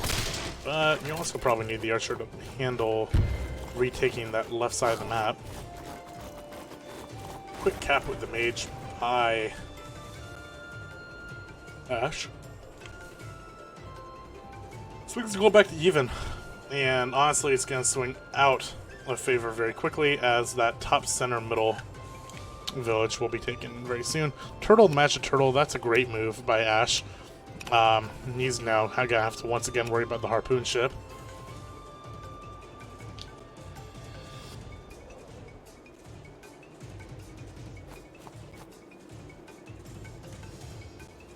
Ash positioning these spearmen very well. Middle of the map, can adapt to anything at this point, can really react wherever they want to.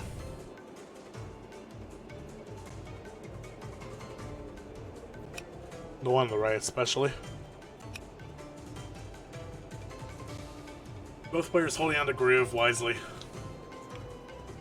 Though Daak is going to have 1171 to deal with next turn. With his, blocks him out of a few units that are past the 1200 threshold. Dragons, golems. I don't think we're really going to see a golem from either player. A lot of danger losing value on a golem.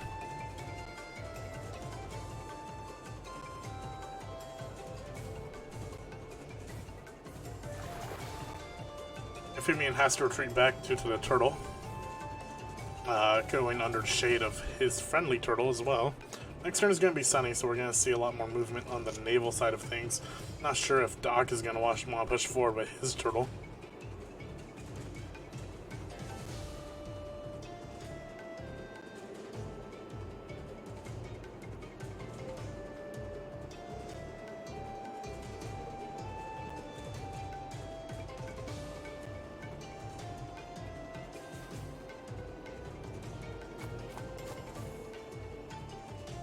Ash going ahead to move Nuru. The side there, that blocks the village from getting crit by the Cavalier, actually, so that's a pretty decent move there. Although, okay, so the pikeman is going to help mitigate any counterattack here from the cavalry and Nuru.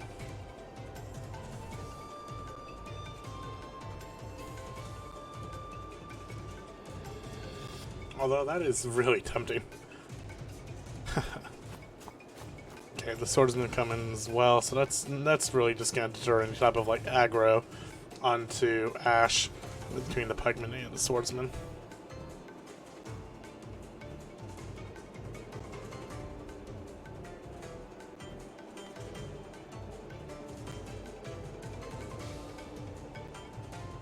Can't spawn a dragon. That would have been bad. Dragon on open road plus plus a cavalry. That would be lethal. So Ash was either... I'd assume that Ash was watching the cold count there, knowing that he could rest easy on the road. And also, this is very important, but a trebuchet spawn here cannot crit Ash. Trebuchets only crit at 5 or more spaces. It's a little bit deceiving. In bad weather, trebuchets do not crit. The crit condition says max range. That is not entirely true. It's 5 or more. So that means in sunny weather, actually, or in favorable winds, damage deals crit damage on 5 or 6 range.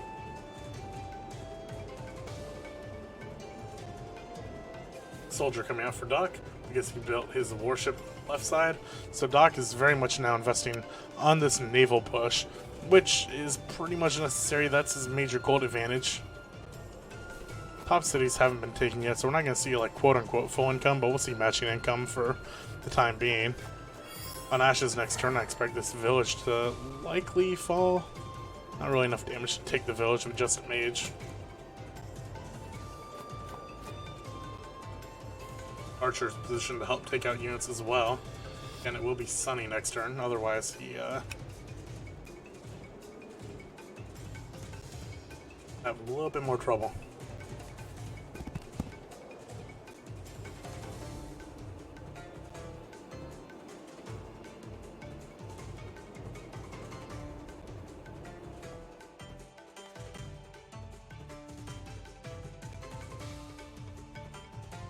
Alright. So like I said, we no real position to go aggro on Ash's Nuru there.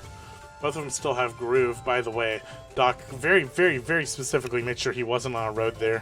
1200 gold on Groove, basically free 80 damage on the commander. And those spears are multiplying very rapidly, and I don't know that Daak has built enough to really handle it. Daak has one archer out, He does have new Wargroove, which can add a little bit, maybe a trebuchet closer to the middle of the map, but nothing really fast to threaten it.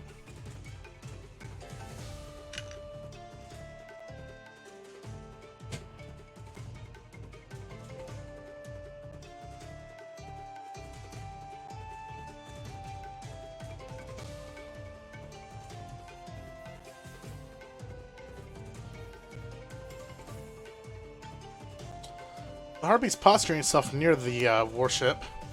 Turtle there on deep sea, by the way. Big deal. Turtles have a lot of movement in deep sea tiles, 12 movement to be exact. So really the turtle can travel half the border each turn. Not very hard for it to poke into regular sea either. So I expect Ash to do something similar. Ash positions his turtle. Maybe a little bit outside the range. Maybe the amphibian blocks the turtle. Harpoon ship comes back. Turtle places itself for the counterattack on the turtle.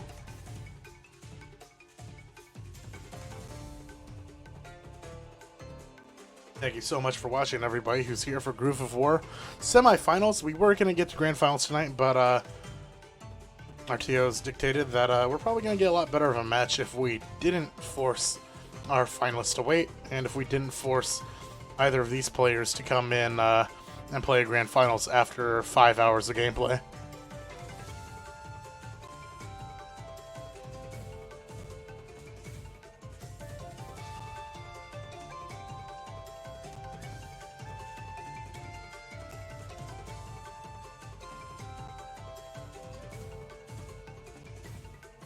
We'll bring you grand finals as soon as it gets scheduled.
Probably going to bring back the timer the turn after this.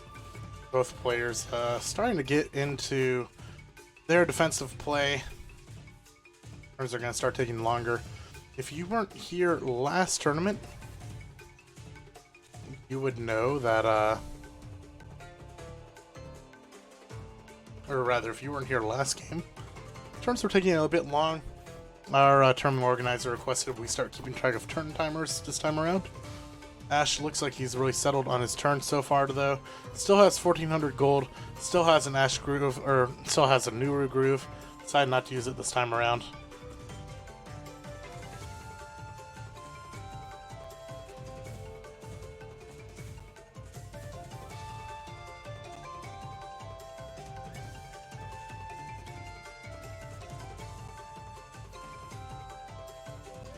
Hopefully this game wraps up a little bit quicker.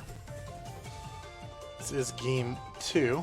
Daak has a chance to take it back, of course, but looking a little bit scary for him. A little bit scary for Daak, in my opinion. Doesn't really have as much naval strength as he really needs at this point, and he has one archer to deal with this pikeman march that's starting to move forward.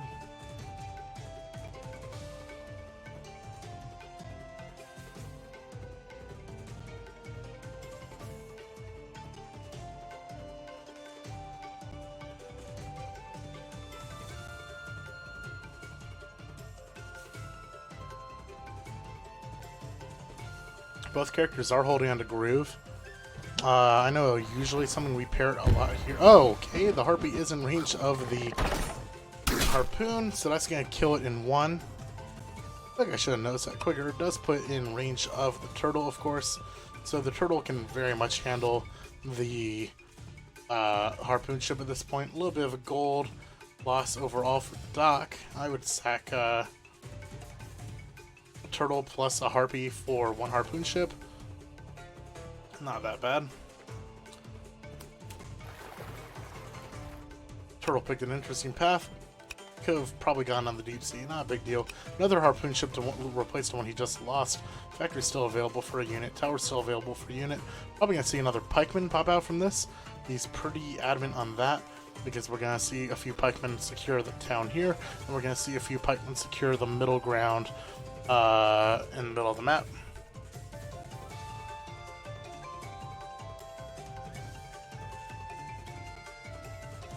Worth noting, both characters have groove, both commanders have groove. I know something we like to parrot a lot on this stream is that it's the longer you hold on to groove, the worse it is.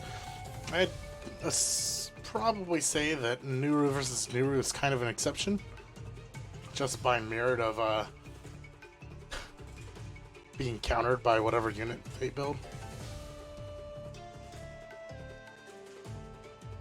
Lots of ways to punish Nuru using her groove if you are fighting against another Nuru.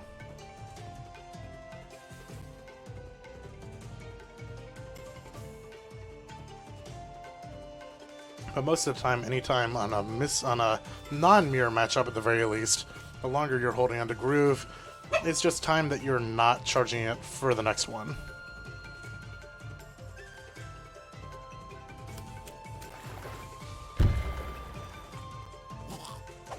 Especially if you have a fast groove like Valder. If you hold onto your groove for three turns, you've basically negated the advantage you had to having a very fast groove to charge with in the first place.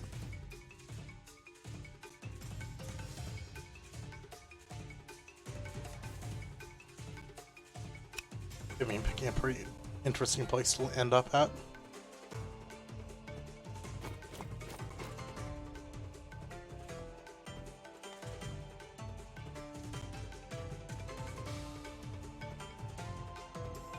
Thank you for joining us today. By the way, I'm Gavin, joined by nobody this cast. Our typical casters are either sick or in game right now. Daak usually hangs out with us.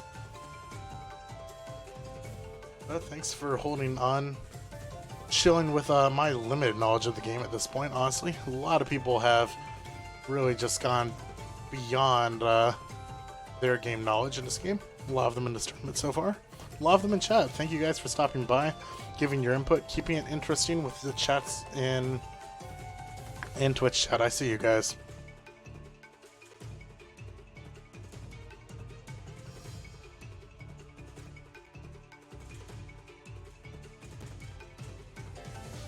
Casting this match alongside my 88 favorite friends in Twitch chat as Daak's turn starts, and we will start the turn timer.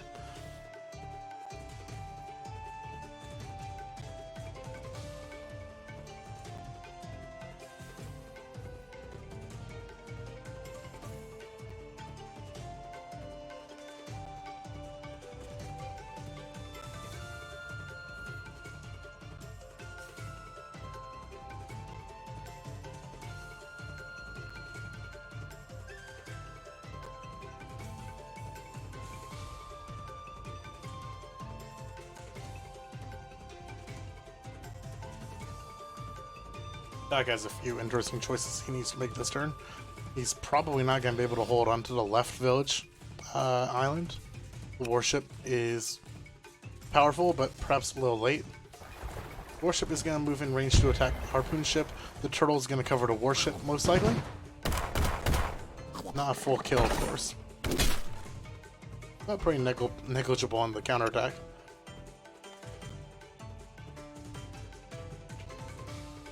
Turtle's in a great spot, being body blocked by the amphibian and by the village, so the turtle can be in range to counterattack, but Daak's turtle cannot move in to get first strike on the opposing turtle. Excellent block, by the way, by Daak. The amphibian finishes the harpoon ship, and with the turtle covers the warship on the same turn. So that was very good naval maneuvering by Daak. He's going to start pushing forward the archer as well. The archer is going to be able to also be a great unit counter against the spearman line that wants to be farmed here. Not sure if pretty sure I don't want to attack with this soldier against this village. If for any reason that I don't want to get pushed in by this amphibian and this mage at my archer, I want this archer to be as valuable as possible over this growing spearman army.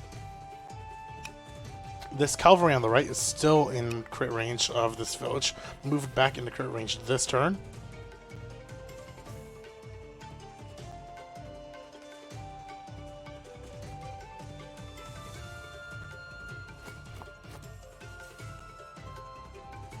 Daak likely going to end this turn. No, he is going to end this turn at 300 gold, 800 income.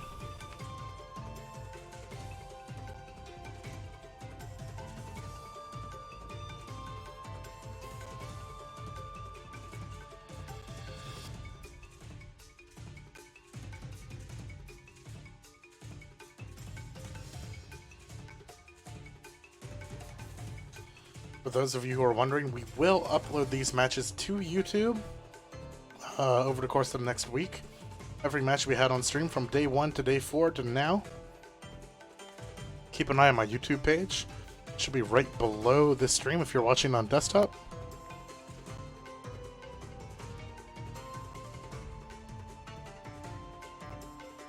Can't really promise an exact time on that, but we've got all the VODs. We just need to process them. Went from expecting 1 hour VODs to getting to 2 hour VODs to now getting to 3 hour VODs, so we're kind of trying to figure out the best way to render and place all of those.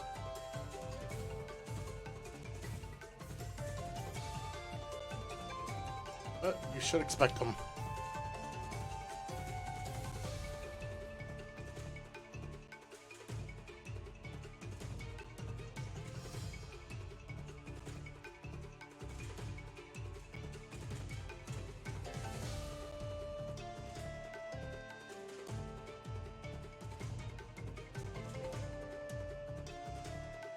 Ash does have 1,500 gold this turn.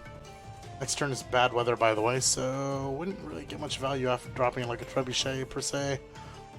Not that I think he was going to do that, but again, when you're playing New versus Nuru, if you're new to the game, never forget that if your opponent has 1,200 gold, they can drop a dragon on you with Nuru, and dragon crits on open road, which means that you're taking 80 damage on your commander. Very quick and easy way to get lethaled.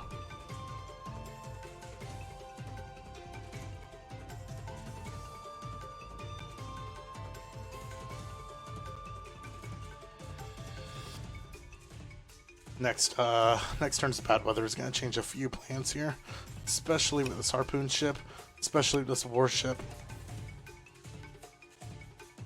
Archer will lose a lot of viability on this push. Yeah, this bad weather harms Daak quite a bit, I think.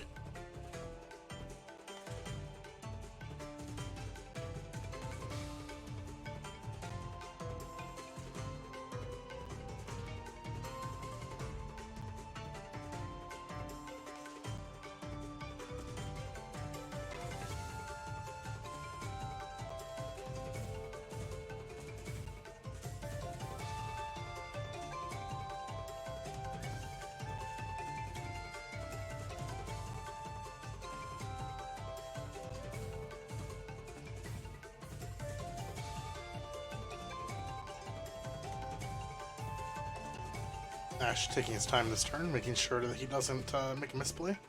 You can see the turn timer here. The technical rules, and they are being enforced as far as I know, is that the max turn limit should be 10. 5 is low-key pushing it, but again, it's sort of a vague timer. Really, if you're consistently doing 10-man turns, that's when it becomes goes into the realm of stalling. So soldier gets wiped out, archer's in a bit of threat, the mage can reach the archer. I think that's absolutely the play. That archer is such a valuable unit right now for Daak, and losing it, losing a majority of it there is a big deal. I think the amphibian can actually finish it off this turn, correct? Yeah, the amphibian can finish off the archer, and that archer was really something that was supposed to handle the pikemen.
Ash crossing the 5-minute mark on this turn. We mentioned earlier, Ash is probably doing a pretty good job to avoid getting besieged by mental fatigue. Ash streamed the majority of his first game, as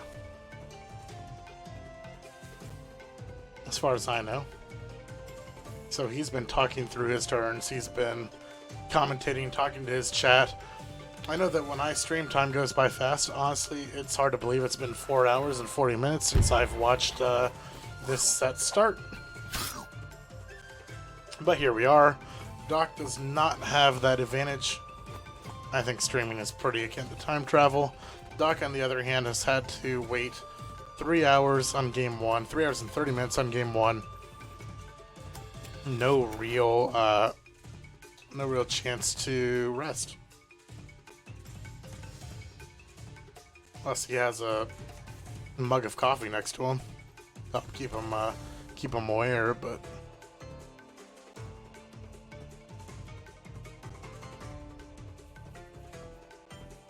so Ash is posturing a little bit back. He doesn't really want this this naval force here is pretty threatening.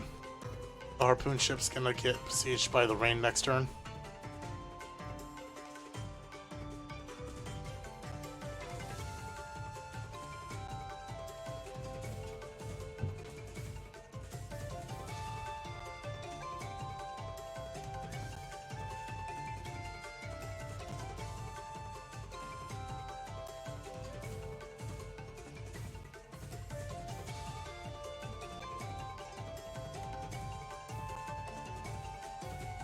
Still 1,500 gold to spend.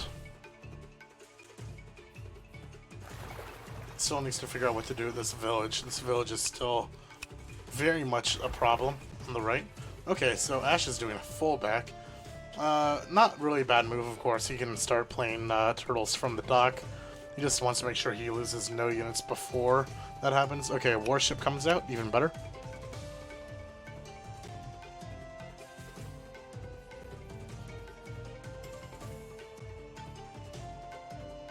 Daak spending a lot of his gold each turn. Almost, spent about 500 gold each turn, by the looks of it. I think he's been sitting at that 300 gold for a few turns now. Obviously, he's kind of like waiting for an opportunity with Nuru. Trying to kind of keep his average gold a little bit higher. Looks like Ash is really going to give up this right village. Wondering what he thinks he's going to get in exchange for it. Another pikeman comes out.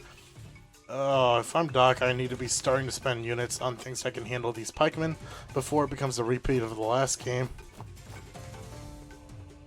Soldier and pikeman to defend the east village. Not sure if it's going to be... not sure if Daak's going to go for it or not anymore.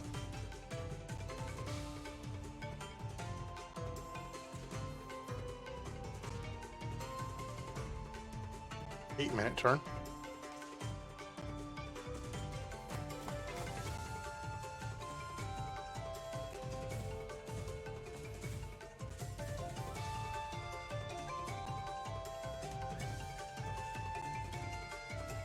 Soldier moving up probably means that this Cavalier is going to attack this village.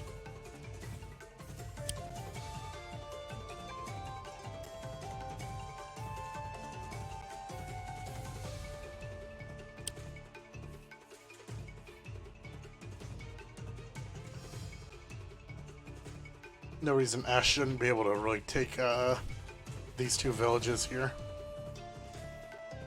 I think that these naval units are going to do a little bit here. Good choice on the mage. Mage was really doing a lockdown on his tower almost.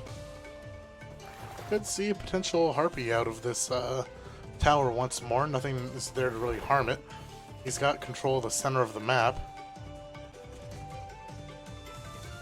Might not get the cities right away, of course, but harpy play wouldn't be bad here, I don't think.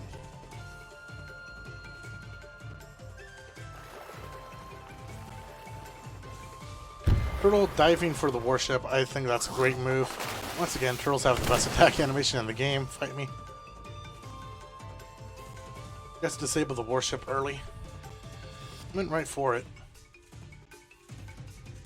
And the harpoon ship is still there to sort of support these two units up front. Daak might set another turtle. Yep, there it goes. So he's going to really start launching turtles until... he's going to just launch turtles over and over again and prevent Ash from really moving and mobilizing this army.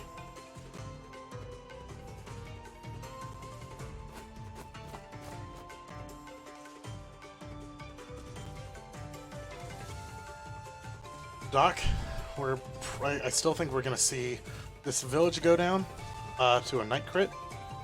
More importantly, any counterattack from Ash is just going to be met with these two units getting wiped out. Cavalier should survive it. Nope. So he decides to move into crit range of the... Oh, nope. The cavalry is not crit range of anything. Just decides to slow push it up. So Nuru's going to... Daak's going to just push this small army up. Force a stronger reaction from Ash. It would be hard to mount any type of fast reaction.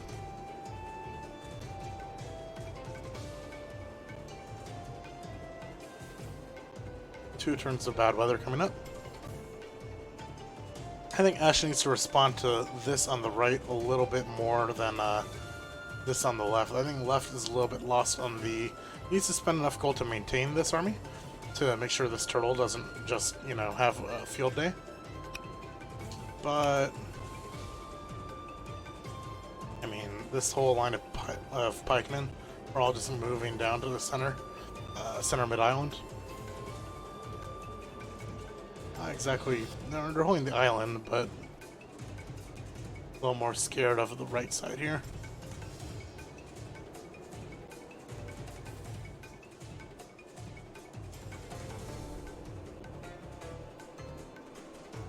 For those of you joining us late, you're watching Groove of War, a launch week tournament celebrating the release of Wargroove.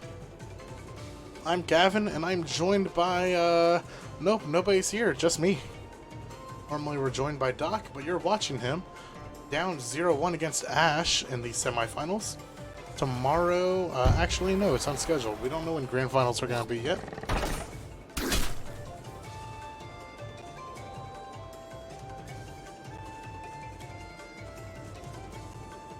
Either way, we're joined by 92 best friends in Twitch chat.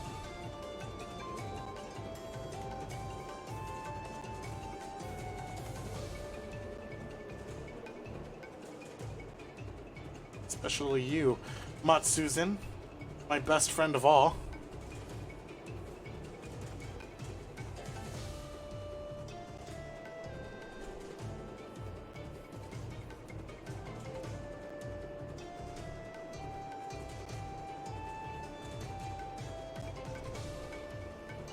$12.50 for Nuru at the moment. Excuse me, for Ash. Currently on open road, probably wants to get off of it. Not that there's going to be an immediate follow-up of damage that that Daak can deal would be a throw. It would be... Actually, you know what?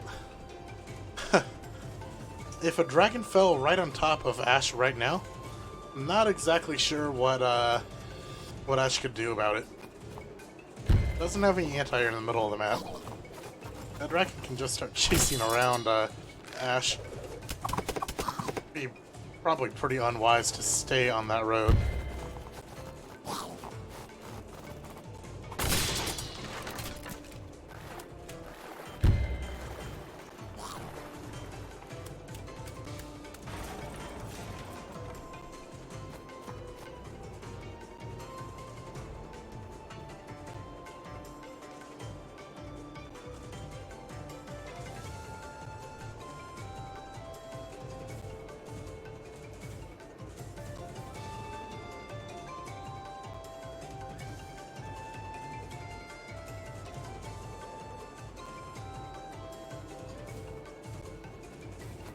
Calling reinforcements! Okay, gets off the road, calls in teleport beam, and summons a dragon. The dragon is probably going to kill the warship. Or we can start doing damage to the tower. I don't really see why you'd do that. I think you just go for the warship. Village in sight, soldier in sight. A lot of targets. Probably going to end up being the warship.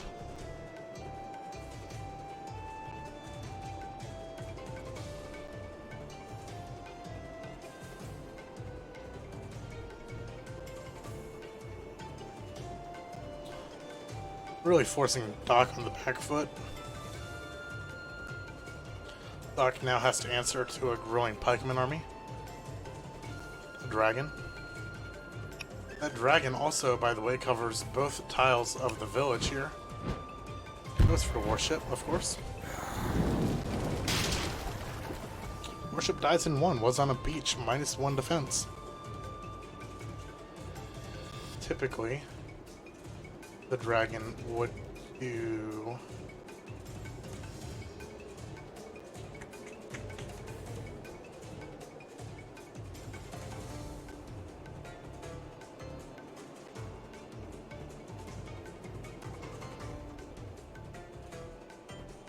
Yeah, typically the dragon would do 90 to the warship.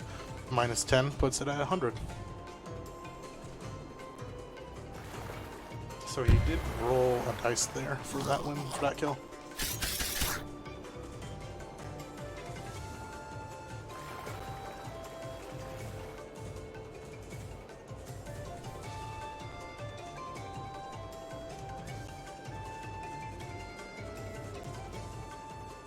Coming up to the technical time limit, in about a minute and a half, Daak will be able to call enforcement for a TO call here.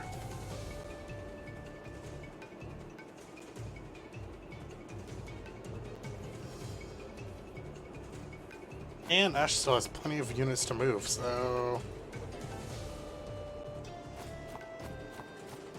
Speeding up his turn a little bit. I'm pretty sure he's starting to become aware of that. 0 gold left to spend. Like I said, a lot of it spent on, or all of it spent on the dragon.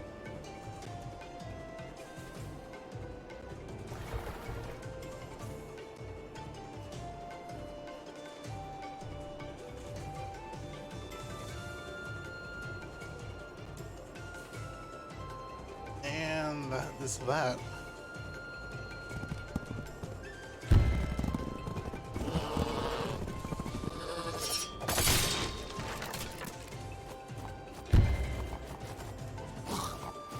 Daak making his turn much faster. He knows exactly what he wants to do.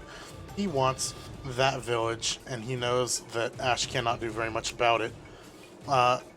Wisely, by the way, taking the village on the top tile. Depending on if these units scatter, he might end up accidentally getting something on crit. Nuru gonna be able to back that up as well. The dragon's gonna push both of these units back, mainly because the turtle's such a threat. The turtle is a massive threat. The dragon can chase down these units as well. The harpoon ship comes out. The harpoon ships will cover each other, but that turtle is really going to come in there and also stir some stuff up, likely. The harpy helps a lot here.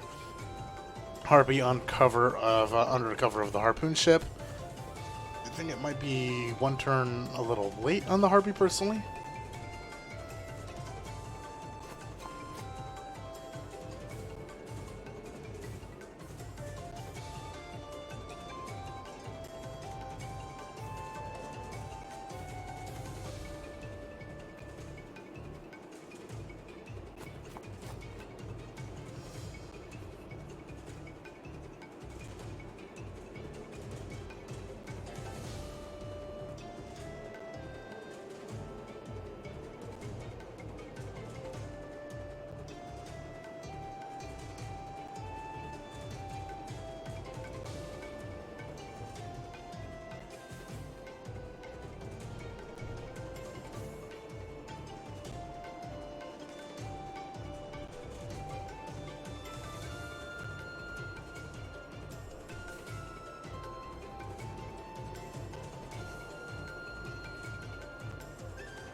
Pikeman, here's where the Pikemen start to pay off.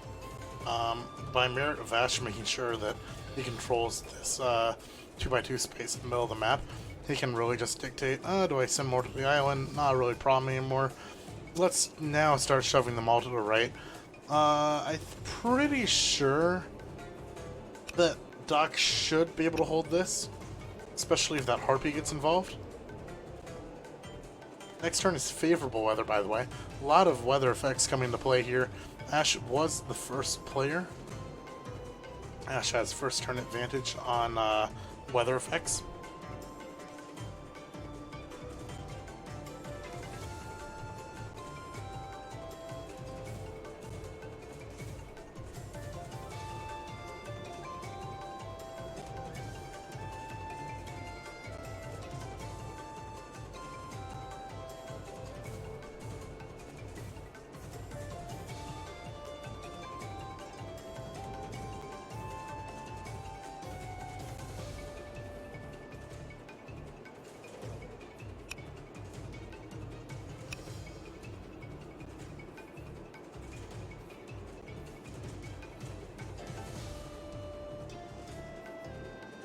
It's Ash's turn.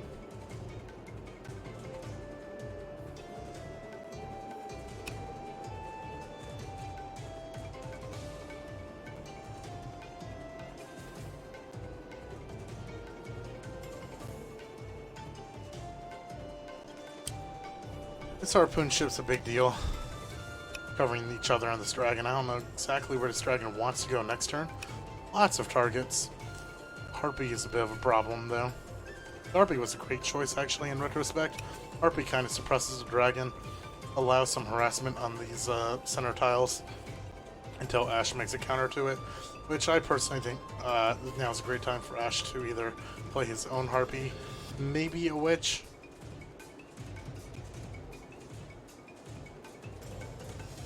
Income has been high for quite a bit. Took time for Ash to really secure both of those villages on the left. Probably about 2 turns since that. And then we had last turn's shift where the top right village got taken. Either player taking time to take their far expansion villages on the ocean. And I think that's wise. Both players are just about maximizing the value of every unit right now on the field.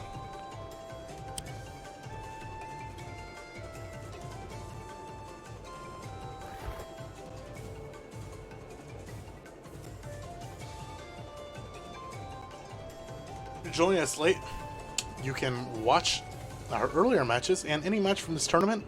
Check out the videos tab above, as the VODs of all of our matches so far, day 1, 2, 3, 4, and today's semi-final bout between Ash and Daak. Ash up top playing the red army. Daak playing the blue army down bot. And both players playing Nuru on Ban Beach. We've only had this map one time so far on stream, but it is a bit of a favorite by the sounds of it. Decently fair.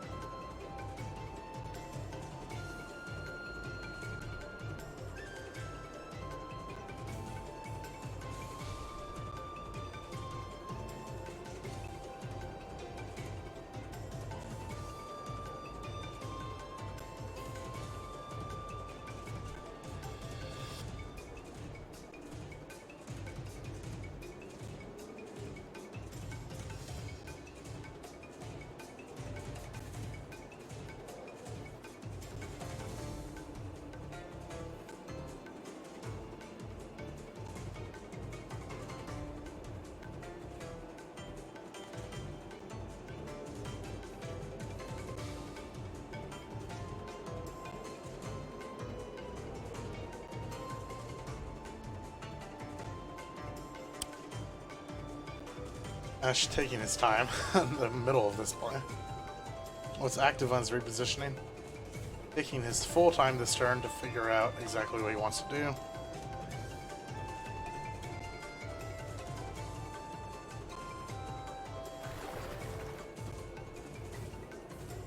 He can move the turtle. Might do the same play. He might use the amphibian to block the other side of the turtle.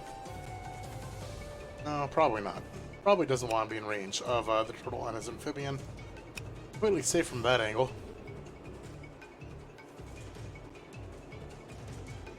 Should be noted that in unfavorable weather, naval units have a movement reduction, however. So hopefully neither player gets tripped up by that. You can see right now, currently, there is a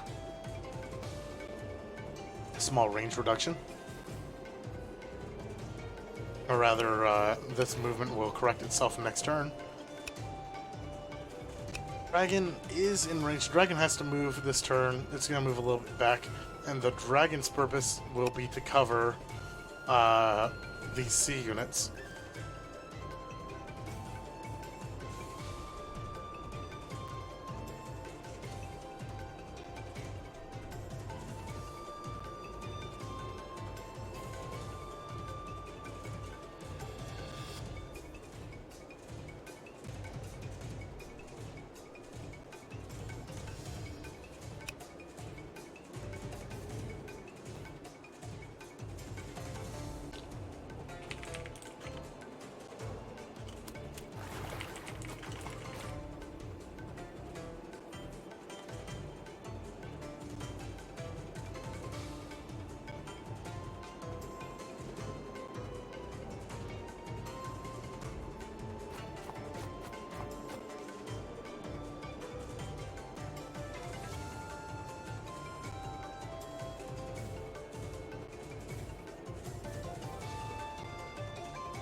Our pikeman comes out.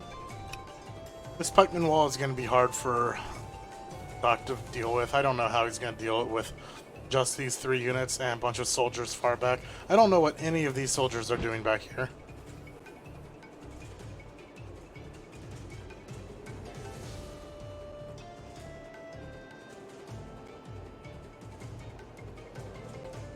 Turn finally ends at another 9:30. Rolls at you. Don't see why you wouldn't.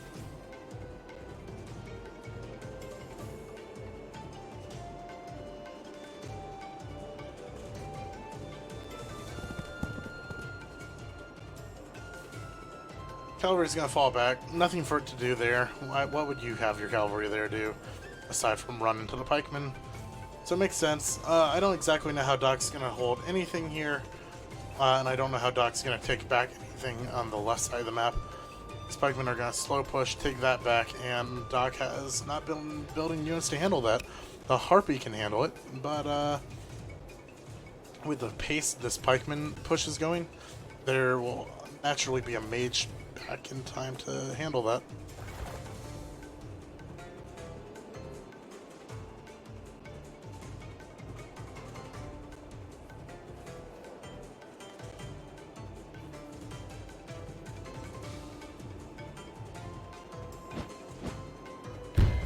Harpy moves up, takes the village. No reason not to. Nothing can counter you at the moment.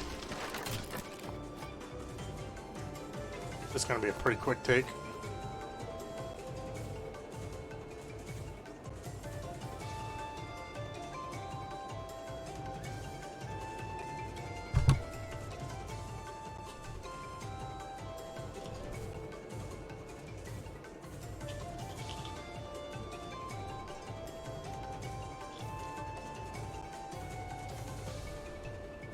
Still wonder what Daak's going to do with his groove.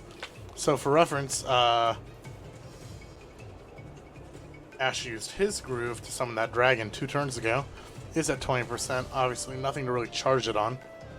But every turn that Daak continues to hold on to it. A little bit rough. Ballista coming out. Ballista plus a sword wall here. Not a bad push. Could push all of this forward. Ballista moves forward on the road. I like the Ballista pick. Handles the dragon pretty efficiently. The 2 ballistas on the, or 2 harpoon ships on the left cover each other. Falling back a little bit for the sake of the turtle. I like it. Big fan.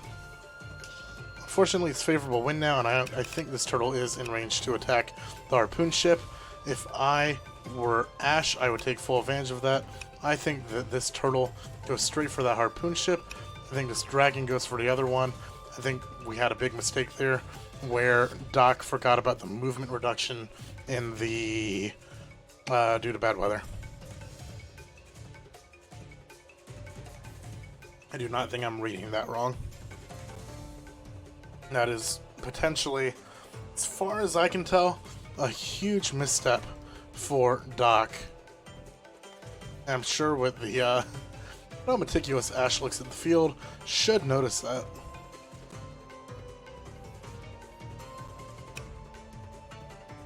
Oh, this is... If I am reading that right, this could be pretty devastating for Ash. Turtle, dragon, harpoon, harpoon. Pushes the other turtle up to counter the second turtle. Amphibian, harpoon ship can get into range. That's not good. If we see this army start pushing up on the left, F in chat for my boy Daak. If we see the push. Quick recap. 100 gold swing for the Harpy. I mean, I guess it was pretty much free. It'll be interesting to see what the Harpy goes to next turn.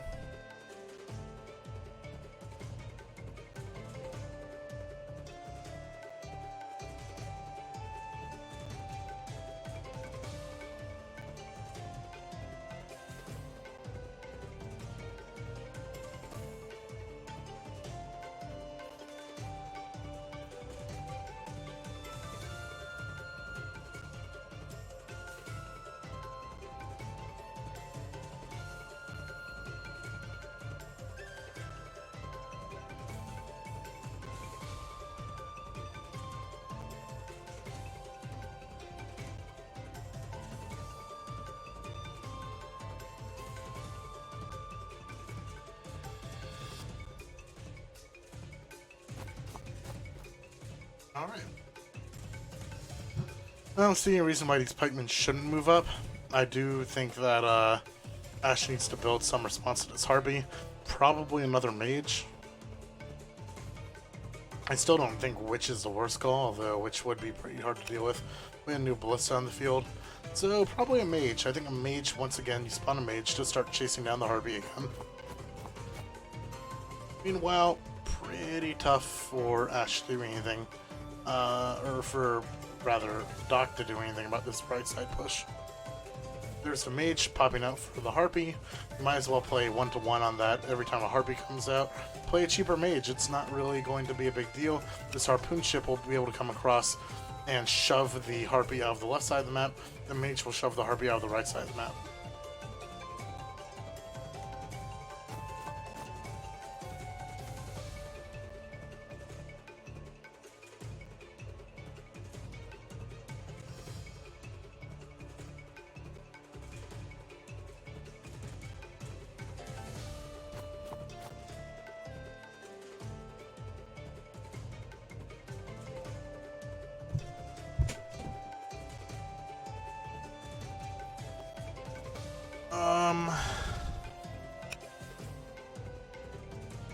Nuru's a little far out. Shouldn't really matter. These pikemen are just going to skewer anything that lands in a square adjacent to Nuru.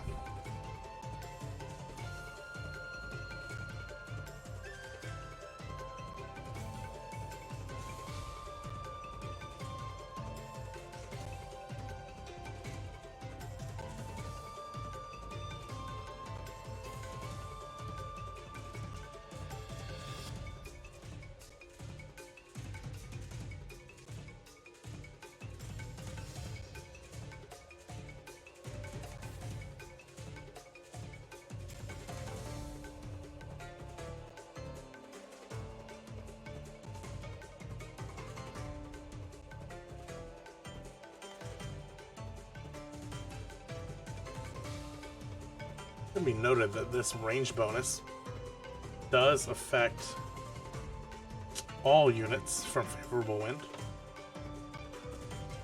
Boats do not only get the movement bonus, but they also get the range bonus here. Alright, so Ash is starting to move with this left side push.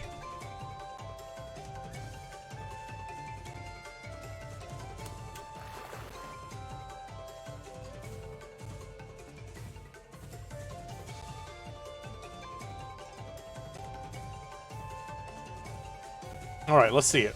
You can do it, Ash. Dragon, turtle, break up his army. Dragon, turtle, break up his army.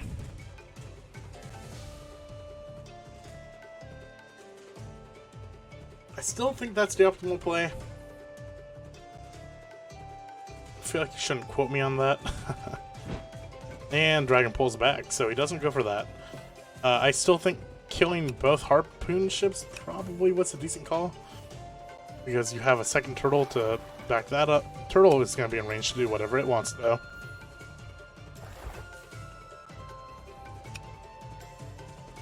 This isn't really a bad push either. Turtle gets protected by more units than Daak can run through, and this is just going to be a slow push to take this army instead of a quick grab there. So no, it's still not a bad call. Not a bad call at all. Turn 12 on Daak.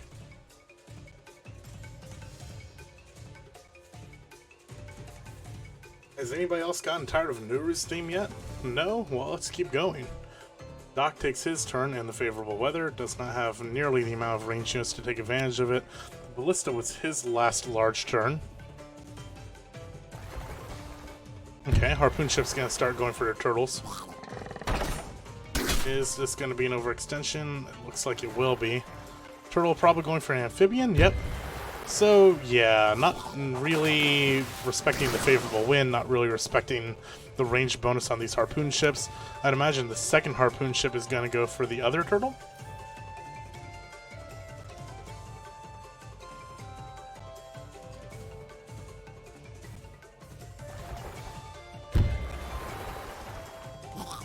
So that removes a lot of the CC damage, C2C damage. Amphibian moving forward just to help that push. Yeah, I was, I think last turn taking Dragon and Turtle to destroy those harpoons, which just got really uncontested damage on most of your naval army. Probably would have been the better call there if you saw it. Daak taking full advantage of that, probably could have thrown, just really lost a big play there. And a lot of that was due to weather.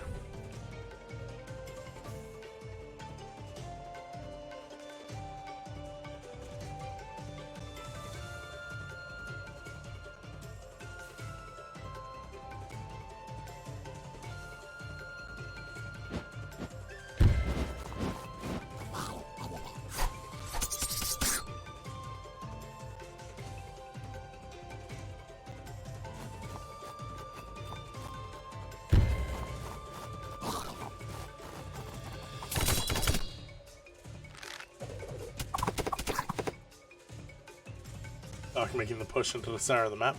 No reason not to. This Harpy's pretty uncontested. He should get pushed out by the mage, though. But hopefully by then... Well, no, because the Ballista moved right. Okay, there's the move he needed to make there. Soldiers are moving in because he needs a way to deal with the mage when the mage comes in for the harpy. So he's making this push, but needs to make sure he has enough units to commit without the harpy being there when it retreats for the mage.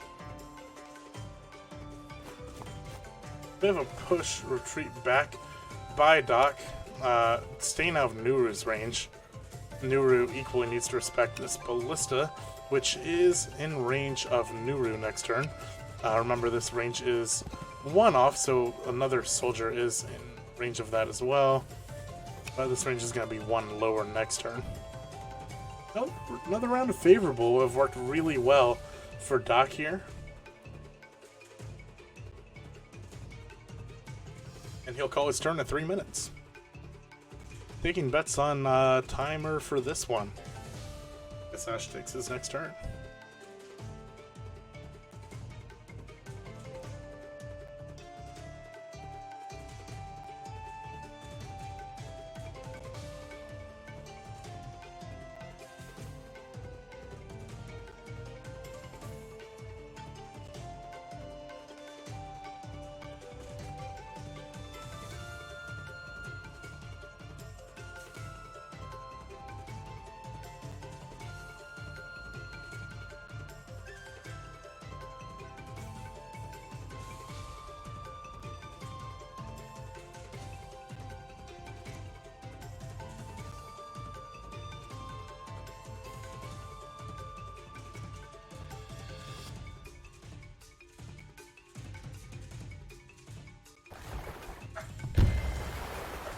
Alright.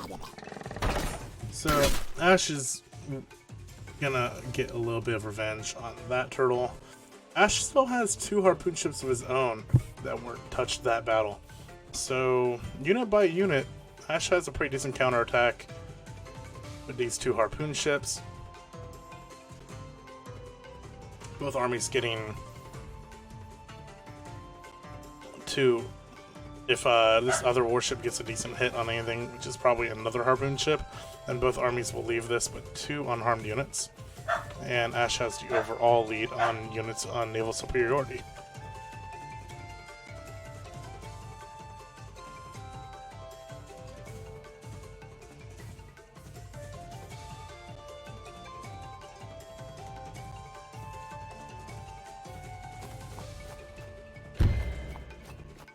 Charging Groove on the right by taking back this village, no reason not to. Let's break it.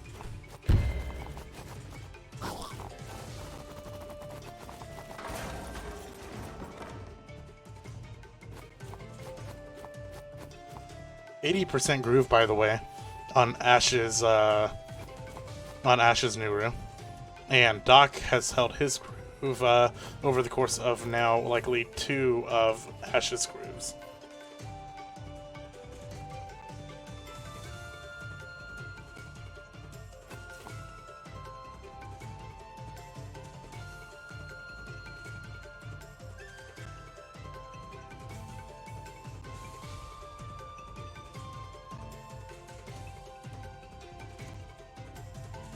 If he was going to hold this groove for this long, why not make the ballista with the groove? And you would only be behind maybe 40%, which you could make up later. I mean, you've lost a lot of value, Daak, with holding the groove this long.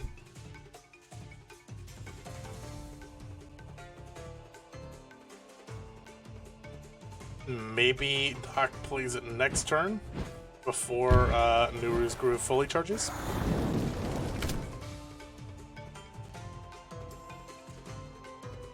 Dragon is exposed now, so the harpoon ship can attack the dragon next turn. The harpy is out of range, but I don't really see a quick way for...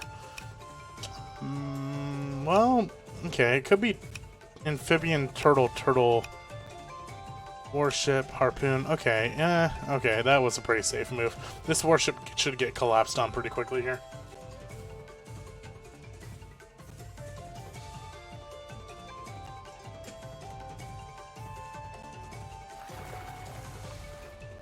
Battle Pup joining us for some commentary.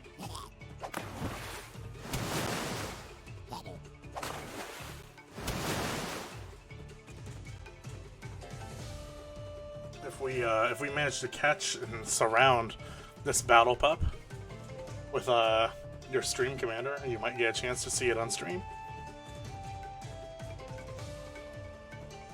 But meanwhile, she is simply zoning me.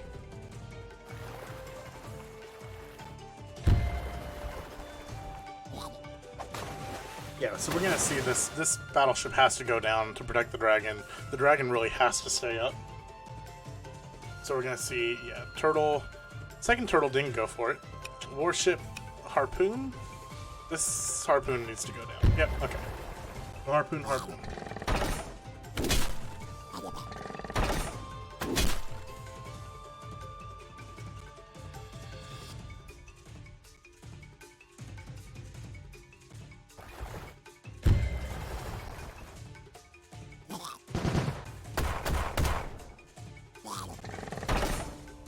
So that should weaken the harpoon ship enough to really prevent this dragon from getting punished too hard by it.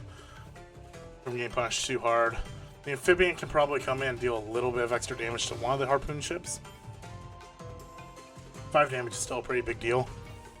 That will still push the dragon pretty low. So I'd like to see the amphibian get in there.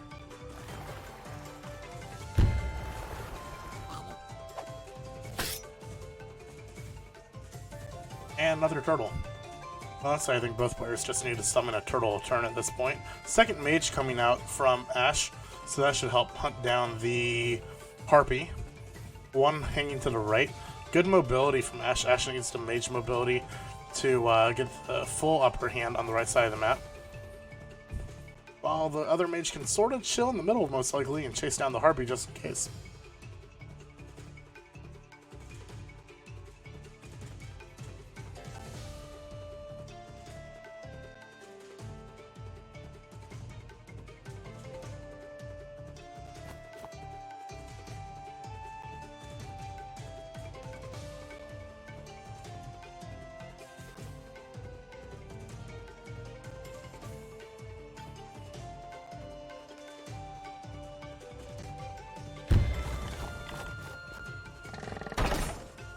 Daak gets right in there with his turn. That ballista, knowing its target, only target that just one of the pikemen. Probably didn't really matter which one he shot there.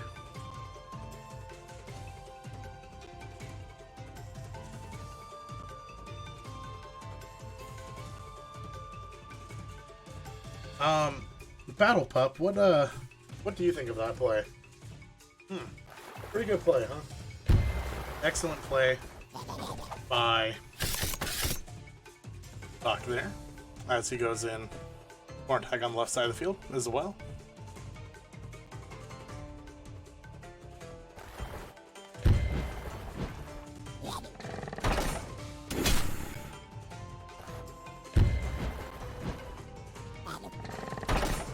So you're just now joining us. I'm Gavin, joined by my co-caster, the Battle Pup Maxine. Say hi, Maxine.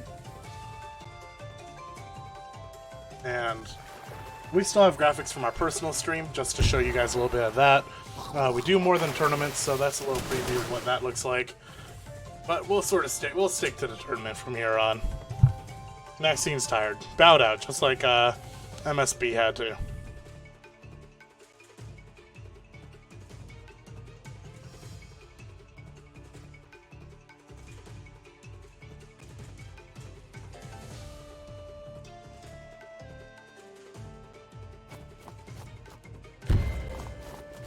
Daak making a push on those center islands. Really has to start making a move somewhere on the map. He's losing the naval battle. I wonder if there was a combination there that didn't require him. Oh, okay. I didn't realize that. I thought that soldier already moved. So he does get the town this turn.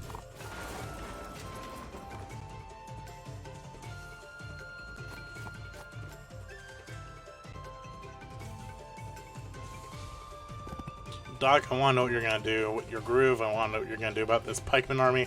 Because right now I don't think you have the answers. He does put his cavalry in crit range. Kind of just like a kind of a gesture at this point, because there's no way he's going to move forward to crit. the crit. He needs a way to break this pikeman line. A ballista is the correct move for handling what's on the left side of the map. Not really going to help much on the right side of the map. I wish he had his groove up. I wish he built a trebuchet instead of another harpoon ship.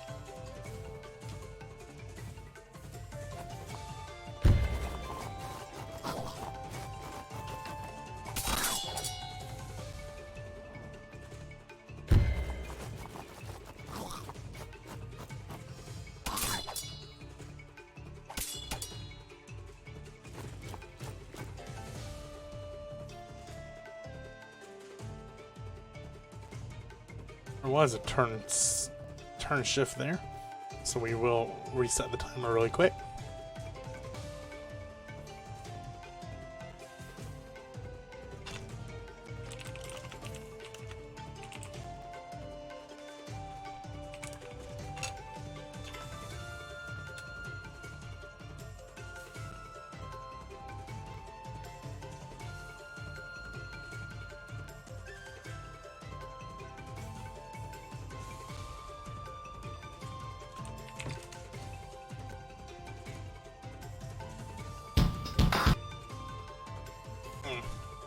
Spoiled a bit there, but hearing a few requests that we should probably change some music before we go nuts, so we'll set that up for you guys. We'll very quickly get a quick music change in here for the next few minutes.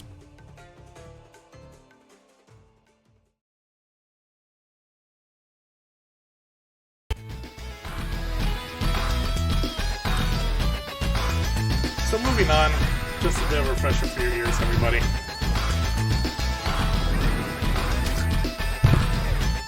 Dragon continuing his moves. I still think that Ash has the strong push on the naval side of the map. Has an impregnable defense on the right side of the map.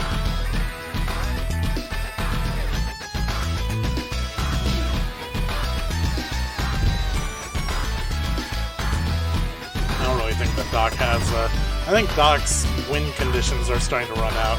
I don't think this left side push is really going to amount to much. Pikeman, Mage,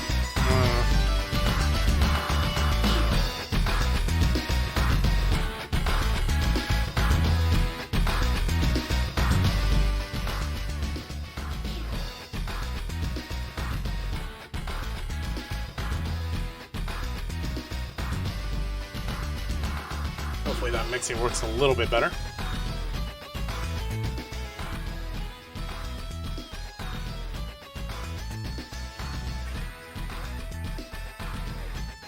But you guys, don't say I don't love you guys in Twitch chat. This is the extended version.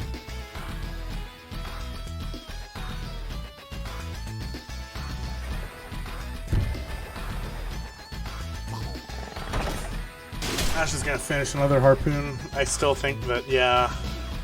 So this kind of like reflects something we saw in the last game, where I think that Ash had a bit better of an opportunity to end it faster, but just due to like his superior just map positioning, unit composition, he is gonna end up like retaking it. Now this is low-key a pretty big problem that you have two turtles here, but you've got ways to handle that. You've got the dragon. If there's an overextension, your harpoon ship is here to handle the turtles. You have a turtle. There's a lot.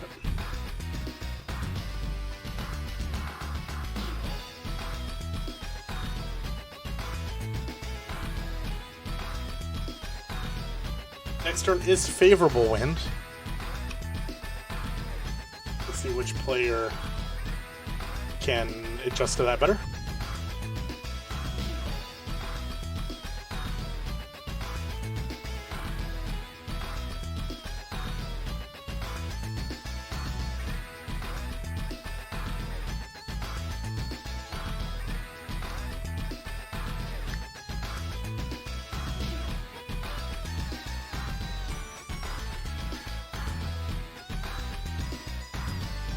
if you really appreciate the music choice, shoot me a follow.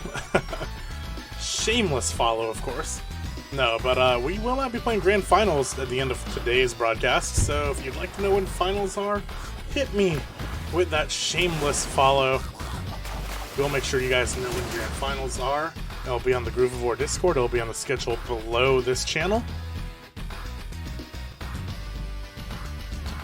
I just got some very interesting news slipped under the broadcast door. Daak originally had work tomorrow, which was a big incentive for his pace of gameplay. I know that he wanted this end a little bit quicker. Well, everyone congrat Daak in Discord or wherever you find your... wherever you can find him. He has no more work tomorrow. So Daak can make this match go to 2 a.m. for all he cares.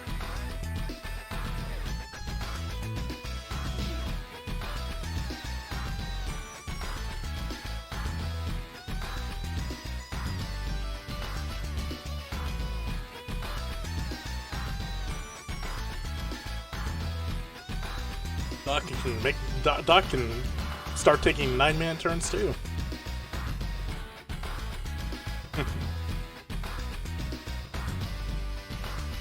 Again, as long as there's not an official rule in place, I'm all for players taking as long as they want to on their turns. We can joke about it. We're the viewers, but we're not the players. So do what you need to do for the W. And Ash is doing that quite well. I don't really see Ash's formation on the right breaking once again, especially now both players will have Groove very soon. 90% for Ash. Daak is a full Groove behind, and that Dragon is pretty much the unit that single-handedly won that left side naval engagement. So that was a moment where that Groove was immensely valuable compared to the one that was just stored by Daak.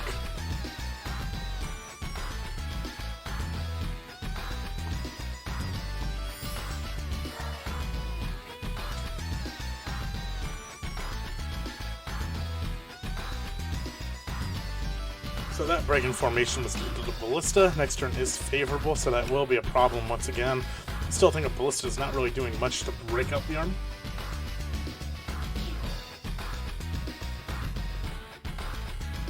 Wish we would start seeing a little bit stronger tech from Daak. This Harpy alone has forced a major shift. And now it's Guru's turn.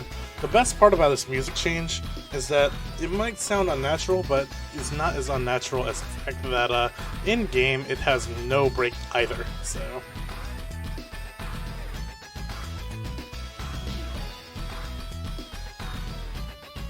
This is literally, if you switched out Andy's theme with Nuru's theme here, it would pretty much sound the exact same as far as no break.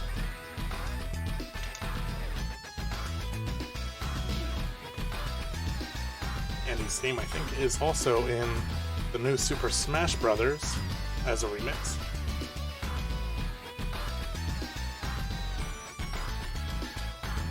Daak has a bit of an uphill battle awaiting him, so this, yeah, he's lost a majority of his naval forces. Dragon, Turtle, Harpoon Ship, all prepare to make a slow push. The unit output's not high enough for Daak, and no air unit's going to save you from this fleet of Harpoon Ships. On the right side of the map, Daak has a major issue not being able to get through this pipeline formation. Didn't really build enough units, in my opinion, to be able to eventually break that.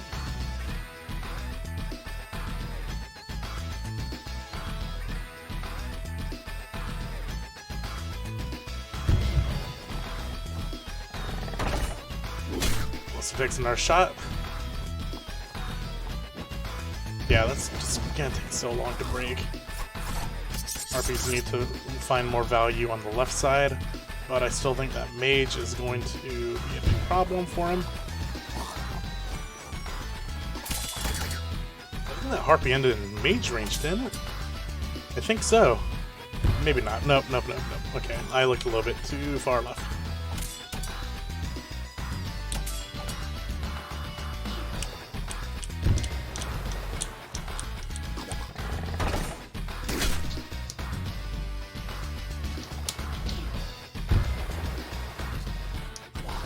Apparently Ash misclicked reinforced. That makes a lot of sense. Misclick reinforced, so he's at odd amount of gold. Uh-oh. That shouldn't mess up his tempo too much. Both players, by the way, still tied at 800 gold.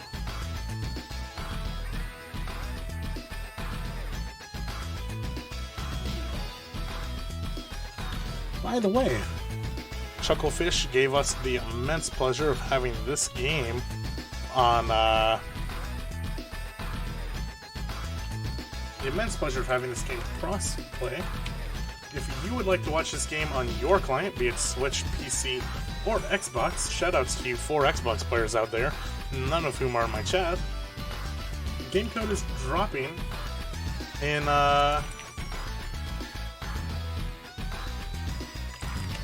Twitch chat.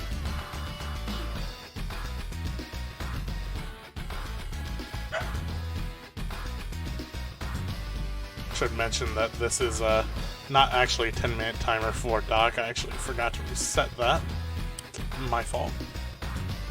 This is a new one.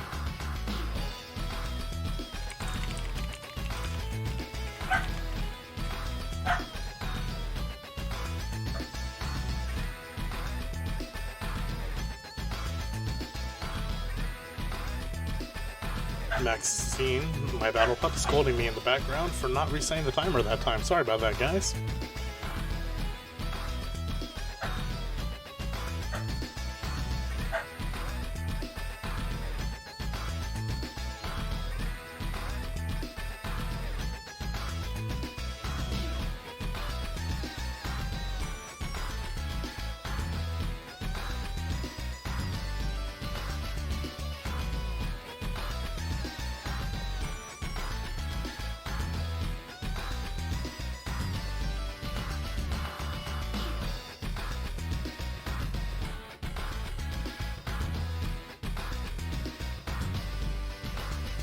Alright.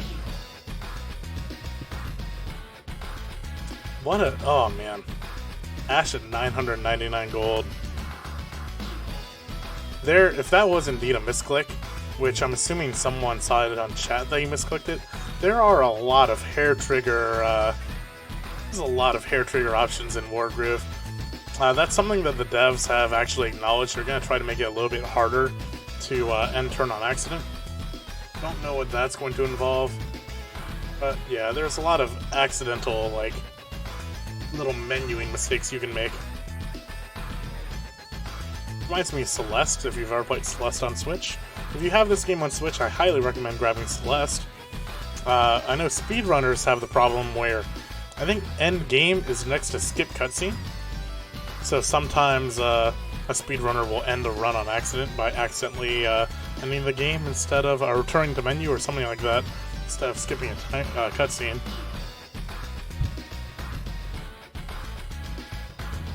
I know that I've accidentally ended a turn before. Was lethal because of it. Feels bad, man.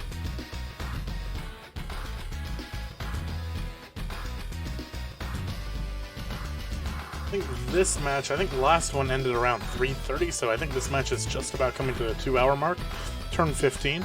Daak surrendered game 1 on Butterfly Island at about, I want to say turn 22. Time flies when you're having fun. Who's been here in chat since the beginning of game 1 without taking a break? Shoutouts to you guys. Get some pog chants in here for everyone who stuck through the beginning of game 1.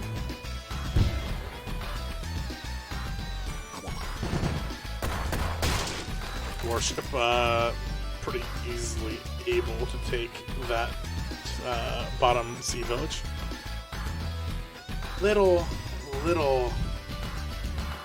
advantages, disadvantages.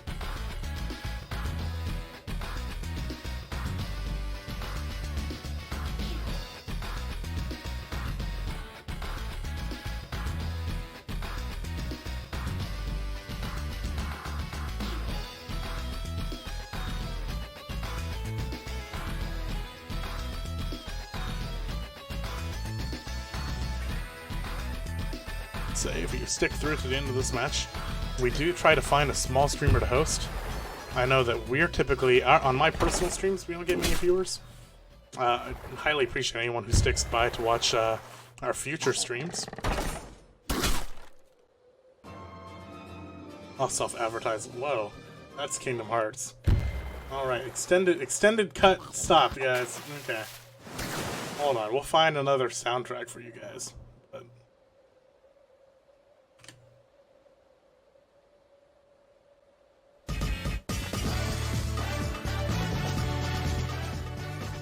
we'll go with the second most annoying thing, rather.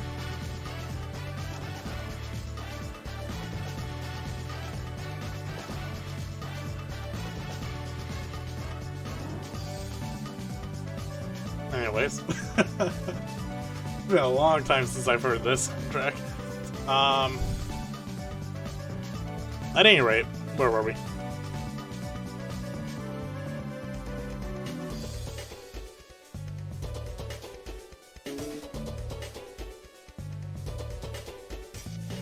But yeah, anyone who sticks around to watch my personal streams later would appreciate tomorrow's fighting game night. Probably Smash Brothers. I challenge viewers, or play random, whatever you want. We'll get back to Wargroove though. Ash does have the favorable wind advantage, took advantage of that with the harpoon ship range. Next turn, Ash will have that, or Daak will have that.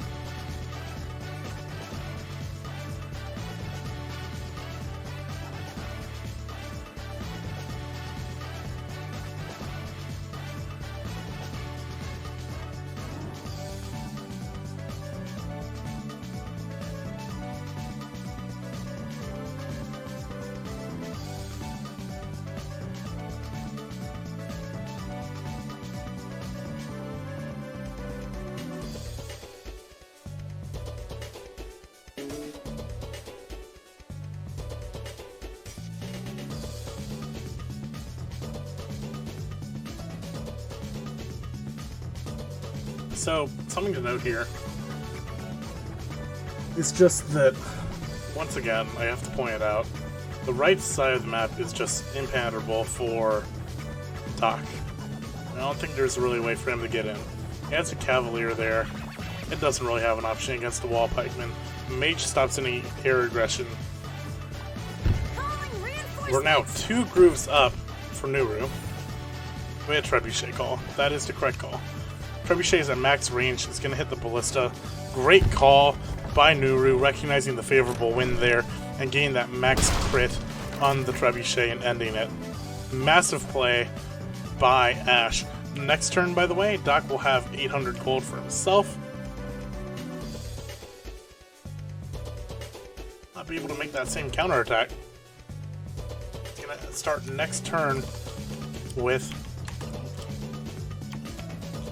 yeah, 856. Won't be able to counterattack the same way.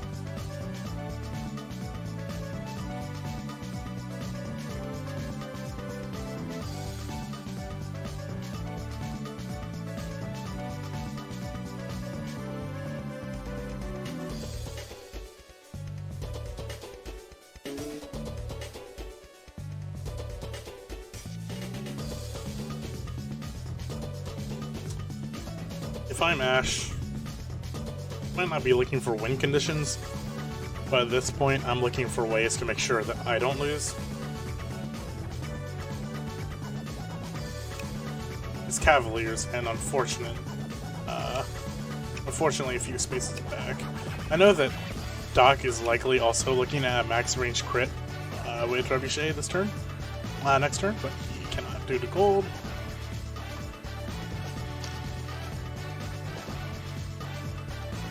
Nuru used her groove, broke a ballista on the right side of the map. She should just go home and chill. Go find a nice hammock to sleep in. Why put your commander in threat? Just close off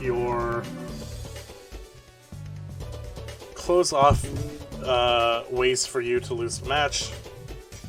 You're probably not going to lose off of Stronghold or Commander at this point. Make sure that happens. Don't be like Daak. Daak last time had a win condition, didn't take it. Ash did the slow push out, but man, the pike lane's terrifying. Once again, Daak didn't build a single pike unit, or didn't build a single pikeman this turn. Or this round. I think he, I'm sure he's doing that partially to like sort of dispel the myth, but I think if you're not going to match pikeman to a pikeman, you should at least be building more natural counters to pikemen. So more archers, a faster trebuchet. The ballista deals 3 whole damage at a time to a pikeman. Not really what would help you. We're gonna get a timer reset. Should get a timer emote.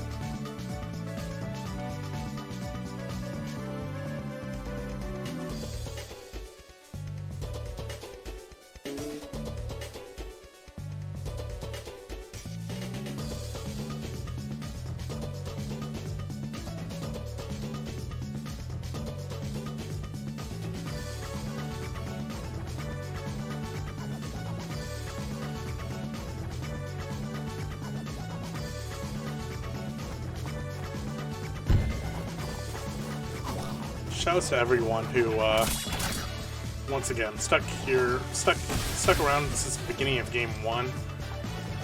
If you've stuck around from the beginning of Game 1, give yourselves a PogChamp. Daak making the push on the island. The mage... Oh, where did the second mage go? Because I knew he had 2 mages. I lost track of the second one. Counterattack. There's not much at the moment that Ash can do about those 2 harpoon ships in the back, especially favorable wind. The dragon held back, so that is 1 counter unit down. I've been saying that Ash has mainly won the left side of the map, but it looks like that sort of fell apart there. And on this side of the map, the second mage is, I thought was alive, nowhere to be seen, is right here, but held the center of the map instead of pushing to the left to counter the Harpy.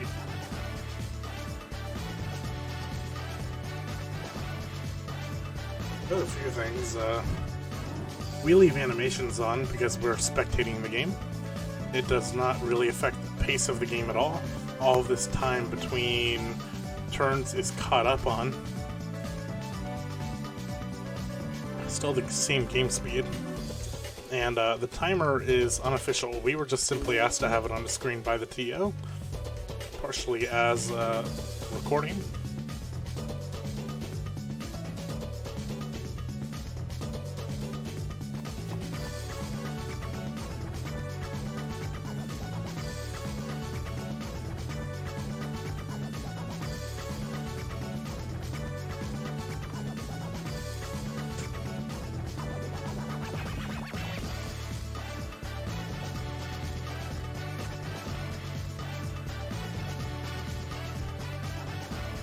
Anyone else getting tired of Rachel's theme?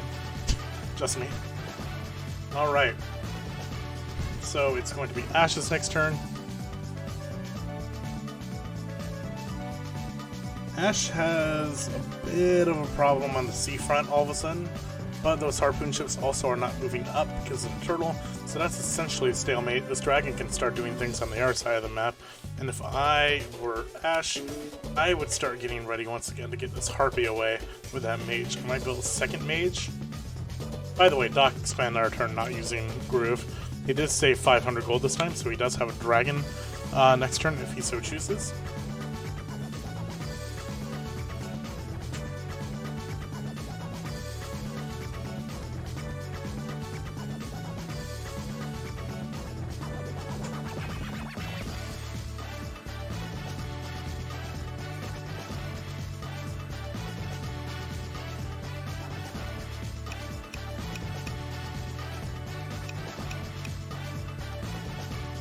those of you who are joining us late, this is slightly reminiscent of the mid-game we had in the last match between Ash and Daak.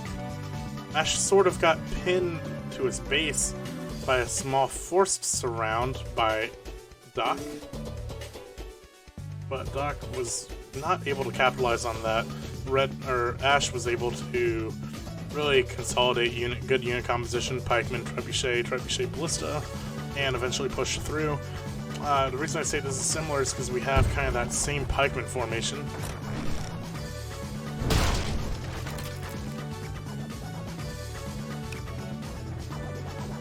Trebuchet max ranging left side. That's a good push. Mage gained that building in 1 off the trebuchet long range.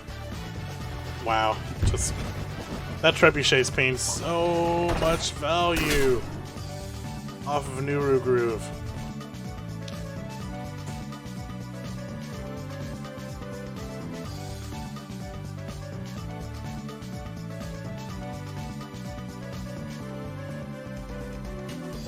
A lot of people in quick play complain about pikemen, trebuchet, mage, or ballista. A lot of people say it's not that great, but on the other hand, I think that it's a very above average strategy. I think there are ways to beat it, and Daak did not really go out of his way to beat it this time around.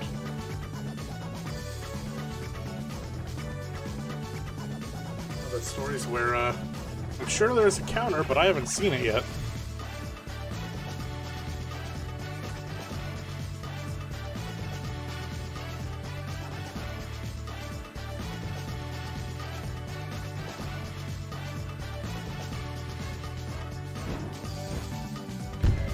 Dragon swinging around. Here, the soldier. On an open road, so that is crit. So Ash is slowly gonna start pushing back in. All these soldiers. You know, mixed feelings on that one.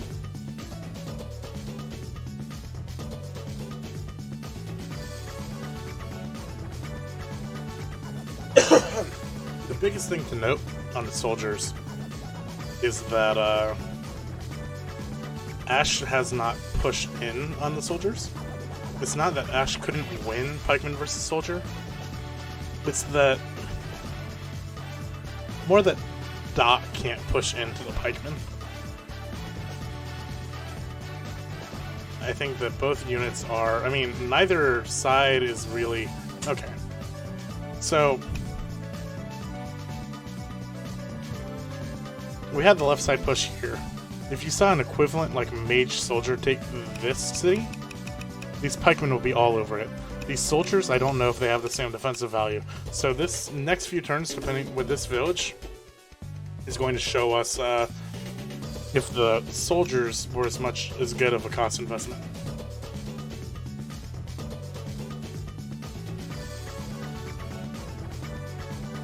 We're seeing which side's gonna have the better defensive investment. Another pikeman coming from Ash. Another Aquanaut coming from Ash.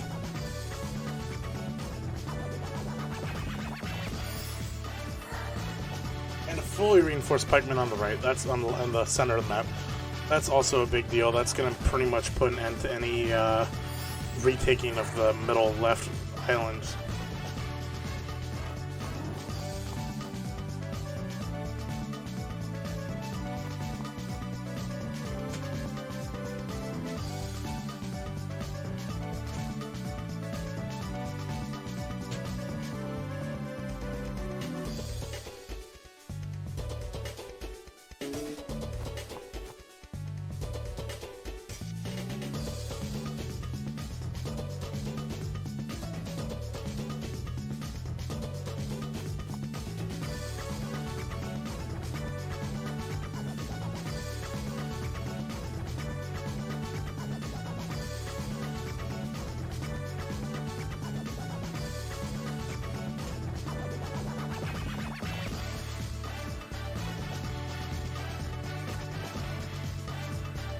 I don't know what I'd do if I'm Daak here.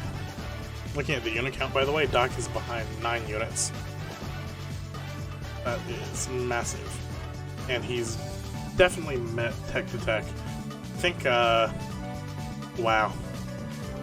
I don't know what part of the map Daak is looking at, but he's in a lot of trouble. He's held... By the way, he lost that building that turn, which put him under range to buy a dragon. So that's... I don't think a dragon at the end of the day would have solved Daak's problems, with the mage there especially. But either way, if he did want to put a dragon out in the field, he's not able to anymore because of that. Oh, that hurts a lot.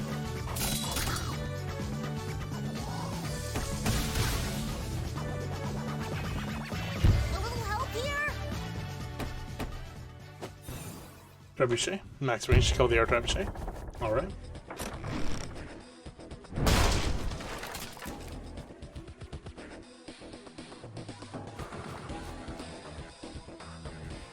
So we'll see if the defensive value of those soldiers end up working.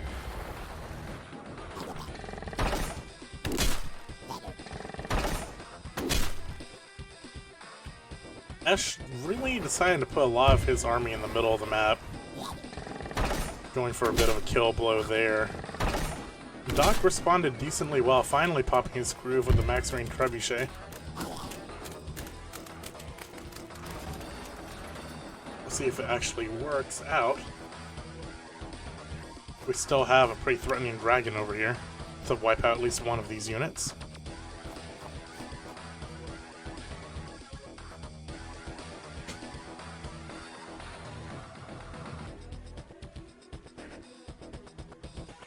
Groove on Ash.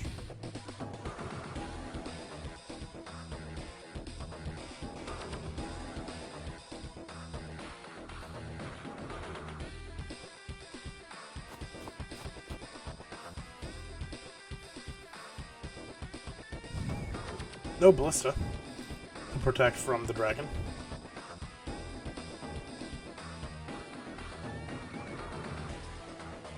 And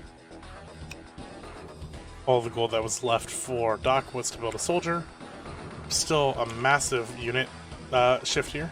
1100 gold this turn for Ash. Trebuchet is protected mostly by this group of soldiers. The pikemen can get in range to start breaking that, however.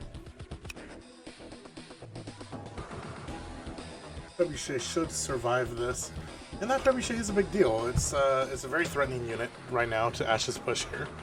It also besieges, well, doesn't besiege the building yet, but next turn is favorable wind, so it actually will very likely be able to make a strong play on that village. Guru stays on the same tile. She'll be safe.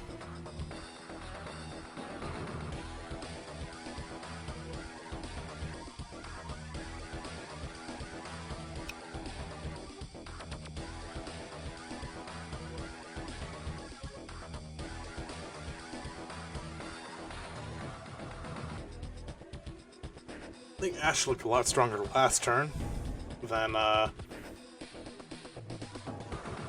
after Daak's response there. I don't think Ash is in trouble by any means, especially with that dragon there.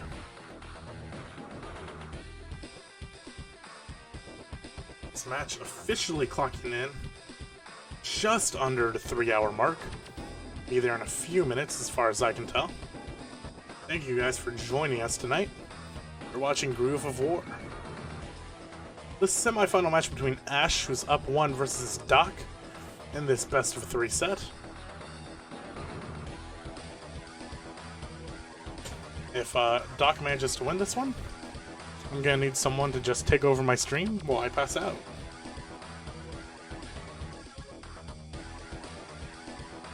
You'll notice on this trebuchet, by the way, there are a few brown tiles.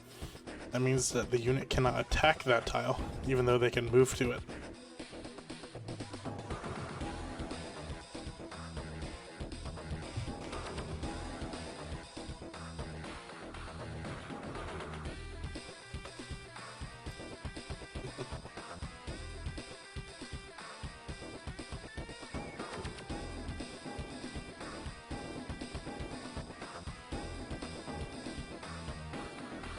been Ash's turn for a while, hasn't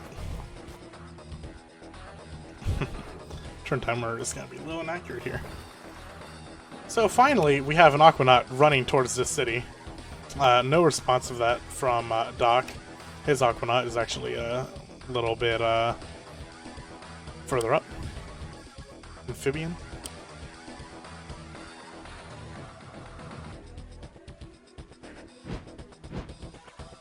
Dragon comes around to attack the village.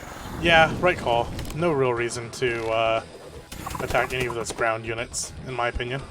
Might as well just start taking. You can take this village instead.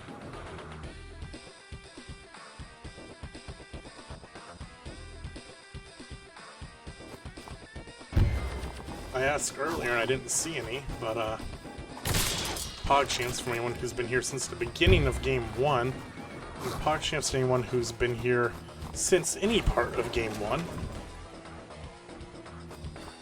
If you've been here since any part of Game 1, you deserve a PogChamp. Go ahead and give yourself one.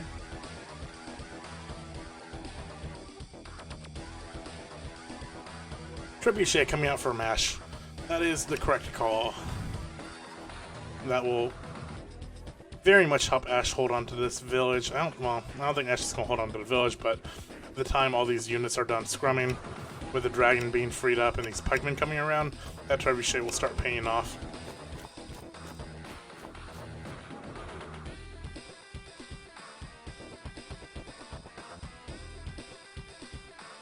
Shoutouts to everyone who's been here since any part of Game 1. You deserve to be recognized. If you've been here since the beginning of Game 2, this game, give yourself a Kappa. You deserve a Kappa. If you've been here since the beginning of Game 2.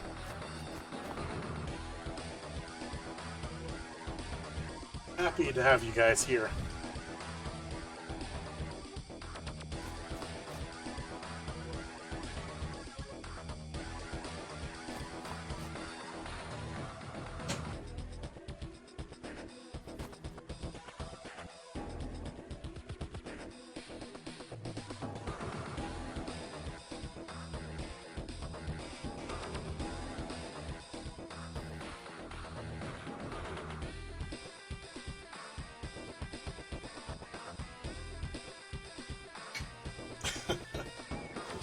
Ugh. When they told me I had to solo cast today, didn't expect to have to solo cast this one. Both of these games have broken the record for longest match of the tournament. Looks like Ash is mostly going to conclude the turn. Big shift of the ground army to the right. The majority of Daak's army now in the middle. Pretty threatening. Trebuchet is pretty much the only thing that is keeping Daak in this game.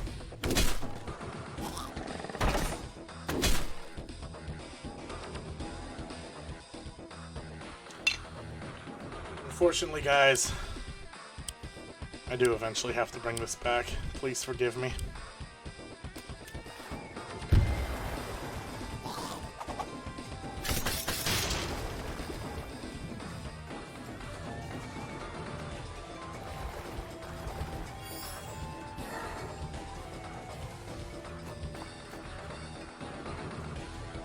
Has been... I need to get some of the original music back, I apologize. Well, the game doesn't really want me to set the music back, so maybe I shouldn't, but... Daak's turn. Daak continuously kicking me out of the music selection screen. I know what he wants. This is my fight! Daak learning he has no work tomorrow. Daak determined for that not to matter at all, as he... We must be, okay, yeah, we're definitely catching up because Daak has animations off. So we're playing a little catch up, that's why the plays happen one after another there. That's how replay works in this game.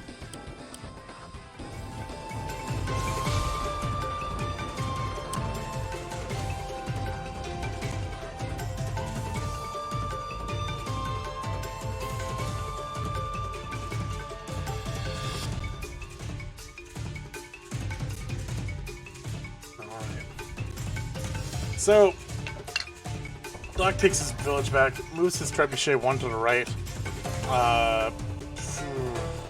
Okay. I was gonna ask if one to the right was the best play rather than two to the right, but he does need to surround it with his own infantry to make sure that no shenanigans happen. By the way, Daak attacking that village does get him Groove. Dragon is still a threat, by the way. Nothing can actually save Nuru from that dragon. Should be noted.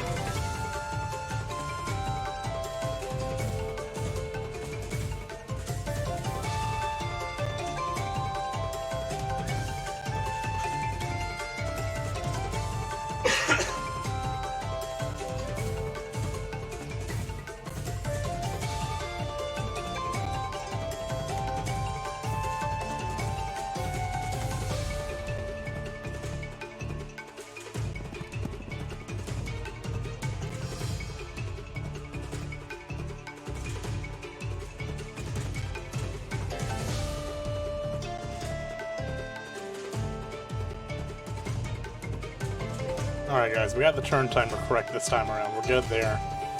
Ash gets his turn in favorable win starting now, but no range units to really capitalize on. Trebuchet's in the back still. Actually, no, that's wrong. The Trebuchet gets to kill one of these soldiers. So, that feels good.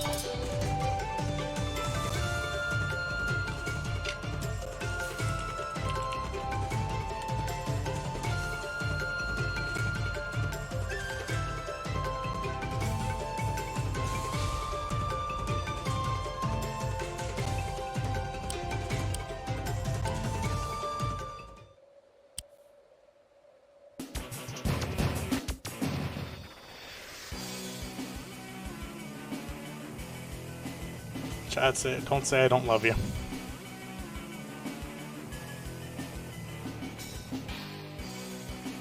Don't say I've never done anything for you, chat. When you get asked what was the best tournament experience you've ever experienced, it was Gavin XI running a 6-hour Wargroove tournament for you and playing Jake's theme.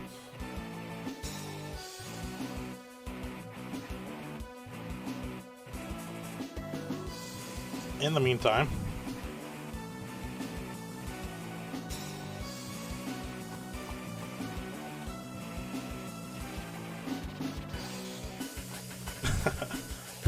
I may not be the smartest Wargroove caster, but I sure as hell can shill for you guys. Nuru charging more groove, more opportunities to charge. So, yeah, the Trebuchet was in range, but Ash is keeping up with groove. So obviously, Daak was able to charge it off of the village. Ash is able to charge it off of that, and right now Ash has a 2-village lead, so is able to just summon a lot easier with his teleport beam. Also, eventually this that amphibian will eventually reach village, be a 3 income lead. Ash has finally decided to decimate everything on the road. Don't forget, so Dragon's crit on road, but more importantly, we only just now have a mage coming out from Daak. Realized that he had no anti-air solution to that. This dragon's so threatening. This dragon just has free reign, dude. Tough to deal with.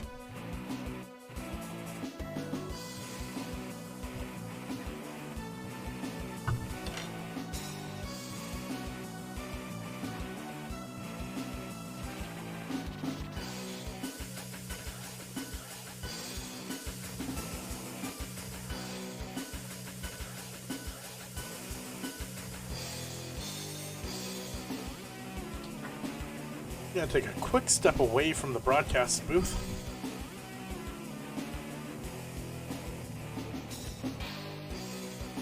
Take a quick step away from the broadcast booth. Over under on me getting back before this turn ends.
Alright.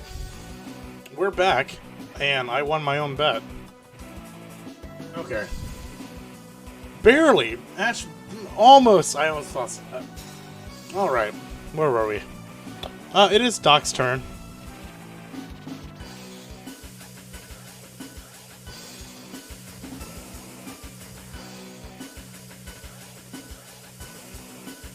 Once again, I am Gavin, normally joined by Daak and Kaal. Both of them are unavailable, one for obvious reasons, and Kaal is a fortune teller. He saw in his crystal ball, that this game would go to Game 3, and he would be sleeping while I was upcasting this game at 4 a.m. Eastern. So he's not here for that reason, and no other reason. We were joined for Game 1 by MSB. Thank you so much to him for joining us. MSB, a top-rated player in Rivals of Aether. A Smash-style platforming fighting game.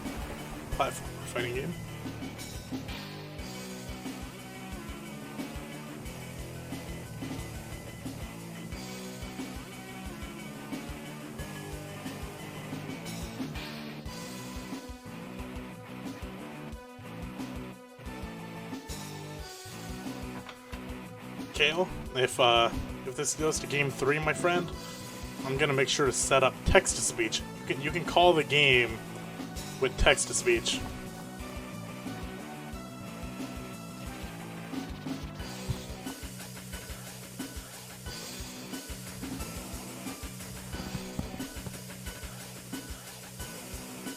Wonder if he's gonna go for this round here. So he got 2 soldiers. He can surround the dragon this turn, which would pin it for the mage. So that dragon's gone. Goodbye, dragon.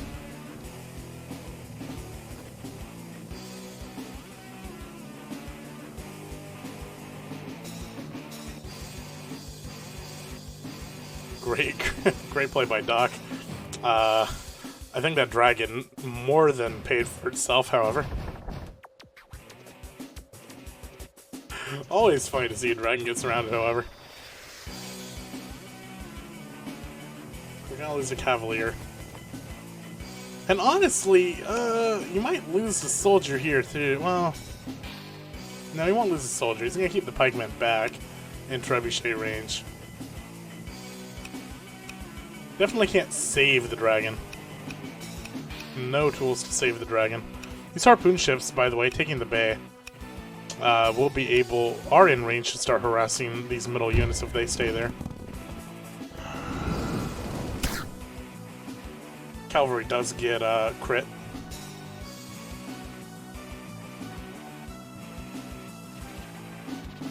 But mage will kill it next turn.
Dragon getting...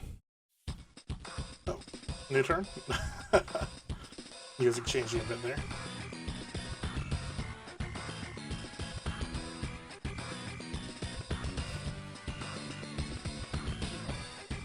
Yeah, so those of you who don't know, surrounding dragons is a completely viable strategy and works all the time. As illustrated by this comic.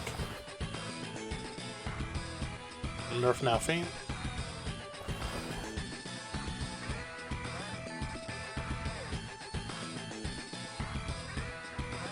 High production value over here at Gavin_XI.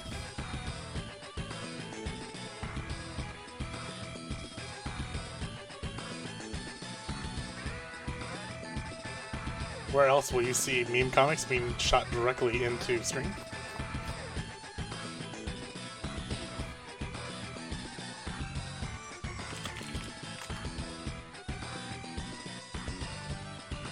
Okay, guys. It's happening. Oh, guys, it's happening. It's happening. It's happening. Guess what's happening, guys?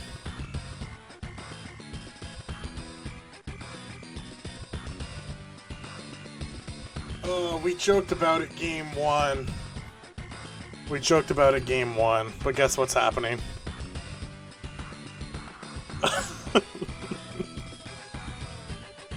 You'll figure out very soon. It is Ash's turn. I feel like I should probably commentate in this game, but all we've seen is just some basic positioning on the left, the trebuchet spawn, trebuchet on the right move, trebuchet in the middle. This is where Ash finally finishes the pikeman formation on turn 19, where Daak takes a break and learns that he lost when he gets back. We're not quite at that point yet. That's not what I'm joking about, though. You'll hear what I'm joking about very soon. But, jeez, like, I hope you guys are enjoying this. I sure as hell am enjoying this. I'm not sure I'm giving you guys the best value other than memeing for a little bit. But it's happened. He's back. Hey, MSB. Welcome back, my friend. I had a whole lot of stuff that I was doing, and it has been resolved, for better or for worse. Well, we've been doing a whole lot of not anything. Alright. So... code me. What? Give me the code for this one. Oh, yeah, I got you.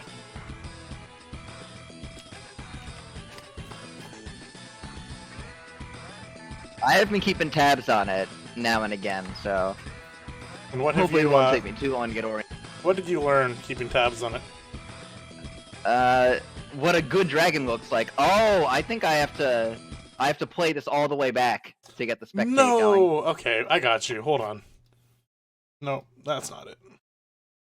Alright, check out our Discord call, friend. There you go. Do it this way. Excellent. I gotta turn these animations off. No, you can... Okay, check Discord. That should help.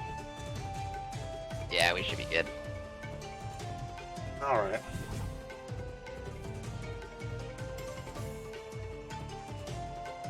Okay, so where were we? Gotta make sure your audio mixing is good. Alright, so, welcome back, MSB. You learned that dragons are good. Yes, dragons are very good. Using your groove is good. Not using your groove is bad. Navy is fun in this game compared to Advanced Wars. Harpoon ships, yeah, pretty good. Harpoon ships are fun, yeah. But, yeah, welcome. So you're here to probably commentate towards the end of this game. We have a lot of trebuchets up at this point for Ash. Daak has 29, or rather 1290 gold to spend this turn. Oh boy, that is in dragon range.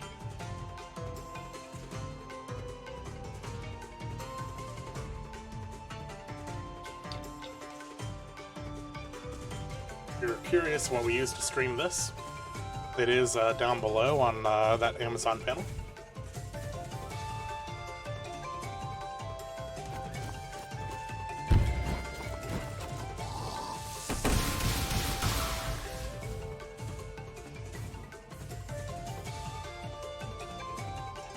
the mic we use.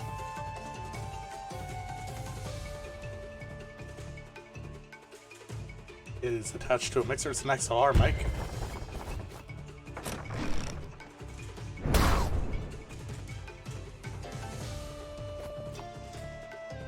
We run an MXL 770, and we play it through Behringer Xenix QX 602 USB.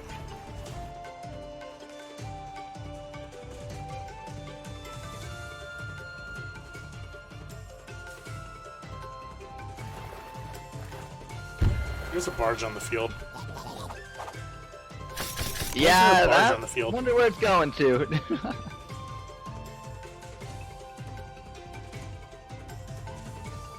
think I've seen a barge once so far.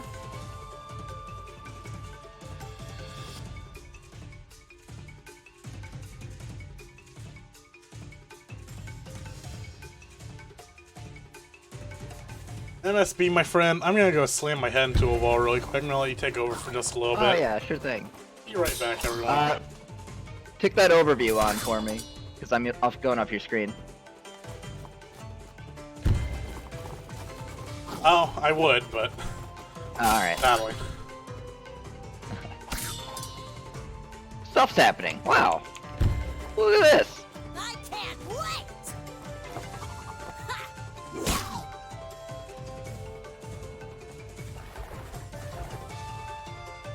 Daak just did all of his turns in order there. There's the overview. Alright. Bit of a... Yeah. Okay, we're nice and zoomed out here. See where that barge has gone. Looks like it's going the long way around. For what purpose? Not sure what's it doing? Not sure what's in there. Nothing. Nothing's in there. Oh, well. Empty barge. He's gonna put Nuru in there and go all the way to the other side of the map and slow roll all his turns until Ash has to go to class and therefore forfeits the game. Genius play. I'm gonna go write it down in my notebook. I'll bring it back. Oh yeah, you got it. Alright, so it looks like Ash does have this one in hand, which is, well, I wouldn't call it caster bias, perhaps caster relief effort, as I would certainly be going to bed before a third game even started, much less concluded. We've been going on about 3 hours and 20 minutes for the first game, which means 2 hours and 30 minutes or so for the second. My math might be wrong, I didn't really, that's not what I'm going to school for. And thus, on Ash's turn, time is frozen, because the trebuchets have fired. Those are the only things with real basic decisions. I actually can't see what the next weather is because of my Discord icon. That is next level. Okay. I'll look at the stream. It's sun. Alright, so no wind shenanigans afoot here. On my screen that's been auto-playing the game slowly to catch up, I'm at turn 9. We're on turn 20 right now. They don't have fast unit movement enabled as a setting, so I just have to kind of hold down a button.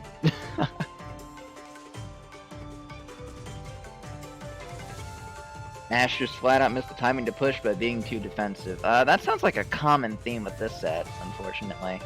Well, that warship got smacked on turn 9. Wow. Wish you guys could have seen it. Okay. Ash does have the Nuru groove ready. I'm not sure what can be summoned. Probably another trebuchet, which will be used to smack that trebuchet. Alright. Did I miss anything within Ash's turn? Okay, never mind. I didn't miss anything. Why am I asking? You fool. Well, I need to do a lot. I need to do 3 more laps around my house. Get some water, you know, get hydrated. We still might be here for another hour or so. Well, if we're lucky. What's the Daak? Well, when Daak comes back, though. Right. I don't think Daak's coming back, though. Do you see any win condition for Daak? I think it's just Ash kind of missing opportunities at this point, rather than Daak having a chance to come back at all. Unless he activates the barge cheat code that turns it into 8 dragons. This He needs makes 8 dragons. win He just with needs 8 sunlight. wagons. I mean, a barge can fit some nice wagons on there. That's right.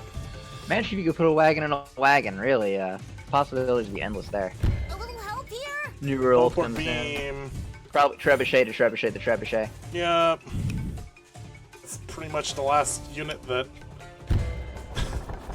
I think Daak's last unit that is worth money. Yeah, I think Daak's gonna surrender.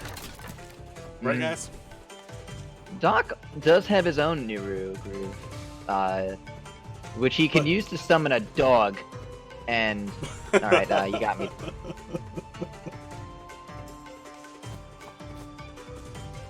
He'll use the Nuru groove to summon a third harpoon. He'll use it to summon a barge. Yeah, if And then he'll have 2. Yeah, if Nuru summons a barge with this Nuru bolt, I will give him the honorary win. He'll win on our hearts.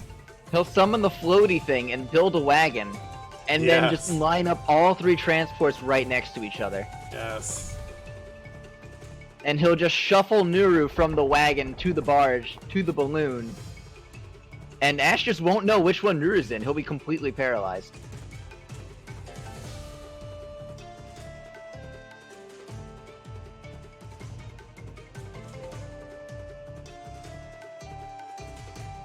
And unfortunately for Daak's theory crafting, this game has really showcased how powerful pikemen are. That is the moral of the story, isn't it? Yeah, Daak bragging about pikeman Trebuchet Nuru not being It's beatable. not being all that, throws It's a beatable, massive but- lead with not Nuru, and then in the next game picks his own Nuru but doesn't make pikeman, and gets soundly defeated by pikeman Trebuchet, even though he knew it was happening. He knew that Ash just goes pikeman Trebuchet every game. It's beatable, just not like this. Certainly, yeah. I still think that if we just saw... There's just so much value that was lost in a lot of harpoon ships this game, for one. I know that he had to match it to some degree, but if like one of those Warship, I imagine, would be of service here. warship yes. archers. Yeah. If you had like Archers are really good against pikemen. The problem is they're so expensive. There's 3 times as much. yeah, but they're not as expensive as harpoon ships. Close. He had a ballista for about half this map that dealt maybe 9 pikeman damage, 9% damage to pikemen. Well, points for trying. It does seem right now that the best solution for pikeman Trebuchet is pikeman Trebuchet, because Trebuchets kill the pikemen, and they zone out the other Trebuchets. Certainly isn't sword and board.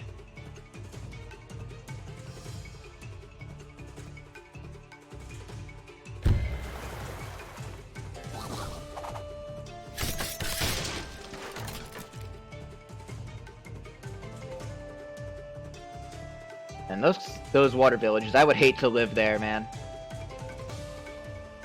Can you imagine the carnage that goes down daily? Lord of the Rings every day, man. A Hobbit. 19 turns and they're still fighting, and they're still bombarding this town with spears and other scary artifacts. So, when this game concludes, we won't spend too much time in our breakdown. Things to note. Grand finals are rescheduled. We will definitely follow up in the schedule in the Discord.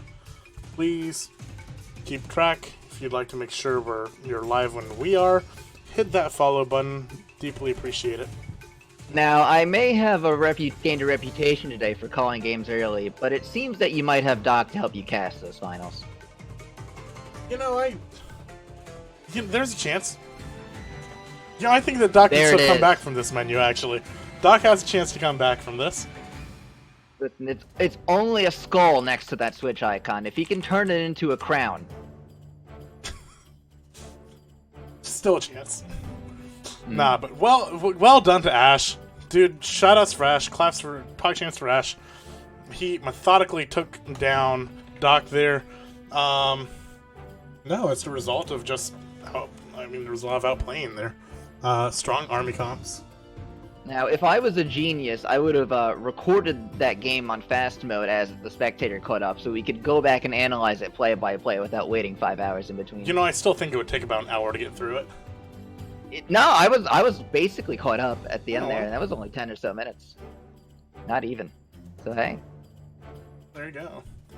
Alright, guys. So, a few closing notes. One, Grand Finals will be...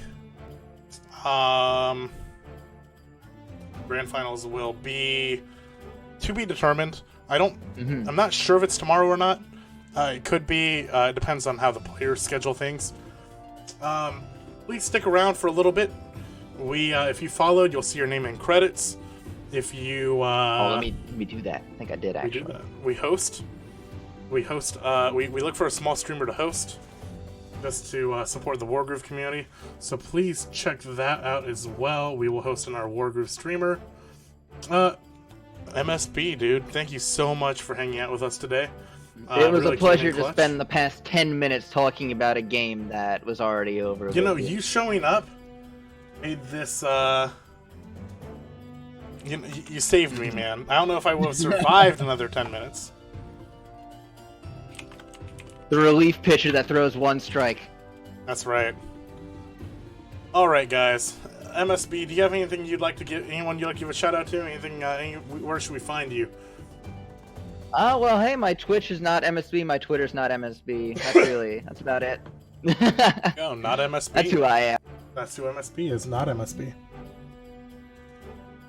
So, thank you very much, guys.